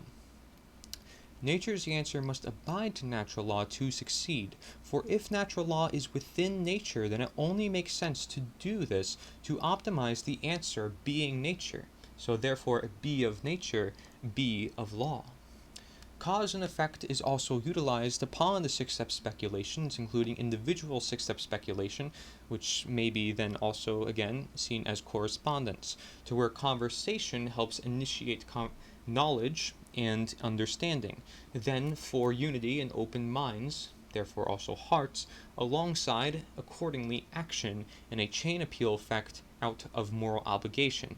In for out, as previously detailed, right? Putting in to get out. I know there's a lot of connections here that I can just go again on all day about going here to here, here to here. But again, as long as you see the bigger picture, that's all that matters here. And if you want to look into it more, please do, because it really will help your perspective on this world. So that's why I'm going to enlarge that slide for you again on the screen. Okay, so everything that happens within nature's the answer does not stand for nature's the answer itself. Nature's the answer stands for itself by definition, despite its representation as a movement then dependent upon us, not any singular figure, but particularly the share sheet as for the unifying ground to then be digested by us. Okay, so the share sheet is there as the unifying ground, hence why it's called the foundation. So again, that underlying foundation to the building that we can then grow from such and make sure that it stays intact. Okay, and so we know from that share sheet and looking upon it as one of the first slides in this presentation, being the front page of the nita.1 website, that it has universal principles, that things that we can understand and is dependent upon our human nature of delivering for other people to also understand, therefore increasing the efforts of nature directly by using our human nature. And I know I mentioned the word nature a lot, but hey, it is the answer, especially to this situation where, again, there's natures being conversed just from you to me and to this presentation within itself and of the world and of every single word that's in here that has a nature of its own. Okay? So, indeed, we should stand and be the change for nature. Shall it be the answer we strive for? Hence why the flag and share sheet of Nature's the Answer stands for itself, while we stand for ourselves and the truth and nature. However, to understand, then therefore unify around Nature's the Answer, alike natural law, is to align our actions to it through conversation and representation. Nothing escapes natural law. Anything may escape nature's the answer, but being that nature's the answer is simply of recognizing these action-oriented aspects within natural law and society, one may still work within or for about it in different ways. Without representation, however, it becomes harder for others to understand such ways and the cause as a whole, and therefore unify for a mass-scale manifested change. So it becomes harder for this unity, which is a requirement for the change here that we want in the world, this unity around understanding and seeing that there is a cause out and about in the world. It becomes harder if there is no representation during this process. So you can start taking action, right? I said that nature's the answer is this equivalent to the necessary action for the optimal condition. Exactly, it is that. But aligning that to a particular movement, which is why I chose those particular words, is helping us understand that if we have a designated cause, it creates a more designated voice within this world, which is especially important as now, where there isn't something like this ever done before, as I mentioned, and as I will continue to detail how special this really is when we look at all these fine details, which you may not see at first when you first go to, nita.1, which is the website for this blueprint as mission, as movement, as message, that to which it is through a whole bunch of different terms. It's because we don't want to set it upon any one locked scenario. Now, although there's specific details about this in the presentation, about my intentions and so forth, it's just for people to have a greater understanding upon it. But it's simply an idea at the end of the day, an idea that people can come together upon and really just allow it to be this mechanism that can help create the change that we want to see when we ripple effect through the world, having understanding of the knowledge that such movement of an idea brings. Okay, because again, we're changing the minds to change the action, and therefore then it's a natural process of transformation, and it only happens with conversation, simply a conversation of these ideas, of talking about what they don't want us talking about. I say they again, it's the one agenda, two counter, which is why we're the one a counter agenda. Okay, so then moving on here, just to understand that when we understand such ways, right, we understand what's going on here, what nature's the answer is, that is the cause. Okay, and then for the manifested change, the mass scale manifested change, that would be the effect. So the cause, which is another word for movement, is nature's the answer, and the effect is literally what that movement creates. Well, I'm moving here, so what's the effect? Well, I'm standing in the middle now. Oh, I'm causing myself to move over here. What's the effect? Oh, well, now I'm standing on the side of the PowerPoint presentation.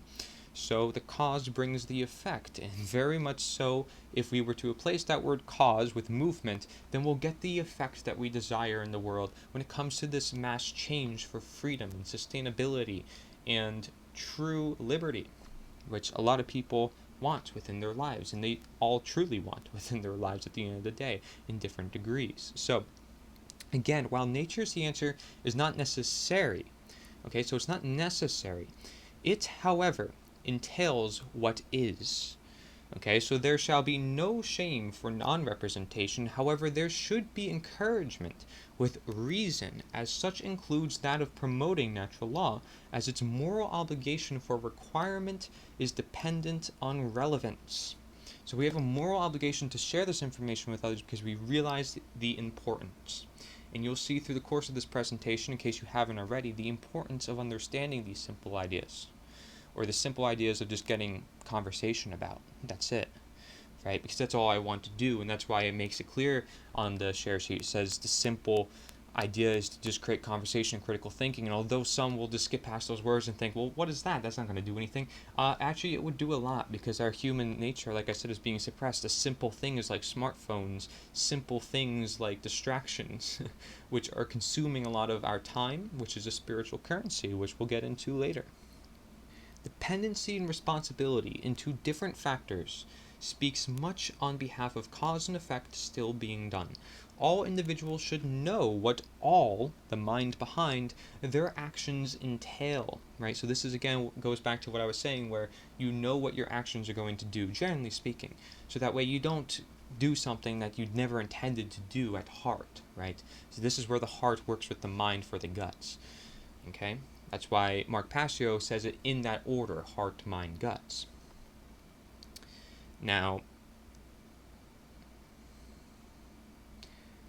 that's if shall they truly want a desired outcome for all, if all happens for reason in nature.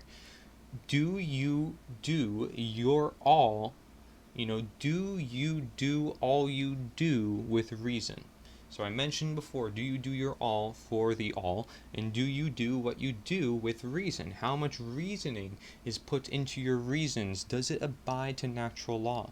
And then also prepared to face natural controversy, because again, there's a natural controversy to these ideas getting about, as does it come with delivering truth in general and nature in a world away from truth and nature. So that's why it would be controversial, is because we currently live in a reality that is detached from those elements. So when we walk into this world introducing these ideas of nature and truth, it may seem a little weird, a little wary for some individuals. They never heard of this before, never taught in school, so forth, right? This idea of natural law, never heard of it, even though it's essentially, again, a very fundamental part of a lot of different things.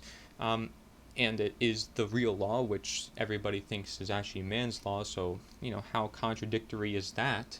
So they put the polarities for the control, and if we understand those polarities, then we can be that polarity to their system of control, hence the one counter agenda, that is nature is the answer. So if we understand then that there's this natural controversy that's coming about, can others support you?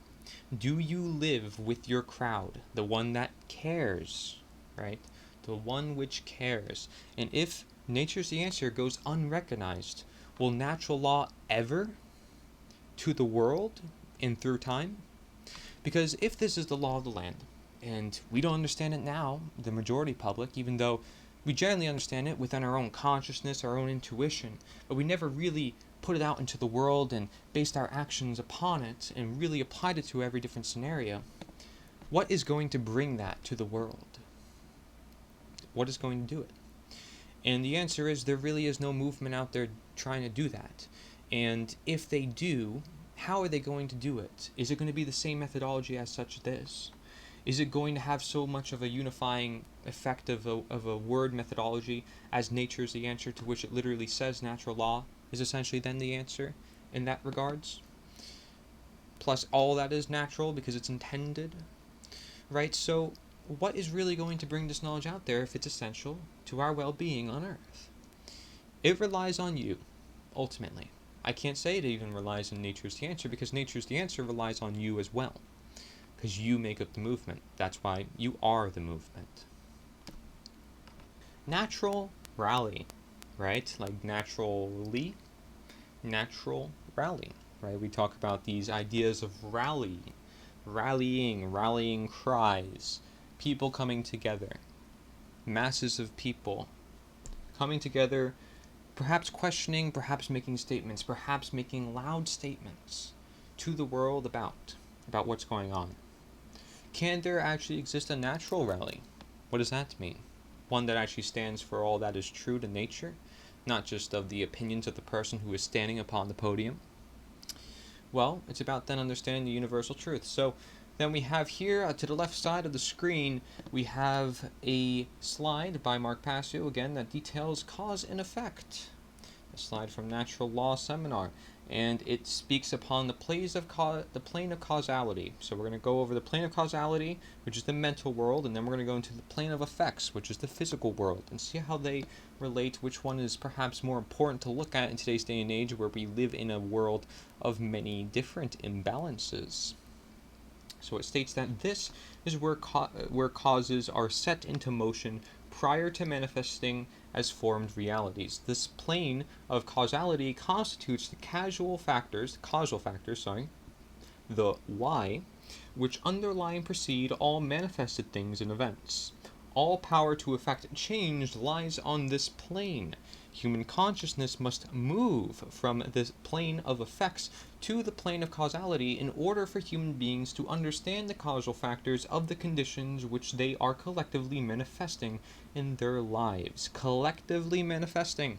That means all of us individuals on a manifested scale.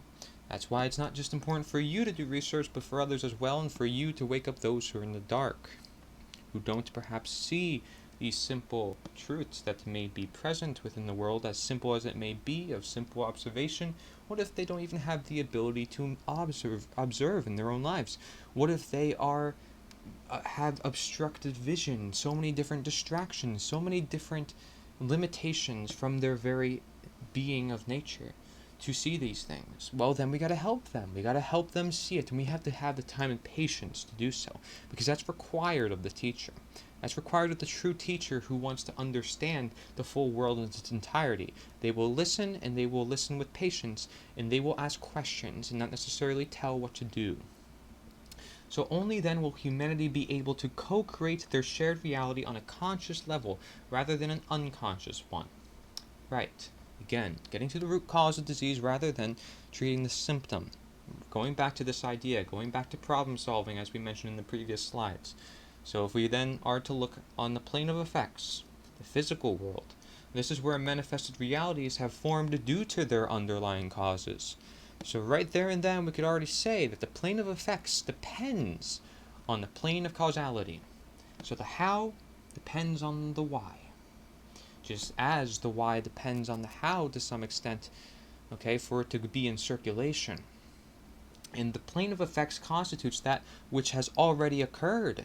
As such, no power to effect change lies here, because that which has already occurred cannot unoccur. It has become that which is then considered truth, right? Because it's simply what is. And human consciousness seems to then be trapped upon the plane of effects, meaning that humanity as a whole remains ignorant of the underlying causes which they themselves set into motion and which led to self-inflicted suffering in their lives. The whole idea why I make this presentation is for you to help be the change among all of us, and that all of us have to bring our efforts not just to our fellow individuals, but to our lives and to the environments that we live in, so we can truly manifest our desires within this reality. And our desires, hopefully of true intention, will then come true if we understand the true nature as to what's going to bring us there. The true nature of ourselves, the true nature of the things we're going to use to perhaps achieve it. And in the case of things, maybe it's material things. Sometimes, often, always, material things will then relate to spiritual things, and obviously there's a connection between the two. There's an importance in both, and that's why you have this mental world and then this physical world, and why they both relate with one another, and why natural law is considered spiritual laws. Okay, so if then we were to look at this in a graph form, we see right under those two slides of cause and effect, we can see that the plane of causality is the mental world, the Y, which is all power to effect change, lives there, and thus this is where human consciousness must go. And the reason why he says it's what must go is because that's where we need to focus. We need to focus on what is the cause of the problems rather than the symptoms. Otherwise, the real problem is never going to get truly solved, and we may just keep running into more problems. And although we're fixing some of those problems, we're not fixing the underlying problem, which is causing all the other problems. So therefore, we're stuck in this continuous loop of problem, which is why Nature's the Answer is a unique movement to try to find the sustainability within life. What is sustainable? Well, it is that of which is natural, that of which is intended, that is which is of nature. And so then the plane of effects, or the physical world, is the manifested reality. And that's where no power to effect change lives, but this is where human consciousness is trapped. So that's why we're kept in this, perhaps, plane of effects, always focusing on the outcome, always focusing on the symptoms. Right? So we're not asking if it's actually important to even have these so-called officials in their positions of so-called power. we are just accepting it and saying, well, oh, he's my commander-in-chief, so I gotta support him, and oh, well, he did this bad action, well, now we gotta fix that action. What about if that very position in the first place is the problem itself, and not actually the actions that came with it, but the very position that enacted that action? The very position of another human being over another human being, which they had no right to do. No right under natural law, at least, which is the law, at most. And so we're going to explore that concept more so you understand exactly what I mean. Because again, this is all big one tapestry.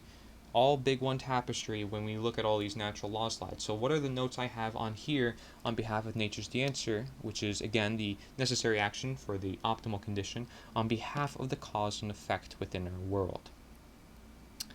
The foundation of Nature is the Answer being the share sheet, again the front page of nita.1, relies along the plane of causality, as Nature's the Answer exists as a correspondence to question, speaking on behalf of the why.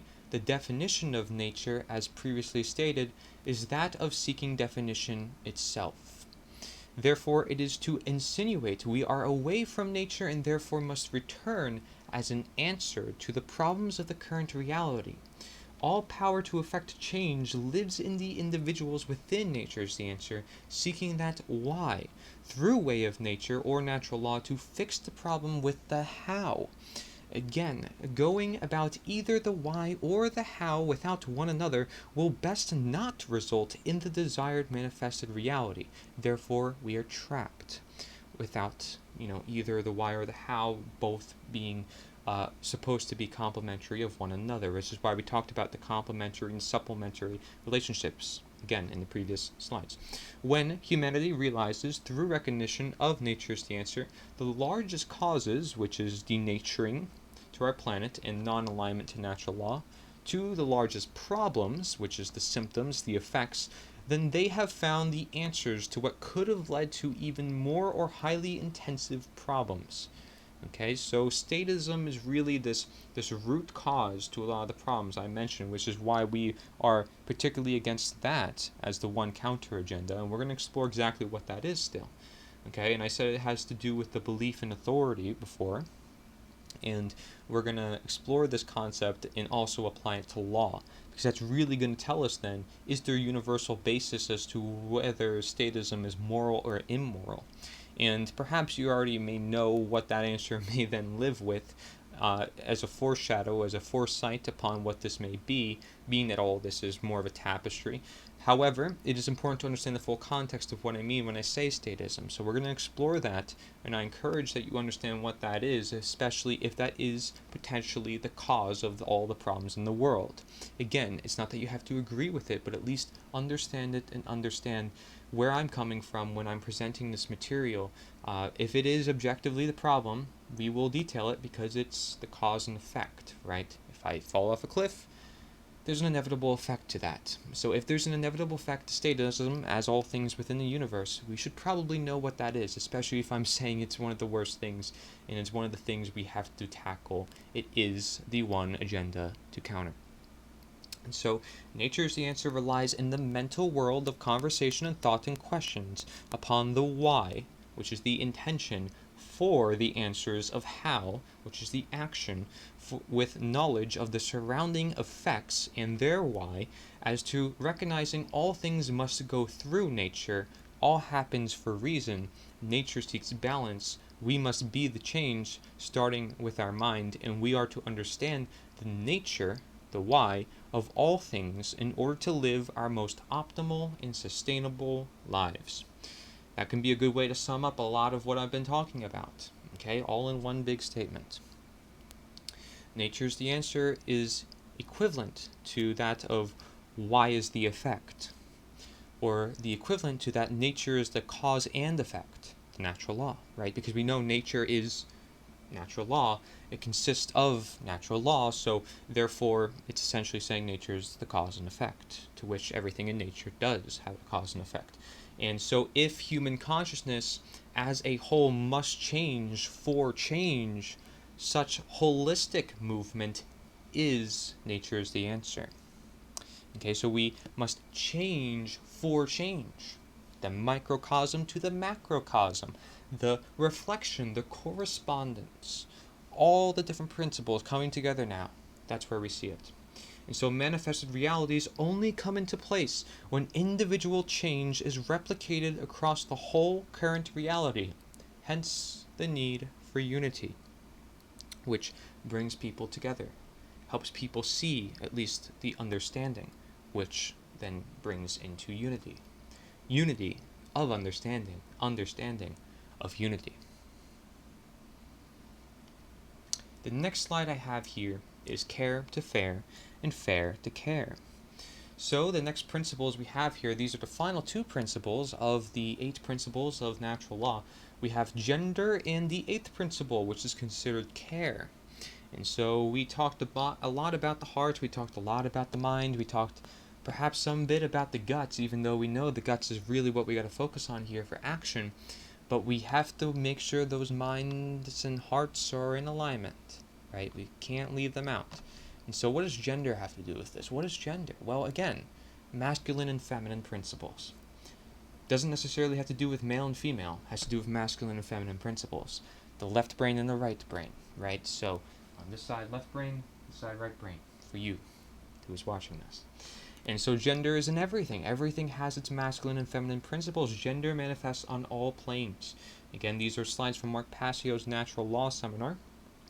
And so gender, again, the second slide we see there on the screen, it says mental gender is the state of coexistence between masculine and feminine aspects of the human mind. Again, we explored these aspects earlier in case you have missed it, or you skipped past it, or you want to go back to it and see what it all is about. And so our left brain hemisphere largely facilitates the masculine aspects of the mind, or the intellect, the logical, analytical, and linear thought processes, while the right brain hemisphere largely facilitates the feminine aspect, or intuition, which is creative, compassionate, and holistic thought processes. Okay, and we did some distinctions earlier with Nature's the Answer already on behalf of this idea of gender, so we're going to explore that more here as well. And then we have the 8th principle. So gender was considered, maybe considered the 7th principle here to natural law. Let's talk about the 8th principle, which is considered the lost principle, and that is the dynamic of care. What we care about on a day-to-day basis acts as the driving force of our thoughts and actions. Therefore, care can be seen as the ultimate generator of the quality of our experience. The principle has been often referred to as the generative principle. The word generative is derived from the Latin verb generare, which means to create. So I talk about this idea of creativity, how it's essential that we are creative individuals because it's in our human nature to create in order for, again, us to be the change for the change we wish to see. And then, more on behalf of this, what we care enough about to put our will behind is ultimately what gets created in our world. The world is the way that it is because most people do not care enough, even if they say they want things to be different, to change it through their actions. So it's important to understand just a general idea of caring. That's it. Just loving one another. How difficult can it be? Right? There's a reason why there's a word called unconditional love. Right? And I'm not here to be all, hippie guru type person and say, okay, well, just love yourself and just love everything. Obviously, there's certain things we need to fix and certain things we have to say is the enemy. Right? And there's certain things that exist that are not natural, that have been denatured, that seeks to create more evil manifestations on this earth. So we have to address that at the same time. As important as the heart is the center of the gut and the mind. So the gut and the mind is still part of the picture. Okay? It's surrounding. If anything, then that's more important. Right? Because those things could then create limits for ourselves. So although the heart is the center, we can't just be here, we can't just be here, we can't just be here. So it's not New Age, it's not scientific, it's not super religious, it's not super atheistic, and so forth. It's about just being ourselves, being intended, right? And then having the will and the action to put our gut into effect as it's intended as well, because it has its role. It's very underrated role in health, even though it's the root to all disease. So that should tell you a lot then for action as well. And so if I am to read the comments I have here along these slides, I say that nature's the answer, which is the blueprint and the movement to sort of change the world as we know by the law. Nature's the answer in its methodology and in its other meanings may be considered feminine in its intention, masculine in its action. This is also suiting to that of left and right brain balance. However, of course, this depends on the individuals within Nature's the Answer in their mental gender, if it's to be in reflection for that of the principled foundation of Nature's the Answer, also known as the share sheet, the message as mission, right? And that, again, is the front page of the nita.one website, right under the Why Join the Movement. And so, correlated with natural law, where understanding of such is to be put, is to put this balance into application.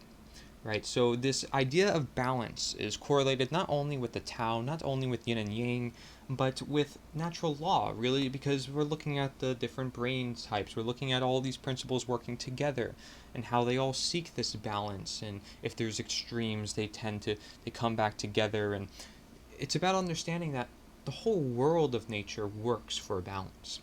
And through these laws, they can do so. And so, we want to have a balance of ourselves as well then if we want to reflect on behalf of nature. We aren't nature, but we can speak as messengers on behalf of nature. Okay, but we can't speak for nature, but we can speak on behalf of nature. So it's these ideas that we have to define if we really want to get all semantic like with. But it is correlated with natural law because natural law has all these aspects of balance, as I mentioned, where understanding of such is to put this balance into application. Because if we understand the why, we can then go on about the how. And these brain sides in application to Nature's the Answer were dearly detailed previously, just as these brain sides shall be in coexistence. All in nature, including us, shall. To live in coexistence, we shall build the foundation with Nature's the Answer, hence integration and promotion with natural law, and the disintegration and the motion of statism. And that is the idea that we've been exploring here through the course of this PowerPoint presentation, and we've been continuing to look more into. So I did talk previously about integration and promotion, and hopefully you understand more about what I mean by that. But again, it's by adding in the good to crowd out the bad, if you want to keep it simple. Now, while Nature's the Answer is not a lost principle, although it may be considered a principle, it's of complementary and relevance, necessity, and connection to be in circulation of its creation for generational sustainability and of recognition and change by way of care, the lost principle. Care is generative, just as Nature's the Answer is generational. Therefore, the care and relevance is the factor truly carrying it on. Okay, so that is the factor truly carrying it on. And you may say carrying it on, carrying it on. But seriously, care is what's going to drive our actions. And you may put that under a better term, courage, right? Combining bravery and care together for action.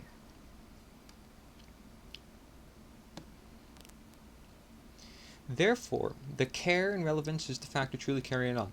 Nature's the Answer encourages new forms of experiences, for desperate times calls for more desperate measures, as long as they shall still abide to the efforts and the attractions and successes of cause and effect in natural law. It then makes sense as to why creativity, related to generative, is necessary in promoting and upholding Nature's the Answer. If we care for Nature's the Answer and the actions toward unity and change through understanding beliefs, natural law and circulation, and creating change within our own lives, and Nature's the Answer cares to do this in its very blueprint, then our minds set the stage. It comes into practical fruition as we know it can via cause and effect. Rather than information through saying, transformation is through acting. Actions include going out of your way to create conversation for knowing if it can and will result in change. So again, another idea of this polarity here, but using the act of conversation. So we want to compare actions and words and speaking and actions, but frankly, speaking is an action. And if we take our greater actions to do more speaking, then we are creating more change here. And that's essentially what I'm saying with this. And as we know, many actions will provoke thoughts, and those thoughts are often in the form of words or feelings. And those feelings could then also be described with words, so that we have this also cycle loop with that as well. So don't waste your time with conversations of no action or care. Don't waste your time. You want to speak with people who care about you as you care about them. And you should care for all people, right? You should care for all people, otherwise you won't have faith in all people. And faith is really what's going to help us go back on board here. If you understand something called the Tytler cycle, faith is the first thing that helps take us away from this bondage and dependency that we have in the system of government. Okay, in every revolution we see starts with faith. So it's important to have that faith in that care, which is very well associative, to really create the change and drive that courage, like I mentioned, which may be seen as a greater word for action. The why behind the action, at least. Therefore, it also then helps to inspire others to create for themselves and have care to all affairs in this matter and for their own benefits, such as health and destiny, etc. I use those two in particular because people who are willing to put more effort into meeting others or creating a community garden, which helps with this localized, more intended economy and healthier eating and knowing what you're consuming, knowing what's happening within the community, and then connecting with others in the process. That is good for your health. Just a simple social life, just a simple foods, just a simple environment being around, just a simple learning. There's a lot of aspects there that all ties into your health. And I actually have, like I mentioned, some health slides on here that can potentially really help you out with this.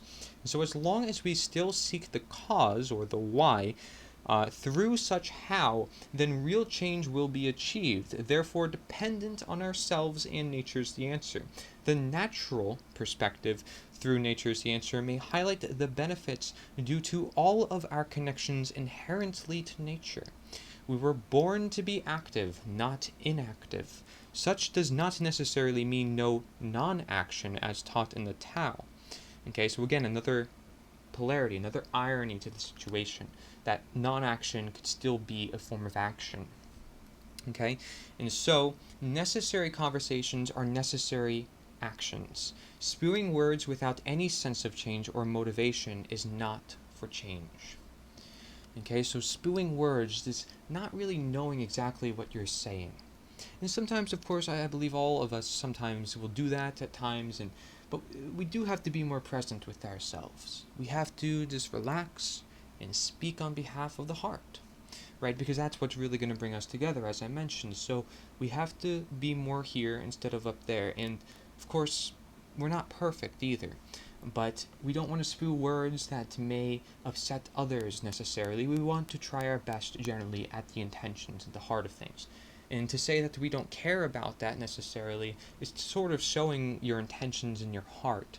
Okay, so you do generally want to care about it, but then there's certain times where you're saying, okay, well, I'm human, I'm just doing what I gotta do. So be you, right? Be you, don't suppress who you are, but understand what you're doing and understand why people react the way that they do. Because that's really going to help drive this idea of action. When you understand what those actions entail and what the other people will respond to those actions with. And so, necessary conversations are necessary actions. Because those conversations have to happen if there's any change to be done on this planet.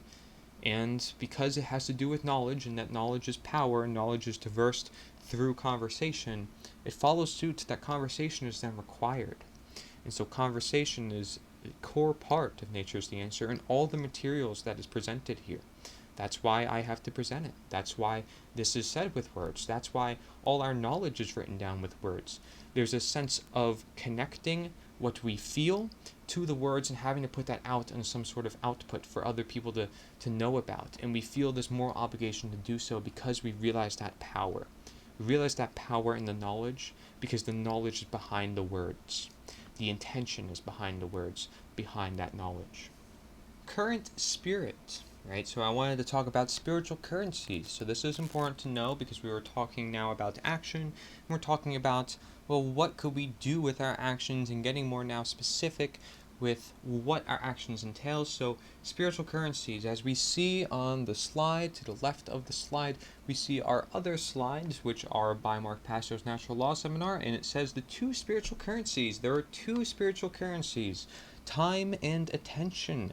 This analogy can be seen very readily in the saying spending time and paying attention.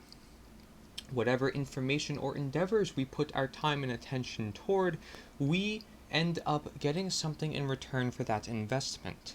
This return could come in the form of knowledge, understanding, skills, expertise, and empowerment if we invest our spiritual currencies wisely. Okay, and then it says, therefore, we should seek to improve the quality of our attention by placing it upon information that is capable of improving both ourselves and the human condition. Again, not all about you, not all about me, but everybody else within this reality. As a whole, it says, as a whole, holistic healing, healing the whole body, the whole world. We have to look at it in this bigger picture if we want to heal the bigger picture, the bigger world. Such an effort would also constitute a valuable investment of our time. We should ask ourselves, what am I spending my time on? What am I paying attention to? So, the whole point of this presentation, right, is to get you to spend your time on looking at yourself, your actions, your investments, and really what you are doing for this world. Okay, and it's not to put the burden on you, but to help you see perhaps what you could do and what you may plan to do moving into the future. That way you may have a legacy after your time. So that way you may contribute and contribute to that greater cause for truth that you feel utmost very passionate about, perhaps in today's modern climate, where you fear what may happen for the generations ahead and the children that have to go through certain things, and you want to secure the future with that of which you know is right, or that of which you know is perhaps more natural, in this sense being that what we consider natural is what's intended, right, and what is going to help humanity heal itself. Because it is natural, just like natural medicine, as opposed to artificial medicine, which claims to heal us when it seems to do more harm, or because it creates money, which is another religion. So, is that really going to help us?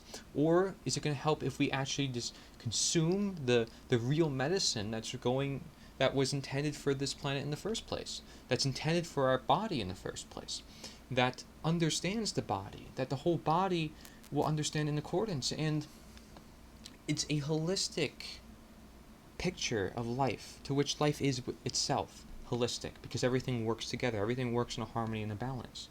So, and again, you may understand that. So, is that a waste of time just because you already understand it? Not necessarily. Some other people may not understand it, so I have to say these points for other individuals as well. Again, it's not all about you. However, everybody has something to learn from. We all have something to learn from somebody else. And so that's why I have many sources through the course of this PowerPoint presentation. It's not just in the Natural Law Seminar. We start getting into the specific actions in different books and references and so forth. So that way we get a greater picture upon all the actions we can take. So therefore, would I say it's an investment, a good investment of your time if you're somebody who wants to create change in this world? Yes, because otherwise I wouldn't have created it. It's literally for that reason. Because I don't see many individuals talking about the actions that we can take for this world on behalf of the truth and seeking more freedom. So who's going to do it? Well, I had to take it upon myself because I wasn't seeing it out there. And I wasn't seeing it all compiled together either. Because there is people out there who are talking about it, but can we bring it all together? Can we actually put it into a structure? Can we actually carry it through within the real world? That's the question. And so I provided all that material. I provided that whole blueprint. All we need to do is put it into action now, once we understand it. So that's why this is a good investment of your time if you are somebody who wants to really create a good time and create the time of our lives, essentially. We're living in history. We're making history. And although there could be times where there's scary things happening in the world, perhaps you want to say are scary, which they don't have to be, you can have faith, and you can be that beacon of light for those who perhaps don't have faith. right? There's different ways to take actions at all times, which is why nature's the answer is always relevant, but it's just relevant at more times, sometimes more than other times. And so, most importantly, what kind of quality am I getting in return for these investments of my spiritual currency? What are you getting from this PowerPoint? You're getting truth to action and action to truth. So it's either you have either or, and you want to fulfill a greater balance between the two, and a greater harmony, a greater understanding, and a greater application of the two. Because what's the point of studying the truth if there is no action? What's the point of taking action if there's no truth to it? It's not going to be sustainable. It's not going to be optimal. The two go hand in hand, and being that they're so shifty, especially in the modern climate and how everybody's telling you what to do and so forth, what do you do? Well, we have to look at all of these aspects. And so that's what we got to do here, and that's why I think it's a good investment of your time, personally speaking. That's something I have to say on behalf of personal speaking. I think it is a good investment of your time because it's going to teach you what you can do within any given environment, what we may be able to do when we achieve more in the future, when we start going down a certain path, which maybe you have some fears around, just in general. Maybe you have some doubts around. Maybe you have some uncertainty. So again, we have to address all that. So how are we spending our time? And I can't just be the only one to address all that, but that's why I'm also going to address what other factors within your own life could you actively apply so you can address all the things that I can't necessarily address in just one presentation. So how are we spending our time? Well, how are you spending your time? I can't tell you. I don't live your exact life. I don't know the exact pains you're going through. Just like, for example, your health. I don't live in your body. So I wouldn't exactly understand your condition, which is why I ask questions as a teacher or as a coach. And that's why we're asking questions right here. So now if I'm speaking on behalf of the whole world, how are we spending our time? Are most people on their phones? Are most people watching the media? Are most people not really doing anything truly productive for change or active change because they don't care, or because they don't have a greater outlook on the world, because they don't see this greater cause that could be done? They don't see this destiny on behalf of themselves. They don't see this opportunity to create real change now within the world? I'd say those are quite potential candidates for that question. Then we have, what are we paying attention to? Okay, so what are we spending and what are we paying? So what are we paying attention to? Are we paying attention to potential information that will actually act as transformation, or just information that is just going to feed what we basically already know, which is the world is crazy and it's going downhill? Because it doesn't help to know that, oh my gosh, people are going to get microchipped or whatever it may be in your case of scenario. It doesn't necessarily help to know that.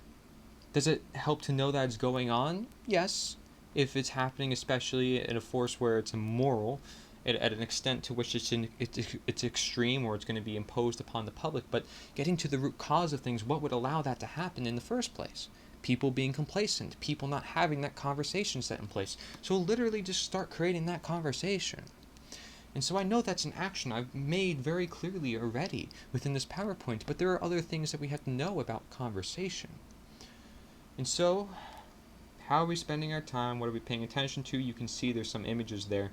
We have this vast amount of information available to us in the modern world. Are people using it? It's something called search engines. I know there is censorship nowadays, but we can still do a lot of research. We can still find a lot of information out there. And then, of course, there's television, and there's, propaganda through different sources, whatever it may be, on any different side. And this isn't propaganda for my cause. This is just speaking on behalf of the law and connection. And you are the one that's ultimately interpreting all of this, so you get to decide from this what you want to take from this. And I encourage you to. And I encourage you to also share your thoughts on behalf of all of this, and perhaps some of your own insights on behalf of this, because many other individuals who are perhaps watching this want to know how to take action as well. I'm sure you have some sort of insight or personal insight that you can offer these individuals. And that's why we can all be content creators, as we are to have our human nature in creative expression. So then you can see here how our quality of attention affects our world in accordance with the principle of correspondence. So going to this idea of correspondence again, which I mentioned a lot because it's well in accords to the definition of answer, which is in nature is the answer, the phrase of the blueprint that I'm proposing. And so this is in the slide that's to the right of the 3 natural law slides at the bottom there. And it speaks upon, there's a pure information stream, there's a poisoned information stream, and I have an arrow pointing to the input coming from the pure information stream. Okay, and so that I say is nature's the answer, and it's dependent on force of stream, also known as the individual efforts. So it's dependent. Our stream, our input of pure information, however pure it may be, well, it's not going to be making all that much of an impact unless there's a force of that stream coming into fruition, right? There needs to be enough force for that stream to go into that bucket, to go into the whirlpool that is being symbolically put in this slide, for example. So basically our individual efforts have to be amassed to make this force of the stream of water to move toward the bucket, and that's encouraging individual exchange and input and output. Now, upon all the information that I have already presented here, let's get into the notes I have with this. Without time and attention dedicated toward the care and effort of the cause of nature is the answer and natural law, such the value of the manifested effect will not be of any worth. In other words, the more time and attention toward the cause, the more value coming from the effect. Just like work. What are you putting work into?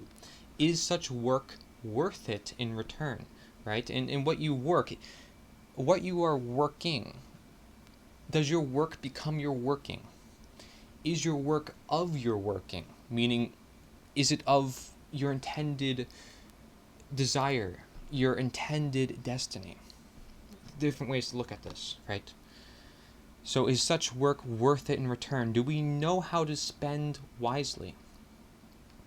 Such speak upon spending wisely is what the share materials and blueprint of nature's answer seeks to solve.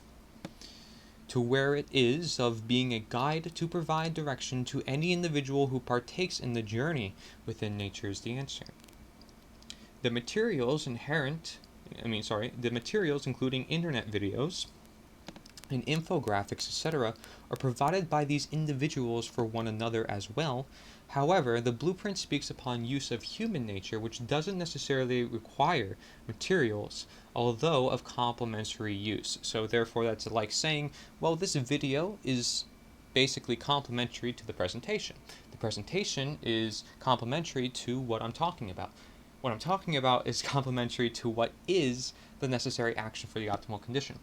So there's complementary relationships all throughout just within this one environment that we take into consideration.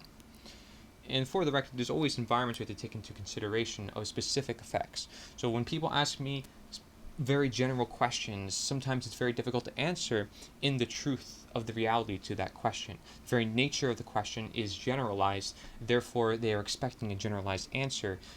It would be very hard if we're trying to seek the greatest nature of something, more so the why, as to the question that is being proposed. And so the materials, including internet videos and infographics, etc., are provided by these individuals for one another as well. However, the blueprint speaks upon use of human nature, which doesn't necessarily require materials, although of complementary use. Therefore, it's necessary, like I mentioned, to speak, have conversation. It is important to know that practice makes perfect, and that if nobody were to speak of the truth, who will? If nobody were to seek unity, which nature is the answer is of the only truly grassroots movement around natural law, then who will? In light of motivation and inspiration to which all material shall also provide, if you keep attracting, you will attract. What will not only improve ourselves, but the world around? Nature's the answer thinks big within its blueprint, to where we be the change and go outside our echo chamber or fear boundaries to be brave and reach new heights, yielding new relationships and health benefits, to then a more manifested reality with the impact of multiple peoples and in recognition of your help with them, becoming a leading guide, not seeking to rule, only helping and to build. Okay, so that's how you'd help these multitudes of different individuals, you helping them helping you. It's a sort of like, I help you, you help me scenario.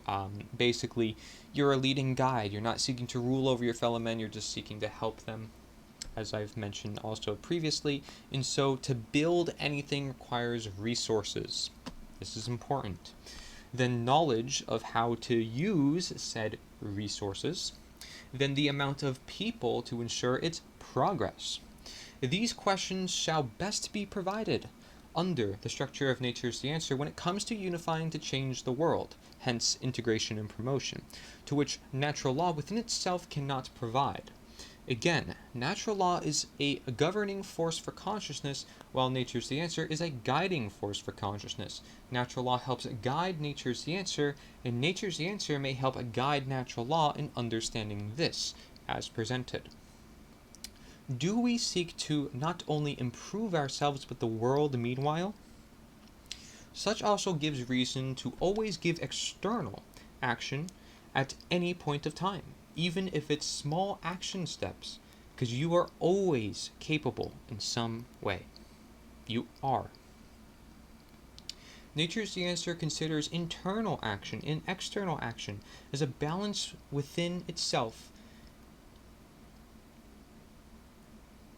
with this sense. While sometimes excuses and negativity is of focus, such will not help us on our journey. Set your mind to set the stage, as time is often a limiting factor for many and attention is often distracted by technology and mass media of any kind. Just as it's important to question our spiritual currencies upon life, we should alike question all we do and what attracts or comes of it, as in previous reference to how we build our reality. Again, any such building has requirements and expenses. Are you doing your best for the best, and do you care? Okay, so that is my notes upon this matter of the spiritual currencies. Hopefully, again, when I ask you a question, you are considering the answer to the question. So again, the question I asked was, are you doing your best for the best, and do you care? And one question you may ask is, well, what is the best? Okay, well, you just asked me a question. Nature is the answer. So start thinking that through. Now, quality instead of quantity should be of focus. However, in a world of so much quantity, hence I mentioned consumerism in the very beginning, reaching the quantity of people to speak upon differing ideas and quality will then appeal to shift our focus. Alike, nature and nurture, they both contribute to one another. A high-quality human population will likely result in a higher quantity of said human population. A high-quantity, less-quality human population will likely have less living and living successes, therefore resulting in harm and unconsciousness, and therefore require more living and more quality, however also of need to be brought to the current quantity. More supply and demand as well in relationship and in connection to words of dependence versus sustainability. Worlds of dependence versus sustainability, and the few trying to wake others up among the masses. The few shall be of many to all, through way of Nature's the Answer.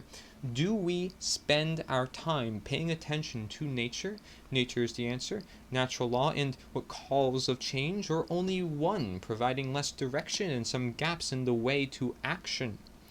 How does nature or natures interact as we see the quality of attention and the principle of correspondence coming into play? Hence the left diagram to the left of the words that I have presented here. Okay, so that's what it comes down to, is again looking at this pure information stream, how it could also be affected by the poison information stream, but our force of the stream really matters here, and that depends on numbers, it depends on individuals who are willing to uphold these principles, uphold these universal truths. And as far as I can tell, in today's society, not a lot of individuals are even talking about universal truths, which is why we're always so kept in dividing circles of harm against one another. It's not even like nature is harming us ourselves. We are harming ourselves. And it's literally affecting our own nature in the process, because nature is involved in every step of the process, of course, but we're literally destroying ourselves. And we have to understand that nature is here to help us. And so if we choose to work with nature, we're choosing to work with other human beings as well, because human beings are part of nature. And it's understanding these complex dichotomies, I guess you can say, about this world, if you really want to get to the specifics of wordplay. But generally speaking, it's about trying to promote what is right, as I mentioned. And so it's the current spirit of the world. What spirit do you have? Do you have a show of soul within yourself when you're speaking on behalf of this? Do you have a spirit that you're bringing out to the public? This energy that inspires other people to be the change that they want to see in the world themselves? Because that's the question. What spirit are we bringing about within this? Is it the Holy Spirit? Is it the spirit of enlightenment? What is that spirit that is going about? What is that energy, that vibrational pull that pulls people toward the center, toward their heart, to find more love? And it's going to take movement to do so. Movement, because all vibrations are movement. And spiritual currencies, time and attention, are utilizing our movement. They're utilizing our human nature.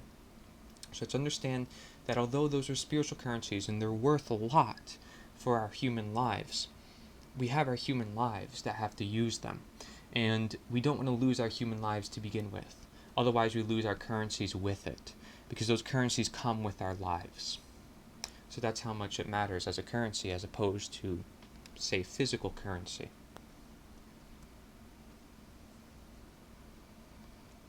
Now it's time to get clear on what the law really is here with natural law. What is the law? What is natural law?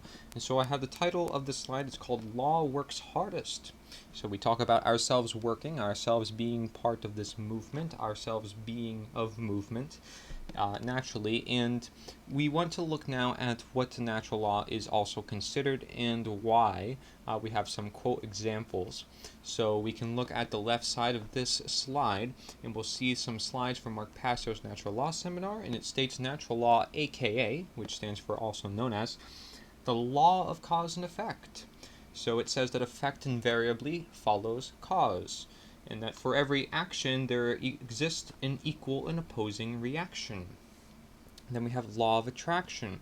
The energy you emit is the energy you attract, okay? And so you get the point. This is the same thing all the way across. And you have karma, or moral law. And then you have golden rule, and the golden rule is very common across different religions as well. And so then we have the natural law expressions, and this is also very important for the change that we want to see in the world. And I actually add to this diagram later on in the presentation, so look forward for that. So we have positive, and then we have negative natural law expressions. We have, for the generative polarity, which is what we use to create, is love for positive and fear for negative. Then we have initiating expression. For positive, it's knowledge, and for negative, it's ignorance. And that's how it starts, right? Do we start with knowledge, or do we start with ignorance? And if we start with ignorance, it's likely going to lead to basically the following, which is why there's usually an arrow pointed down. So love, then knowledge, and sovereignty, freedom, order, and so forth. And then negative would be fear, ignorance, confusion, control, and chaos. So if we then were to look at internal expression, which is what happens inside of us, we have sovereignty for positive and confusion for negative. And you may look at the side captions for that, the underlying captions. So for example, sovereignty would be an internal monarchy, which means you're in control of your own body, whereas a confusion would be an internal anarchy, which means you essentially don't have control of your own body, which would be quite troubling, because that means, for example, you don't have control over the disease that's attacking you, and therefore you're more prone to harm from that disease, for example, just as one example that you may use.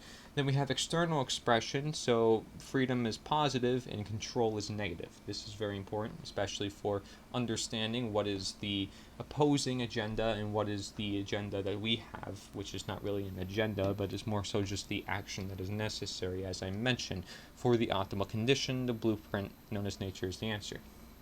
Then we have, from all those expressions, the manifestation, which is the result we create, and that is order for positive and chaos for negative. So people want to think that chaos would mean this world without government. We're going to talk about this idea as we move on. That's not necessarily the case, and we have some misconceptions around the law, being that we're not taught this in school. So this would make sense in that sense of understanding. And if we want to then understand exactly what I talked about with these expressions and these other ways of looking at natural law, this is as follows, the third part of the slide underneath the expressions. The positive manifestation is order, or manifested goodness. Order represents everything we say we want. Order results only when there is balance or justice, which can only be present when truth has been accepted and our behavior has been brought into harmony with natural law. The positive aspect of the external expression is freedom, or what I call external anarchy, which means no external ruler. True freedom for all should be seen as the goal of spiritual development. Such a state can only manifest as a result of human society's adherence to natural law. So here that's natural law is a requirement in having our abidance to, shall we want to achieve optimal freedom within this world. And so it states that it is essentially, freedom is essentially the goal of spiritual development. We just talked about what spiritual currencies are, and we mentioned those spiritual currencies are particularly time and attention, right? What we're paying attention to and what we're spending our time on. So then if those are the spiritual currencies, our spiritual development goals should be freedom. So are we spending our time and are we paying attention to trying to achieve that freedom within our own lives, if that's going to bring us order within this life, if that's going to bring us knowledge and love, which I would hope most humans do desire, being that, again, it is the center chakra. It is something that really brings us to the higher beings that we also deserve as positive, that we can be as higher order thinking, human brain, human beings. The negative aspect of the external expression is control, or what I call external monarchy, which means one external ruler. Control is the pathway to all forms of evil and destruction. It results when a society lives in direct opposition to natural law. Again, I underline that part, when a society lives, because it's all of us happening. It's all of us letting it happening that contribute to the world's manifestation. It's not just because of one person we put into office. We are the ones who put that person to office to begin with. If anything, we're the ones that support them and allow it to permiss. So, therefore, we'd also let tyranny permiss if we just are remaining obedient, even though we probably shouldn't if it's inherently immoral to do so. Or the actions that are being done are immoral and we don't see that it's being done, we should probably speak up. We should probably use our time and attention again toward promoting what is love, what is knowledge, what is freedom and sovereignty, toward understanding freedom rather than control, because that control system is corrupt, it's tyrannical, and perhaps in the very nature it is outright wrong. And that's what we'll see with this presentation, as I have foreshadowed with saying nature is the answer and how necessary it is in the current day and age. So we look at the word sovereign. The word sovereign is derived from the Latin adverb super, which means above, and the Latin noun regnum, if I'm saying it correctly, which means rulership and control. So thus, sovereign means one who is above the rulership or control of another, which means they're not a subject or a slave. Very important, right? Because we want to talk about slavery in the past. Doesn't necessarily mean slavery isn't happening now. And people, when they do think of slavery, do they actually understand the full context of what slavery actually means by definition?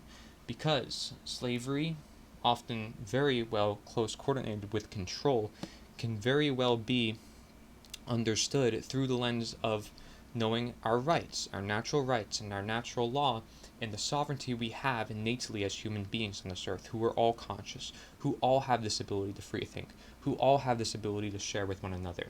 Okay? It's those who are, may you say, psychopathic, but lack personal sense of security, who want to control over others, who want to use them for their own ego, perhaps. And this is just psychologically known, for example. And so if you are not a slave, you are sovereign. And a sovereign is a monarch, which is one, Okay, so a one ruler, essentially, a single ruler who rules only the kingdom of self. Sovereignty is a state in which one controls one's own thoughts, emotions, and actions, and by bringing them into unity, or non-contradiction, or non-duality, attains mastery of one's own consciousness. Because again, we saw consciousness is defined as the ability to perceive different relationships between ourselves and our environment and others' environments, and to bring to a balance the left and right brain, to bring to the balance yin and yang, for example. We're hitting right in the center world view balance that is righteous for this harmony and union for this world. And it does exist. It does exist. It's a unity that allows us to further excel in this world, because we have greater foresight of what's going on, being that we're of this oversight, foresight, and balance within. And so he even has an equation here. He has an equation that says self-control equals self-mastery equals self-ownership. Okay? So self-control equals self-mastery equals self-ownership. So if you have control over yourself, you own yourself. And in reality, you do own yourself. And anyone that's convincing you that you don't is convincing you that you don't. You were born into this life as a conscious being of your own, which is why I encourage that you interpret this seminar on your own. And you read these slides, if you'd like, on your own, and you sort of look into this and connect it to your own actions, because your actions are only of your own. You're responsible for everything that you do in this life. So that shows you the power that you actually have here. And remember, consciousness is also defined as recognizing patterns, understanding all these different things that come up within our lives. So then, of course, if we know that this is wrong and this is right, then we will know which direction to go. And we have a balanced sense, a harmonized sense with what is right and what is natural to this world's inherent blueprint of deciding that by the law. So the law works hardest because it's constantly dictating every action that's happening on this planet, because it's cause and effect. There's always a cause to something. There's always an effect to something. And so anything it may be, as simple as it may be, I step right there. There's a cause to that. There's a cause, and that is me moving, my brain sending signals, and all this other stuff. So much in just that very simple process. Okay? And of course, we don't have to know that whole process, but we could know one thing, and what is majorly affecting the health of our world, essentially, if you want to look at this in the lens of health. What is controlling the world? What is putting us under the negative side of the world, and what will bring us toward the positive sense of the world? So that's why I actually have an extension to this chart as we move on in this presentation. So the notes I have alongside those slides are as follows. Connecting many previous points, love, symbolically the heart, opens the conversation, whereas the conversation, thoughts, and questions may help our consciousness.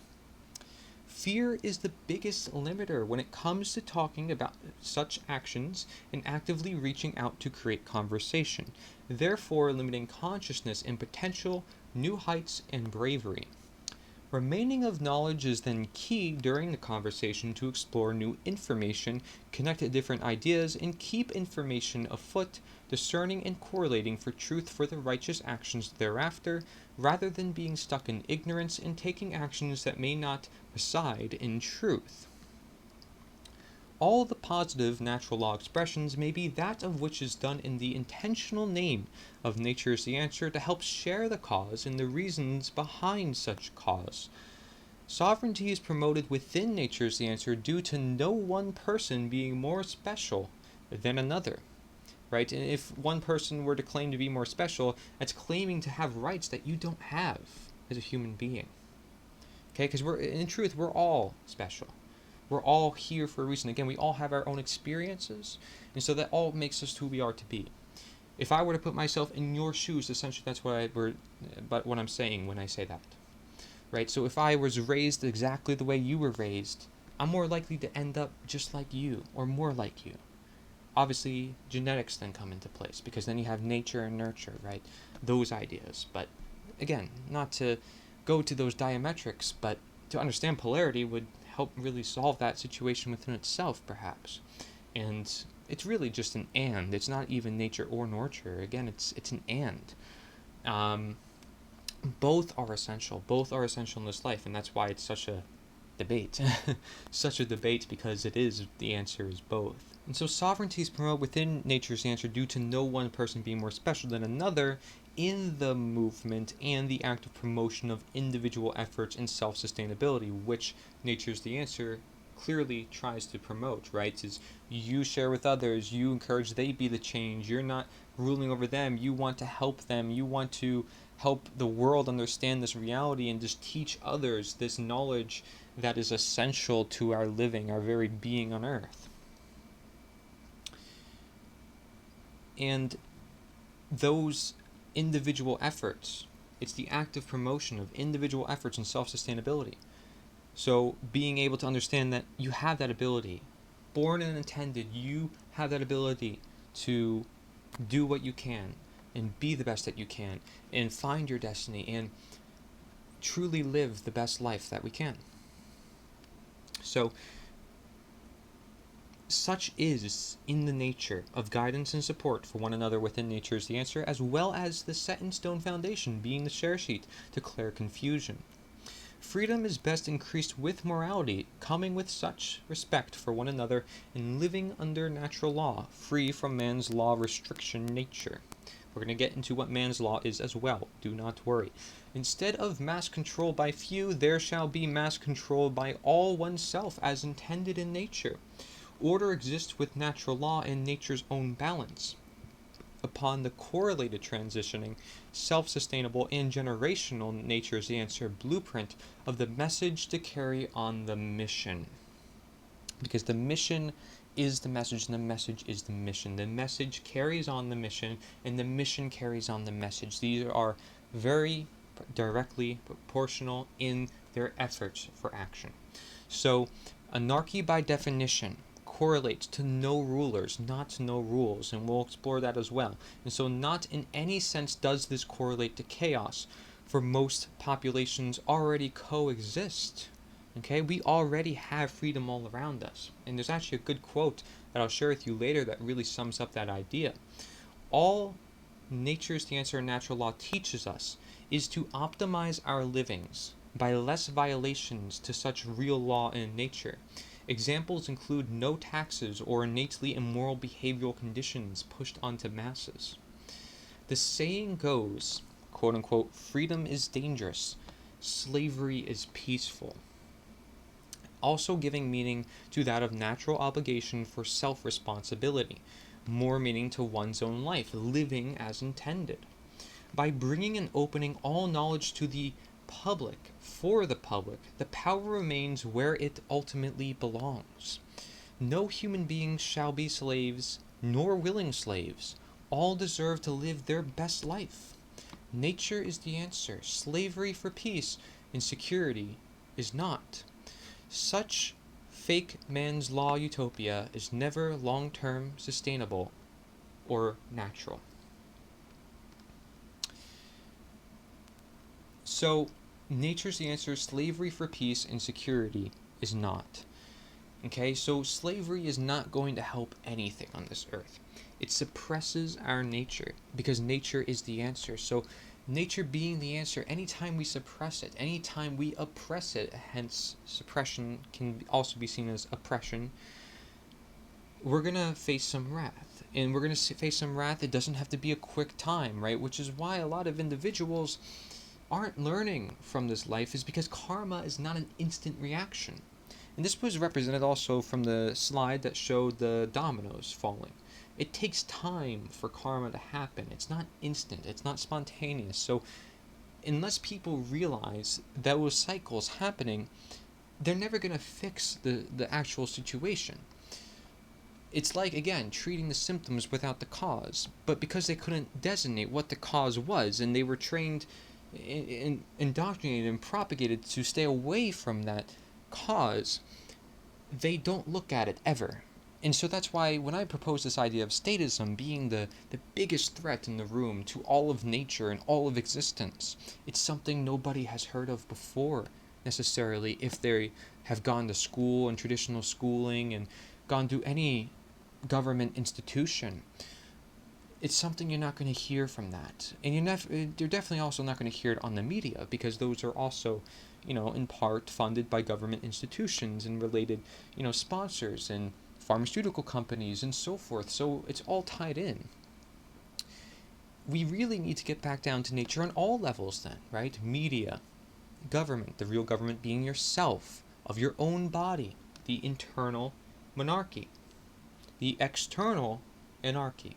And that's why we have to talk about that idea of anarchy, because it's been so twisted when it actually simply means no rulers, not no rules. So law works hardest, and the law is natural law. It isn't the Constitution. It isn't what anyone believes it is. Again, it is the non-man-made, universal, immutable, binding conditions to humanity. And this is something individuals will keep teaching as they have for millennia, because it's been kept away from us on purpose, because knowledge is power. So remember that. Knowledge is power.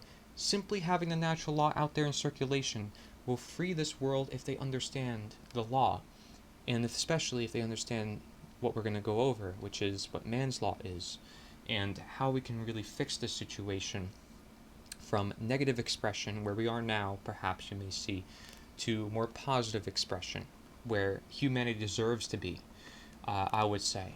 Okay, and so obviously it's nature does what it's got to do. If it's in negative, it's in positive, it's always going to seek its balance, it's going to seek to do as it's intended. And I'm just, again, making all of this just to reduce the overall harm manifested done to this world. And those intentions are to be clear as day. Just to reduce the harm. That's it. Not in for anything else. It's just to reduce the harm done. I don't want democide. I don't want to see mass casualty. We might already see that. We might see it in the process of bringing to this world this long-term sustainability, but then it's worth it if it's long-term sustainability and getting universal ideas out there, because then we're saving lives in the process. And the ones that are causing harm are going to be the ones that are trying to power grip, and the ones who cannot abide to the forces of love, who want to keep using the forces of fear. And so we're also going to talk about nonviolent resistance, because that's very important among this process, that we remain nonviolent, that we remain true to the cause and do not make a fool of ourselves and not make this something that it isn't. Okay, so let's stay true to nature, stay true to our nature, stay true to the nature of how we fix this problem. So for the next slide, we have us as nature is. Okay, so us as nature is, again, interpret it as you wish here. There's many different interpretations for the titles of these slides. So if we want to start again with looking at this slide, let's look at the left side of this slide. We see some natural law slides from Passio, and today we're going to, in this particular slide, we're going to look at right and wrong. So this idea that we've been talking about now for the past presentation, and we want to really understand that that is at the heart of natural law, and it says that right here. So it says morality. It's not right versus left. It's not right versus left. So it's not political sides. It's not this person going against that person. No, morality is right versus wrong. That's it. Inherent in nature, not inherent in politics. A deep understanding of morality, principles concerning the distinction between right and wrong behavior, lies at the very heart of natural law, as I just mentioned. And so right would correlate with that of which is correct, that of which is based in truth. And so it's also moral, which means it's in harmony with natural law, and essentially it is actions that are based in it, meaning the actions that are based in right behavior, that are in correct or moral behavior, are ones that do not result in harm to other sentient beings. Okay, and there's a reason why we say do not result in harm to other sentient beings, and that's the word that we have to define there, called apophysis, and we're going to go over that in just a second. Okay, but now if we look on wrong, it's essentially everything that is opposite of it. So incorrect, not based in truth. Immoral, it's opposite to natural law, and the actions based in it result in harm to other sentient beings. So what is right does not result in harm. What is wrong results in harm. A general, very down-packed way to understand what is right and what is wrong objectively in nature. So we actually really can use real-world examples, and so we're going to look at something called natural law transgressions. Okay, and so it says every harmful action that a human being is capable of taking is a form of theft.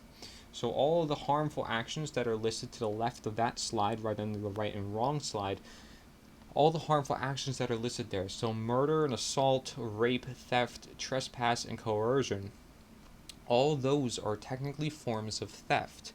And so some form of property is always being stolen when a wrongdoing is committed. And so life is a form of property. Rights are a form of property. Freedom is a form of property. Those are all wrongdoings if there's any theft being done, okay, to an individual in any form. So again, they all are actions resulting in harm, and every harmful action is based in a form of theft. So that's essentially what the slide is saying. Now, below that we have knowing rights. It would be really important for human beings to know their own rights, and again, we're not taught this traditionally in the modern education system. To me, I'm not so surprised about it. However, it should be something important, I would say, for the majority of people to know, being that we're all human beings here, and we should know what our rights are and what their rights aren't under the law, the real law of nature, as it is within our world.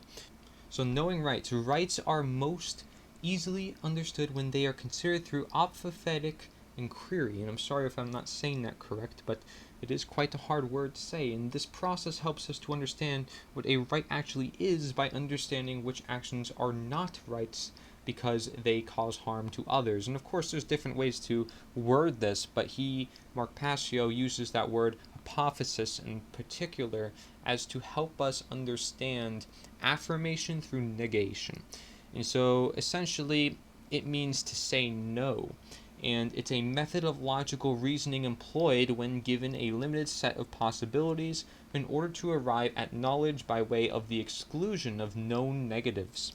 So a common example I would like to use for this one would be, let's say I have a multiple choice question. I have a multiple choice question, and I have A, I have choice B, I have choice C, and I have choice D, right? Well, I don't know any of the answers, actually.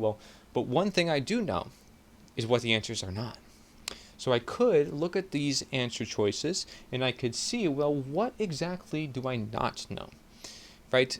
Well, I don't know what the right answer is, but I do know what the wrong answers are. So I can cross off the wrong answers, the ones that I know are wrong answers. And so technically that's exactly what this process of apophasis is to affirmate through negation.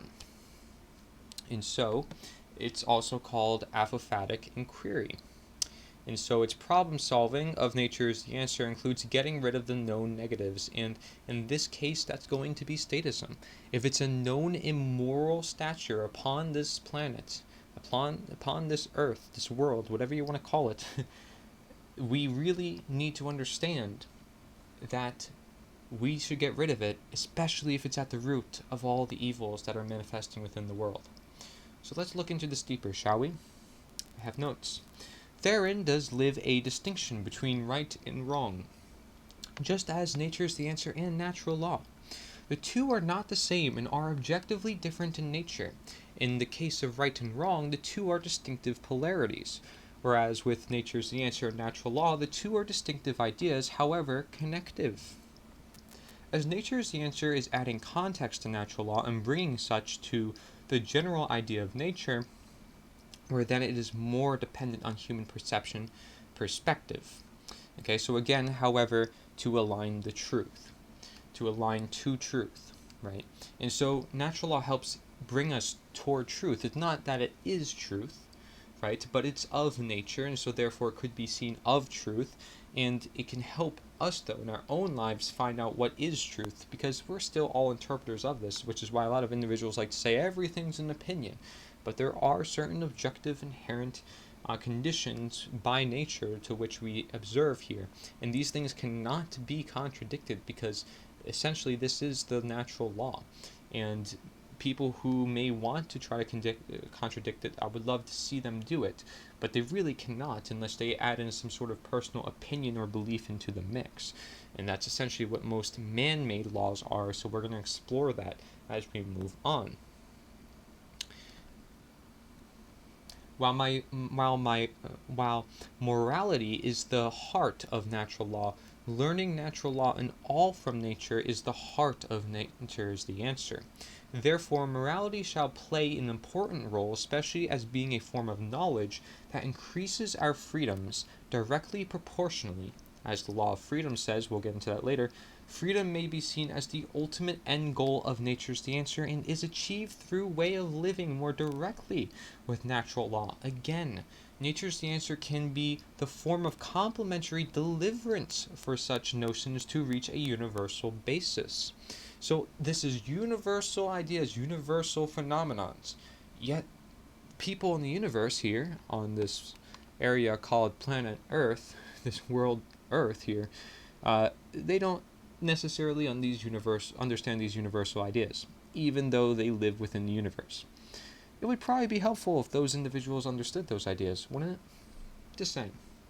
The moral actions any individual takes within nature's the answer never accounts for that of nature's the answer itself, since the share sheet foundation of nature's the answer speaks upon nature and the act of seeking and living of truth. Such ideas are generally based in truth and therefore correct and moral, which means in harmony with natural law, for which is also mentioned, however dependent on specific actions coming from such, do they not result in harm due to the nature of conversation and simply representing and presenting? Right, so there is question here as to, well, there is inherent conditions for what I said as nature's the answer in the blueprint, but the actions and all the individuals within, they have actions of their own that have to be held accountable for, right? And it's not going to stand for the movement itself and the ideas itself, it's going to stand for what that individual did.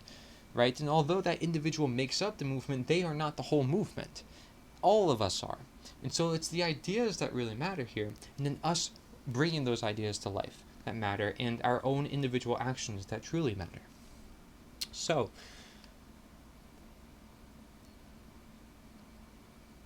specific actions will often come from such encouraged actions in nature's the answer. Rare exceptions of actions from few individuals should and do not account for the many individuals within nature's the answer, dependent on natural law's objective judgment for which nature's the answer seeks alignment to itself. Wrong is always going to be done. But it's however about lessening harm as a whole manifestation. We learn from wrong, just like trial and error. Let us not just learn from experience, but also awareness via the law and conversation and thought. And so I even have a snippet here, you'll see, right under the part I just read, and it says, seeking truth and doing what's right equals striving and working representation of truth, and that equals the nature's the answer movement. So that's a snippet from the share sheet, again, which is the front page of the nita.one website, and so that essentially is the equation that you may set upon all of this, right? So if we're seeking to do what's right, we set the working representation of truth for what is right, and that constitutes the movement at the end of the day. So our actions really matter then. And that's essentially also, again, saying that you are the change that you want to see in the world, and you are showing others that change, and you are doing so under a banner to help increase that change effect. So, to clear the way from distortion, such details the unifying factors of nature's the answer, and that would include the website, for example, and the share sheet, which is why it's considered also the foundation among the many other reasons that we already mentioned. To speak upon what nature's answer is not and what it does not actively seek to do. So, apophasis, right? Through apophatic inquiry. As also more defined here. If nature's the answer is simply recognition of action, then nature's the answer is not equivalent to taking action, and no movement should claim to be. Action includes movement, but it is dependent on you. you are not going to create desired realities without taking required action. Nature's answer should not be a limiting factor. It should help guide you in the appeal and transition to desired and natural change with and for nature. If no human being has the actual natural right to rule over another, it's a matter of saying no, hence disintegrating and demoting, and for others to recognize such inherent truths, right? And to understand those truths, again, bringing the law, the real law, to individuals, promotion and integration. A movement that is not based on universal truth and does not or does intend to create universal change will not be sustainable and achieve worldwide change. The complementary connection between universal truth and universal change and unity is that of which is also the mix between natural law and nature is the answer. Okay, so that right there, that last sentence details the exact complementary relationship between nature's the answer and natural law. So what is the unifying factor, what is the action change oriented factor, and what is driving that change, right? It's our attraction to what's going on in the world, our understanding of the current system that be and how it's immoral in its nature and how we must rid of that and bring more positive influence into fruition. So both natural law and nature's the answer must work together, and if any movement is to be successful, they must understand that very factor. And so I actually received a comment on one of my videos, somebody who likes to comment quotes, and they mentioned action is not movement. And that's it. That's all they wrote under their comment. So I replied to that. And I said, well, that's why action is in the movement, but it is not the movement itself. The Tao teaches us about non-action. So I said to refer to my second part of the documentary series, the Perspective documentary series found on nita.one/perspective. And it says, and I said then, innately, however, by your words, the irony is at play. Any action is movement of something. So, a lot of perspective here, right? A lot of understanding. Where does this quote come from? Where does the understanding come from? And how do we grasp what action is, what movement is? And essentially, movement is action. But we shouldn't equate the two directly, because movements like this, where we're symbolically saying movement, helps inspire actions and bring actions for people to take, right? So this movement is to inspire others for certain actions to take, such as simply changing our minds and the way we look at the world. That's it. And that's why conversation is really crucial here. But we'll, like I mentioned, describe other ways of action among this, because it's not just conversation. And this is a process that, of course, conversation is not going to solve within itself. If we're trying to tear down a whole system that we've built up for hundreds of years that is doomed to fall and have, millions of people, fall in the process with it, it's important to try to save lives as much as possible, save the people who have these jobs in these power positions, and try to disintegrate naturally from the system and reduce harm in that process too as much as possible, while also reducing harm in the general scope of life by reducing this harmful manifesto of harmful manifesting forces such as statism. So we're going to describe this more, as long as you know that as us, nature is, right? So us as nature is. And you can probably reverse those words like I just did too. You can probably change those a little bit. I encourage you to be creative with this, right? Right and wrong, as long as we understand the basis, the heart of natural law, and we understand what our actions do. Is it really hard then to decide what actions we have to take? Unconditional love? Can we act with love? Is it that hard to love one another? Is it that hard? Well, let's keep going. Relative relations. So natural law transgression is going more upon this idea of what is wrong, what is right, what violates natural law, essentially, because that's what we equate to wrongdoing in many degrees, and the naturing aspects, if you will. It says on the left-hand side of the screen, you can see there's a slide by Mark Passio's Natural Law Seminar, and it says natural law transgressions: a living being or their property must have been harmed in order for a violation of natural law or a wrongdoing to have taken place. Any action which does not cause harm is a right. And so no victim, no crime is a quote that says right below it. And so it's wrongdoings, right? We're talking about wrongdoings. If there's no victim, there's no crime. So it says there is no such thing as the delegation of a wrong. In other words, if a specific action is not a right for any individual, then that action cannot be delegated, granted, or licensed to any other individual or group and magically called a right. That action forever remains a wrong under natural law. So it's essentially saying that a wrong is a wrong, no matter what anybody says, inherently as in nature. Wrong is wrong, right is right. And so, if we are to then know our rights for what is right, then let's look upon that, and those are the slides right below it. And it says, natural law always holds true, regardless of a population's belief systems. This means that it does not matter how many people agree that a wrong can be turned into a right, or that a right can be turned into a wrong.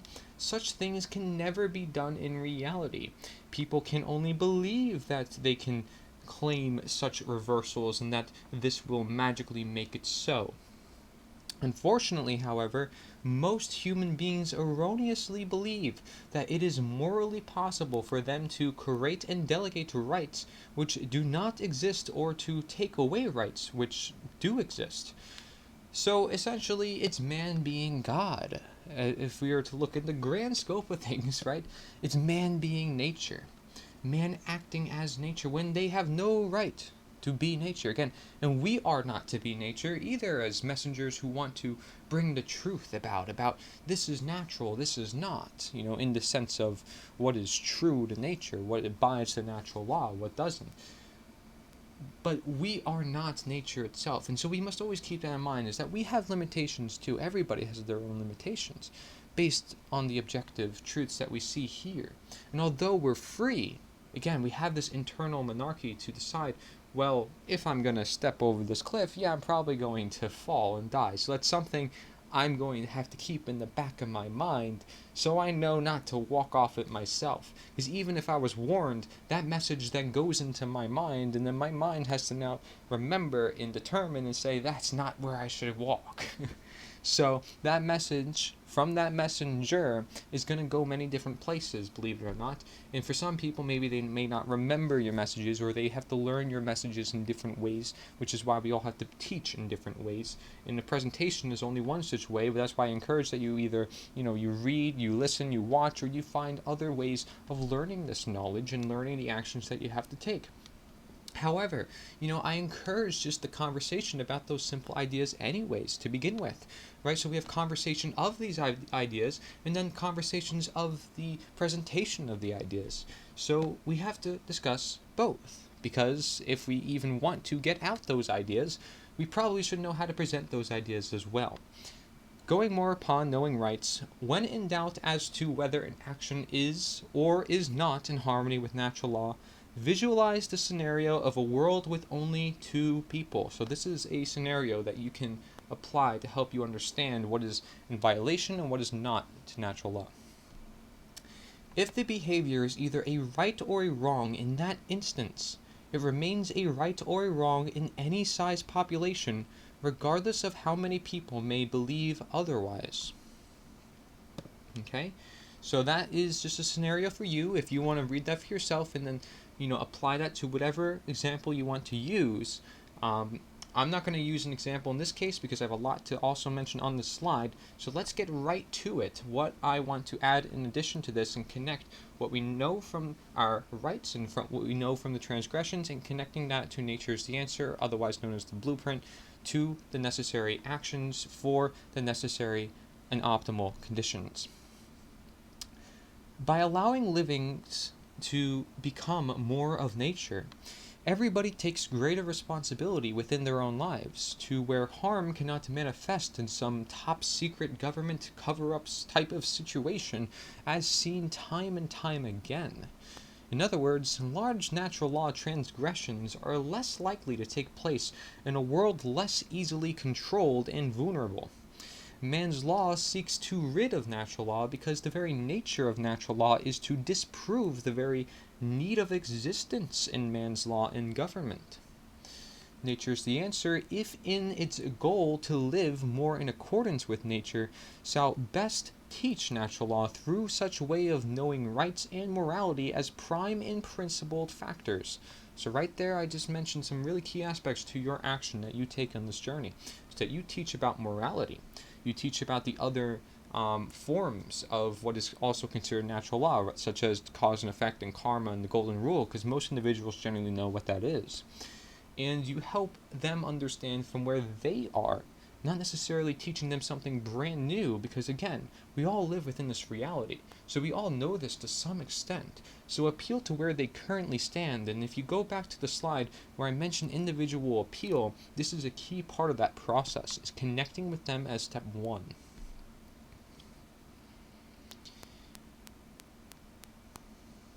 The simple quotes and sayings shall not be underestimated, nor should any of our ancient understandings of life. All in nature has reason, hence cause and effect. Nature's the answer doesn't seek to actually introduce anything new, being that it's a recognition of action. And that's why I said you can just replace nature's the answer with the necessary action for the optimal condition.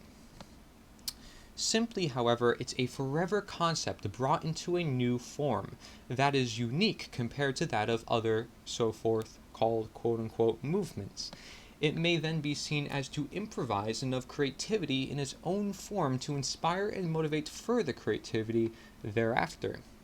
Being part of nature's the answer is nothing more than representation, to portray your presence as you yourself shall represent the truth. However, the part about you is on your own behalf. Nobody lives your life, and nobody shall even tell you what to do. Okay, so again, this idea of guidance, and that you know your body best. Okay? Even without initial harm, stick to principle and recommendation, because if it's rooted in unconsciousness, then it may still result in harm, not accounting for individuality and one's own environments, for example. Nature's the answer in its share sheet remains forever as it is, to not be changed for the very reason of it being considered a foundation, to also unify. To unify in nature's the answer is also termed for that of mass understanding around similar sharing, hence natural law. In truth, no one person should actually be able to single-handedly change the world. But that's why natural change also accounts for that of which is simply being within generational sustainability or change consistency, as the term change should not have to apply to that of the entire world or mass populations unless those mass populations have done wrong themselves as violations upon natural law. Everything in nature is at constant change without such need in word. So this is very perspective dependent, perhaps for individuals to understand. So again, I encourage you to read this one in particular as well, in case you have to. And it's to understand that to change the world, when we say change the world, I shouldn't want to change the world. I shouldn't actually want that, right? I just want to live my life. I just want to be in peace. I just want freedom. But here's the thing. We should already have that. We should, right? It's in nature. We do, actually. It's only the illusions that keep us away from having that. So the illusions we cast upon ourselves within our own lives. And therefore, if we all are casting that illusion upon ourselves in our own lives, then it starts to look like there's this system that exists, even though it doesn't actually exist. And such, may you say, is then government. So that is what it's often coming out to be. And if we want to help guide people toward the right direction, it's about teaching that idea of not just illusion, but what is real, what is natural, what is of nature. Now, more upon this, the natural law is static in its nature. It shows us the power of belief to know that many individuals may truly believe in some false reality. As I mentioned, an illusion. Right? So this illusion they're casting upon their brain, and the brain is starting to become their reality. Their actions are based upon their thoughts, and their thoughts are becoming the world around them. This is virtual reality, putting on the headset and really looking around and not really knowing if it's actually real or not. Okay, because it's that convincing, especially if there's psychological manipulation, especially if you're born like that and indoctrinated since birth, and many other influences that seek subconsciously to denature you as a human being into something that you're not. And so it shows us the power of belief to know that many individuals may truly believe in some false reality, no matter how false, because they set their mind and to surround their ideologies around such. This stands as reason to question everything and everybody, including myself, and those within Nature is the Answer. For again, you are the movement, not just them. And they may not reflect Nature's Answer or natural law as much as you do, although none do perfectly. This isn't a competition either. However, anyone has just as much potential as the anyone else, if not more, in different ways. Respectfully, no matter where anyone currently stands, I respect them for their learning position. Gained a general sense of understanding upon Nature's the Answer for taking action. The depth in understanding Nature's the Answer for taking even greater and more coordinated action, alike natural law. While you shall create of and within Nature's the Answer in different forms, all Nature's the Answer asks of you to do is reach out to more people, the universal truths, including the natural law of all peoples, so that such creations may have more intention, understanding, inspiration, and connection.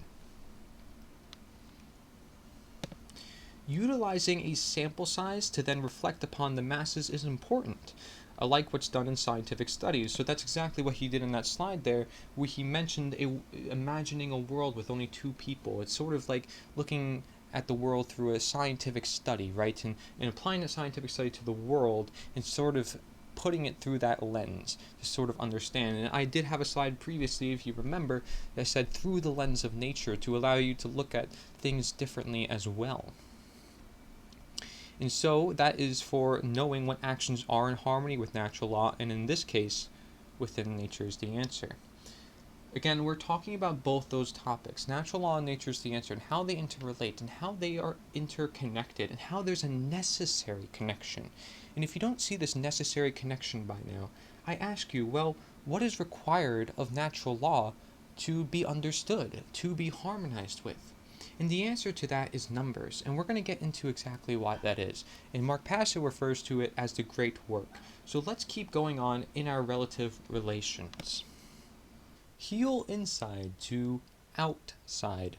Okay, now like an outsider, perhaps you may be when you think differently or outside the box, as opposed to the rigid box archetype, which tends to stay within its 4 corners, as we know, by the very shape and the nature of a square. But if we are to heal inside to outside, it's sort of like saying, well, how do you bring the insiders to the outside? How do you heal the body, right? You have to heal it from the inside to the outside. That's the important part, is that what it shows usually up here is usually what matters, what goes in here. So the outside is a reflection of the inside, as we know, with the macrocosm being a reflection of the microcosm, and so forth. So it's correspondence, it's polarity, it's all the principles that we explored. But now, going upon more of this idea of knowing rights, we're going to get specific with topics such as taxation, prohibition, and licenses and permits. You can see on the left side of the screen, you can see there are 3 natural law slides by Mark Passio that show about knowing rights, and we're going to cover those 3 exact topics that I mentioned. And I want you to read these 3 by yourself so you can really understand these each as their own, because I'm going to be talking about them a little bit more too on the notes. So I'm not going to read all that, and I want to save some time here. So let's just go over the notes I have here upon these 3 slides, which essentially show how prohibition, taxation, licenses, and permits are all immoral by their nature or do not need to exist within the realm of nature. So let's get into this. How does Nature's the Answer help get rid of mass mandates because it violates natural law? That is the question, right? So we know these things are wrong, but the big question a lot of people ask is, how do you get rid of taxation, for example? And this is what's going to cover it. So by creating movement around these ideas themselves, and to many individuals with such movement, all it takes is one large city or neighborhood to stop paying taxes, for example. Representation leads to a ripple effect to where the federal government of the world cannot be able to resist against these masses. And you can apply this to the 6-step speculation that I covered earlier. In case you don't know, again, what that is, please go back to the previous slide or the point in this PowerPoint presentation. And basically, it is to reason, it's to inform, it's to act, it's all 3. Right, is that when we reason with others, we're seeking to appeal, we're seeking to connect with them with what? Ideas that get us to do what? To act. So it's a chain reaction. And so I said, especially if the police who are the ones to carry out the resistance are also affected by such a reasoning and understanding of simple human natural rights under natural law. So especially if the police are the ones who get then appealed in this process. And what I mean by that is those who, again, uphold the higher ranks of this pyramid structure understand this knowledge, because they are the ones that will contribute to the harm done if, per se, they are ordered to do something immoral upon the populace for just obeying. And this should not be a matter of obeying, but it should be a matter of morality. And morality teaches us that we shouldn't have to obey these rulers that claim to rule over our lives when they clearly don't by natural law. So, going more upon this idea, as previously described, it is easier in application, which means less harm to some degrees, more effect to some degrees, dependent on methodology, if those closer to the top, like I just mentioned, of fake power disintegrate and demote. It is easiest to correlate taxation to what it really is, theft, by nature, because it is involuntary. It often also goes to war and pharmaceutical medicine. That's not of nature, my friends. We are already the ones who build roads, just like attaining food. No involuntary tax is necessary. A truly free world of nature contains voluntary interactions, and one's own fruits of their labor or work gets to be chosen by that individual as to how they may go about spending. Again, natural obligation comes to be under natural law to take charge of your own life, to learn and connect more than ever. Nature's the Answer within itself is not and shall not ever be backed by violence. Voluntary for such joining of the movement, however necessary it is for humans to understand the natural law and ideas itself, regardless of Nature's the Answer, to which Nature's the Answer seeks to get out to the masses and unification for change. And essentially, we're going to go over this topic called violence and sort of dissociate it from this word called force. Many individuals want to equate force with violence. That's not necessarily the same, because there is an application of self-defense that comes into the picture. Okay? If we care for nature and know it to be the answer, then man ruling over another is not the case. This is nature's domain. We must know the law and ourselves. Prohibition of substances shall be rid of through knowledge of the fact human beings may choose to do as they wish with their body. If it's wrong, human beings should seek recommendation, principle, and understanding with one another instead of backing it by force of violence, to which great government co-opt conspiracy rings arrive out of the black market and underground operations. There will always be people doing wrong. Remember, I mentioned that before too. And a man-enforced worldview, utopia, is not feasible in nature and often results in more problems, and individuals even embrace sketchy behaviors or embrace their grasp upon items that are hard to obtain. right? So they sort of like this challenge. They kind of like, ooh, it's risky behavior, and you sort of create that environment where a black market exists, but a black market wouldn't exist without without that incentive to create such a black market.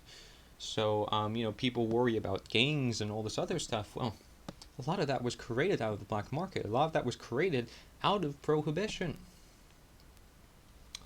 And so, any plant from nature, which is all things and substances, come from earth. While the closest to nature it may be, the better it may be upon your health, anything that exists in this world is free for use and growth, knowing of real limits via natural law. There may be limits that come from ourselves. These limits, however, should not be permissible by the masses through understanding if deemed wrong according to natural law or nature in any way. Meaning we should not let something permit if it is inherently wrong to creation. And that goes back to this idea of statism. If it is inherently immoral or wrong, we should not let such ideology permit ideologies of ourselves having that. Okay, ourselves having statism. Not any one other individual, but ourselves. And so it is hard to confront ourselves, but that's often where the answer lives. Hence, these phrases we like to say, we are changed, and that we can be the change, but it does come down to us. We just have to recognize nature in the process. As observed, taxation, prohibition, and licenses and permits are all forms of slavery, as we can tell from the slides to the left of the screen if you have read them for yourself, for example. And therefore, they degrade our nature. If we seek to free ourselves with nature as the answer, we must express our true, unique, innate, free in nature selves on the mass scale of disintegration and demotion of slavery, through which government enforces slavery, whilst instigation and promotion of expression, through which conversation and creativity helps initiate consciousness and morality for freedom. So we want to integrate and promote with these ideas of universal truth, and what I call as nature is the answer, again, the movement as the mission, as the message, which is essentially equivalent to that of which is the necessary action for the optimal condition. Okay, so we want to integrate and promote with that, with the truth, which is that of which is universal, we can all relate upon, that of which works, that is inherently moral, and disintegrate and demote from that of which is inherently immoral, and that is wrong, that isn't sustainable, that isn't optimal, that doesn't work. Okay. We are all capable of understanding in conversation. Do not degrade or underestimate your born expansive and potentialful nature. And remember, I also said do not underestimate the ancients of the past. The same goes with that. Of understanding and conversation, do not degrade or underestimate. You can degrade your own nature if you suppress it, and therefore then you are oppressing it. Licenses and permits are not of nature. These are material things ruling over our nature. Again, the masses contribute to the state of the world. Healing from the inside out includes the masses, you and I, appealing to those closer to the top of fake power, like forming family police members. Okay, so if we want to appeal to the police and they're in this position, so they're less likely to listen to us, okay, but they're going to listen to their family and the ones that they're actually working for in the first place. And you may be a family member, for example, who's watching this, and I encourage you to look into these ideas, of course, for yourself and come to the conclusion, well, is it actually necessary to have this police state? Because again, recognize that any government on earth, no matter how tyrannical, relies on that enforcement for everything that they want to do. So essentially, they would be the ones carrying out the mass casualty of death. And just because they're obeying does not make them moral. So let's understand objective morality, and should we actually leave and not be a policeman? Perhaps that's what has to be done. But you yourself leaving the police force is not going to make a difference, right? We need to have multitudes of people leaving the police force if that's going to make a difference, and it will. Because now they have to look for all those positions, and they're going to look for those positions, but if there's an idea out there, this universal idea, through way of nature is the answer, that policing is inherently wrong because it's enforcing slavery and enforcing man's law, hence why they're called law enforcement, but they're not enforcing the real law, then that's a problem that has to be addressed. And it's a problem that has to be addressed with truth and with love, not the mind, okay? And not just the guts. It has to come from the heart. And the heart tells us we shouldn't take it out on other people. And just because they do wrong does not mean we lock them up in prisons and we have the right to lock them up and take them up as some gang of ourselves to do so, just because we are under the quote-unquote state or we have a fancy badge or uniform. See, we're all human beings. We're all one and the same here. And you may have heard, some of this talk before, perhaps, in different new age ideologies, but I'm not claiming to be of that either. We have to be careful of all those ideologies. We just have to understand where we're placing ourselves in this world. Many police are in a position where, again, they're enforcing man's law, and yet they know nothing of natural law. So it doesn't really make much sense, just as a politician would enforce man's law, but without knowing the underlying laws to creation. It's sort of absurd to me. And maybe you're starting to see the absurdity now or through time, but we all live this natural law on a daily basis. It's just about aligning all our actions and all our thoughts toward what we know to be true. Okay? All of it. All the way. Okay? The problem is not starting and not going all the way. That's the quote from Buddha. Remember that. So it's also, it says, appealing to those closer to the top of fake power, but also taking action within our own lives. Alike with nature's the answer to be the change. See, I'm trying to provide a foundation, a platform where you don't feel ashamed for speaking up and out against the system, because there's other people like you who are with you, who will have your back, and that would be me. If you are doing the right thing, I will stick by you 100%, because you are doing the right thing, and that's what matters, right? Show through your actions. For those who are, paranoid or whatever, your actions will detail the truth here. And if you know something to be so deeply true, due to law, due to rights, due to these ideas we've been exploring, and testably you see this through your life, you cannot suppress, what has to come of light. You cannot suppress what you feel like must get out to the world out of moral obligation, because you have a heart. And you're not a robot, and you don't just follow orders, and you're not just programmed to do whatever the masters tell you to do. You're conscious, so use it. Use it before you lose it. And so it's to be the change and say no when and where necessary, as we explored earlier with apophysis, for example, which is this idea of negation through affirmation, or affirmation through negation, basically, excluding out the known negatives, so we can know the true positive here, like a multiple choice question, and knowing what is wrong to find our right. And we can do that with many things, but also just saying no in general takes an effort of will to say, I'm not going to put up with this because it's inherently wrong. And then to say when and where necessary. In the case of government, especially, this is a when and where necessary situation. It's not about voting. In fact, voting is participating in this system. So say no to voting, for example, if you want to not participate in this system of statism, aka slavery, aka government, to which they all are one and the same, as we will explore and continue to explore here. And for individuals who are skeptical, again, I'm sorry, but connecting these ideas is necessary. So if you're only on this slide and you're only watching this part of the slide, I want individuals to know all the other parts are connected. That's why the Natural Law Seminar is a tapestry. And so the law works with all these principles in one place, which is this whole domain. It can't be described simply in one phrase, but nature's the answer gives way to that exploration that we all seek individually as our journey, as the fellowship, like I mentioned. And so there shall not be dependence on any one another to do the change for them instead.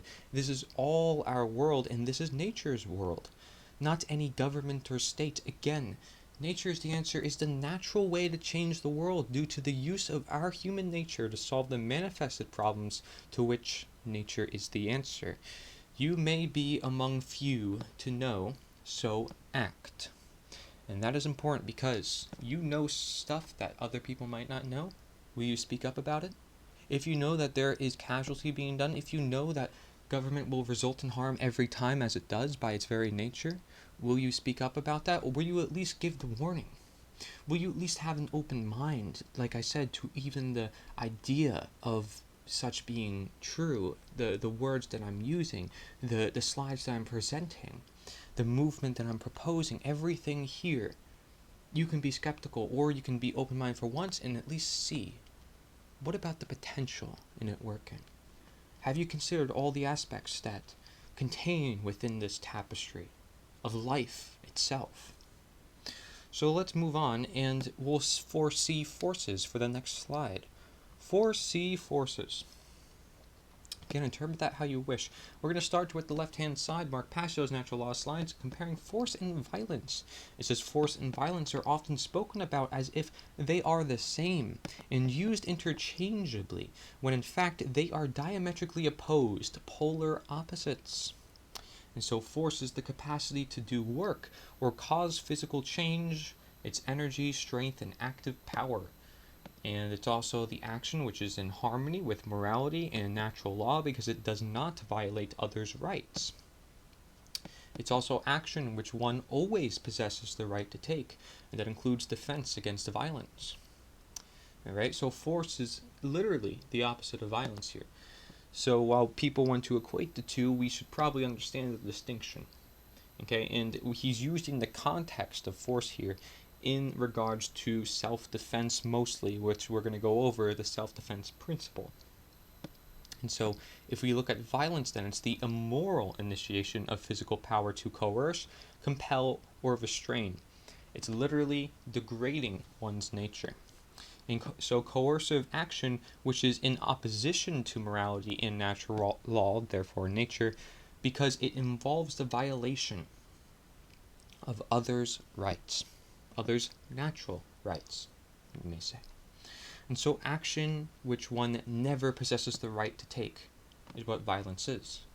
But force is action which one always possesses the right to take, and that includes the defense against violence. So if you understand these two, we're going to go to the notes in just a second, but right under that, it states human beings possess the natural right to defend themselves from violence with defensive physical force. A person who is accosted by violence possesses the right to stop the person who is conducting the violence from continuing to do harm to them, with any amount of force necessary to stop the attack up to and including deadly force. Now, it's important to stress that later on in this presentation, I go over nonviolent resistance, and this is very important to show a demonstration, a further demonstration to the world at least. But we have to also keep in mind the law is the law, and we really have to make sure that we bring the sustainable world that we want. I'm not giving an excuse to violence, but clearly I'm giving an excuse to force. Force is defense, and there's going to be times where you have to defend your life. You have to defend your family. That stuff should care to you more than anything in the world, and that's probably, and it should be, the reason why you're even doing this in the first place. For nature is the answer. It's not for the movement. It's not even for the message or the mission. It's that the mission and the message is complementary to your life and to your life goals. Those life goals are goals that essentially all human beings have, which is freedom and love at the end of the day. And so does violence become a right when government does it, is the big question. And so again, that's a question that you may pose to yourself, but you see it often done over and over again in the case of government, again enforced by our slavery. Not necessarily even enforced by policemen, but our slavery, because we are even more than policemen. Okay, so our statism, our slavery, is really what keeps our dependence onto this force that continues to grow, the force of violence, however. Okay, because that's what they use to stay in power. And we see with democide, for example, through all the generations, this has been tried, and people still have not learned from the mass amount of violence that has came to this earth. And if you wonder why, well, it's because these governments still need people to keep their power. And so they don't want people knowing this knowledge. They don't. Okay, and they don't care sometimes. This is the sad reality, but they don't care how much suffering is actually caused if they have a set agenda for themselves, right? I say we're the one counter agenda to their agenda to counter. And their agenda to counter could be a world technocratic government. It could be creating a new state of the world and, forcing everything of nature to push this into circulation. So they don't care what casualty happens or what even they have to hurt of their own people just to make it happen. Right? And those at the very top will give some people some power to make them feel a little bit better about themselves and a little bit of ego. Meanwhile, they are the ones that have all the money, they're the banksters, they're funding things. And who knows, right? Who knows? I'm not to speak on behalf of this system, but I do know the system is immoral by the very nature. And so that's what I want you to get from this. Not that you should take any theories about this, but you could know about this if you want to learn more about their agenda, to which then might help you battle it a little bit better and understand perhaps the strategies they take among their agenda. So 4C forces, let's read the notes here. Us all together as part of nature's answer help make the manifested force to real change. It requires work, physical change, in some cases, energy, strength, and active power. That includes strength of bravery in facing fears. It includes energy of nutrient-dense foods, work of creativity and passion in destiny, exercise, not giving up, working with others, etc., as long as this force does not violate others' rights, or the natural law in that case, right? Then this force is one that works with nature, as it's intended to and for nature's the answer, or nita, which is this movement we have, nature's the answer, this necessary action for the optimal condition, the movement as mission as message. Okay, so we all have the capacity to emit some force in all associated terms, just as we also do for violence. However, individuals shall choose force over violence because of the distinct difference and counterintuitive nature of utilizing violence to achieve the desired goals, because it often results in greater problems. So some individuals may resort to violence for the desires, but they do not realize the nature of violence. And if we look at the nature of violence, as we see on the right side of that natural law slide, it is the immoral initiation. If you're trying to do a good, just, righteous cause, it probably shouldn't be immoral. So it's going to have to be of force and not violence. Therefore, you should not in any way violate anyone's natural rights. Okay? And so force is permittable, but violence is not if you truly want to do the right thing in this life. And that's essentially what those slides were saying. Therefore, within nature is the answer itself, and in showing as being the change by being the example to the world, it should be principle to do no harm to any one another individual unless in the case of active defense from harm. Okay, there is never any reason ever to commit violence for any change within nature's the answer. It does not work with the force of nature or natural law, and it works against our own very nature of human rights. If the government is that of the opposing agenda, which is denaturing man's law, violating natural law, and we know government is in its very nature, then it would be counterintuitive to commit the same immoral behaviors if the opposing agenda is to be countered. Again, this is a matter of manifestation. While not everyone within nature's the answer may follow force instead of violence, and that should be understood but not excused, it should be key priority for the masses to never use violence. By representing and taking simple human nature action with nature's the answer, you help make up the force that is the one unifying counter agenda, as it says in the front page of the nita.1 website, representing nature's the answer and this necessary action for the optimal condition. And so this one unifying counter agenda is against those who do violence. So that would be government and denatured entities that feed off of willing natures. And so defense against supposed authorities as they try to hold their grip for power, shall they lose it due to humanity's integration with nature is the answer, is necessary during the process of mass disintegration in the motion to represent resistance and self-sustainability and self-responsibility. You are for nature in defending your own nature, as nature intends.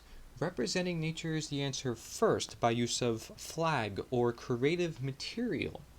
Conversation and understanding brings about unifying mass integration in preparation for mass disintegration to ultimately represent nature itself living in optimal harmony with natural law, but still in the name of generational nature is the answer.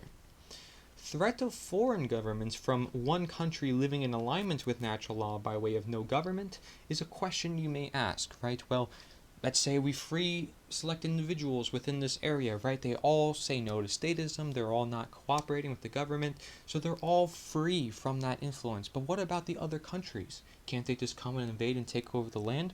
That's a question we have to ask, right? Well, people come together again as the force they have previously acquired to rid of their own government while educating those in other governments. And people will come together when the time is of need. I have another slide about that, particularly that situation as we move forward. So look forward for that. But keep in mind that even if that's the case, this is a ripple effect. Again, a representation that has never existed before on this earth that shows we are truly free humans and we belong to be that free. We are to be free because we are free, and so therefore we're embracing it. We're in harmonization with it. We are in alignment. And so if we are to break down this in a step-by-step process, applying these ideas of force and knowing rights and education and delivering these ideas, we can now create an equation that can fit for much of what has to be said here. And this ties in the 6-step speculation.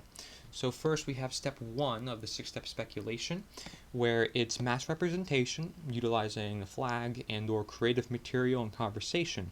And it's not falling to the political spectrum. It's bringing politics to universal nature and knowing generational sustainability. That is going to be step 1. People must recognize that there's this universal idea as movement, as mission, that wants to bring the world to utmost optimal sustainability. Okay? And that can only be done through abiding to nature itself. Now that's with the addition of step 2 and step 2 to step 5 of the 6-step speculation is for integration, which is understanding for unity and promotion of natural law and nature. Okay, and so that's where we are being the change, we are working representations of truth. That goes back to the previous equation that's actually on the share sheet of the front page of the nita.1 website. And it's healing inside out, as we also mentioned in the previous slide, which includes then appealing to those who are of the police and who are of politics, and the education of the real law, the natural law, which is considered by Mark Passio, for example, the true solution to all matters here. And so if we have those two, step 1 and those step 2 to 5 there by that summary of the equation, okay, on this slide, we can then equal to another equation. And this equation starts with step 4 to step 6, which is for disintegration. So notice that's also in the midst of integration, because again, we're adding in to crowd out. Okay, naturally it's a process of adding in to crowd out for a natural inside out change. So disintegration from government and the emotion, knowing the nature of statism. It's ultimately deciding to stand ground for nature, knowing the force, again, force of masses, not the violence, but force of masses that outweighs any coming violence. Okay, so now we're disintegrating from the system now that we have integrated. So we're unified, we understand these concepts, we understand the universal concepts. Now you're going to start seeing towns and cities and places start to disintegrate from that system of government all at once, to where the governments that be cannot control that. They can't, because now the force of the masses is outweighing any coming violence. And any coming violence will simply be resisted by the force of love that seeks to bring universal principles. And so the police would be fighting against essentially their own kind, their own human beings. And if they are to do that, they should be let known that they are fighting their own kind, their own nature, essentially. And they're fighting the universe, the universal laws, the natural law. What law are they fighting for? They're fighting for man's law in that case, because some person told them to do it. But it is not moral for them to do that, because these people just chose to live free. They just want to be free from the system. They want to embrace total and complete freedom as given to them by God and nature. But no, these police and the government can't let them do that. No way. This force has to outweigh any coming violence. And that's when disintegration will really come into place, is when these people choose not to put up with it anymore, and people are organized enough to not put up with it. So that way there's nobody really coming to come and get these folks, because they have a strong bond already with one another, and they're not going to pay taxes anymore. They're not going to put up with the wars. They're not going to put up with the pharmaceutical medicine. Maybe they started a community garden. Maybe they started, reaching out to other individuals, and they want to get more free open source software for their computers. They want to have more freedom in general from everything that's coming, the microchips and the techno-tyranny, right? What is it that's going to be? Because that might be what everybody looks forward to in just the next couple years, is just that reach for freedom, that reach for a social ground of community, okay? Because we don't have that nowadays. We don't have that social connection, and therefore that degrades our health in the very nature. And we definitely aren't realizing the freedoms we have or the human rights we have. But if we are to free ourselves, we must know that. So now, moving on, with disintegration, there's then this part which speaks upon our outweighing force, our force outweighing the violence of government that is trying to keep us under control for the safety of the rest of the nation, as they might say that, for example, for PR or public relations. And so, step 4 to 6 is applying force through necessary self-defense, expression of self-responsibility. And sustainability includes self-defense from all government sources and corporate technologies. It's the fight for truth, the fight for nature. This is the true war, and it's a war based on defense. It's a war based on defending what we were given by the universe. A powerful, powerful thing, which if you do stand by will ultimately win at the end of the day. But you must stand by it. So we must be that force together, as nature is the answer. The force that will not force anybody to believe in what we believe, but the force that will defend the beliefs that are true to nature.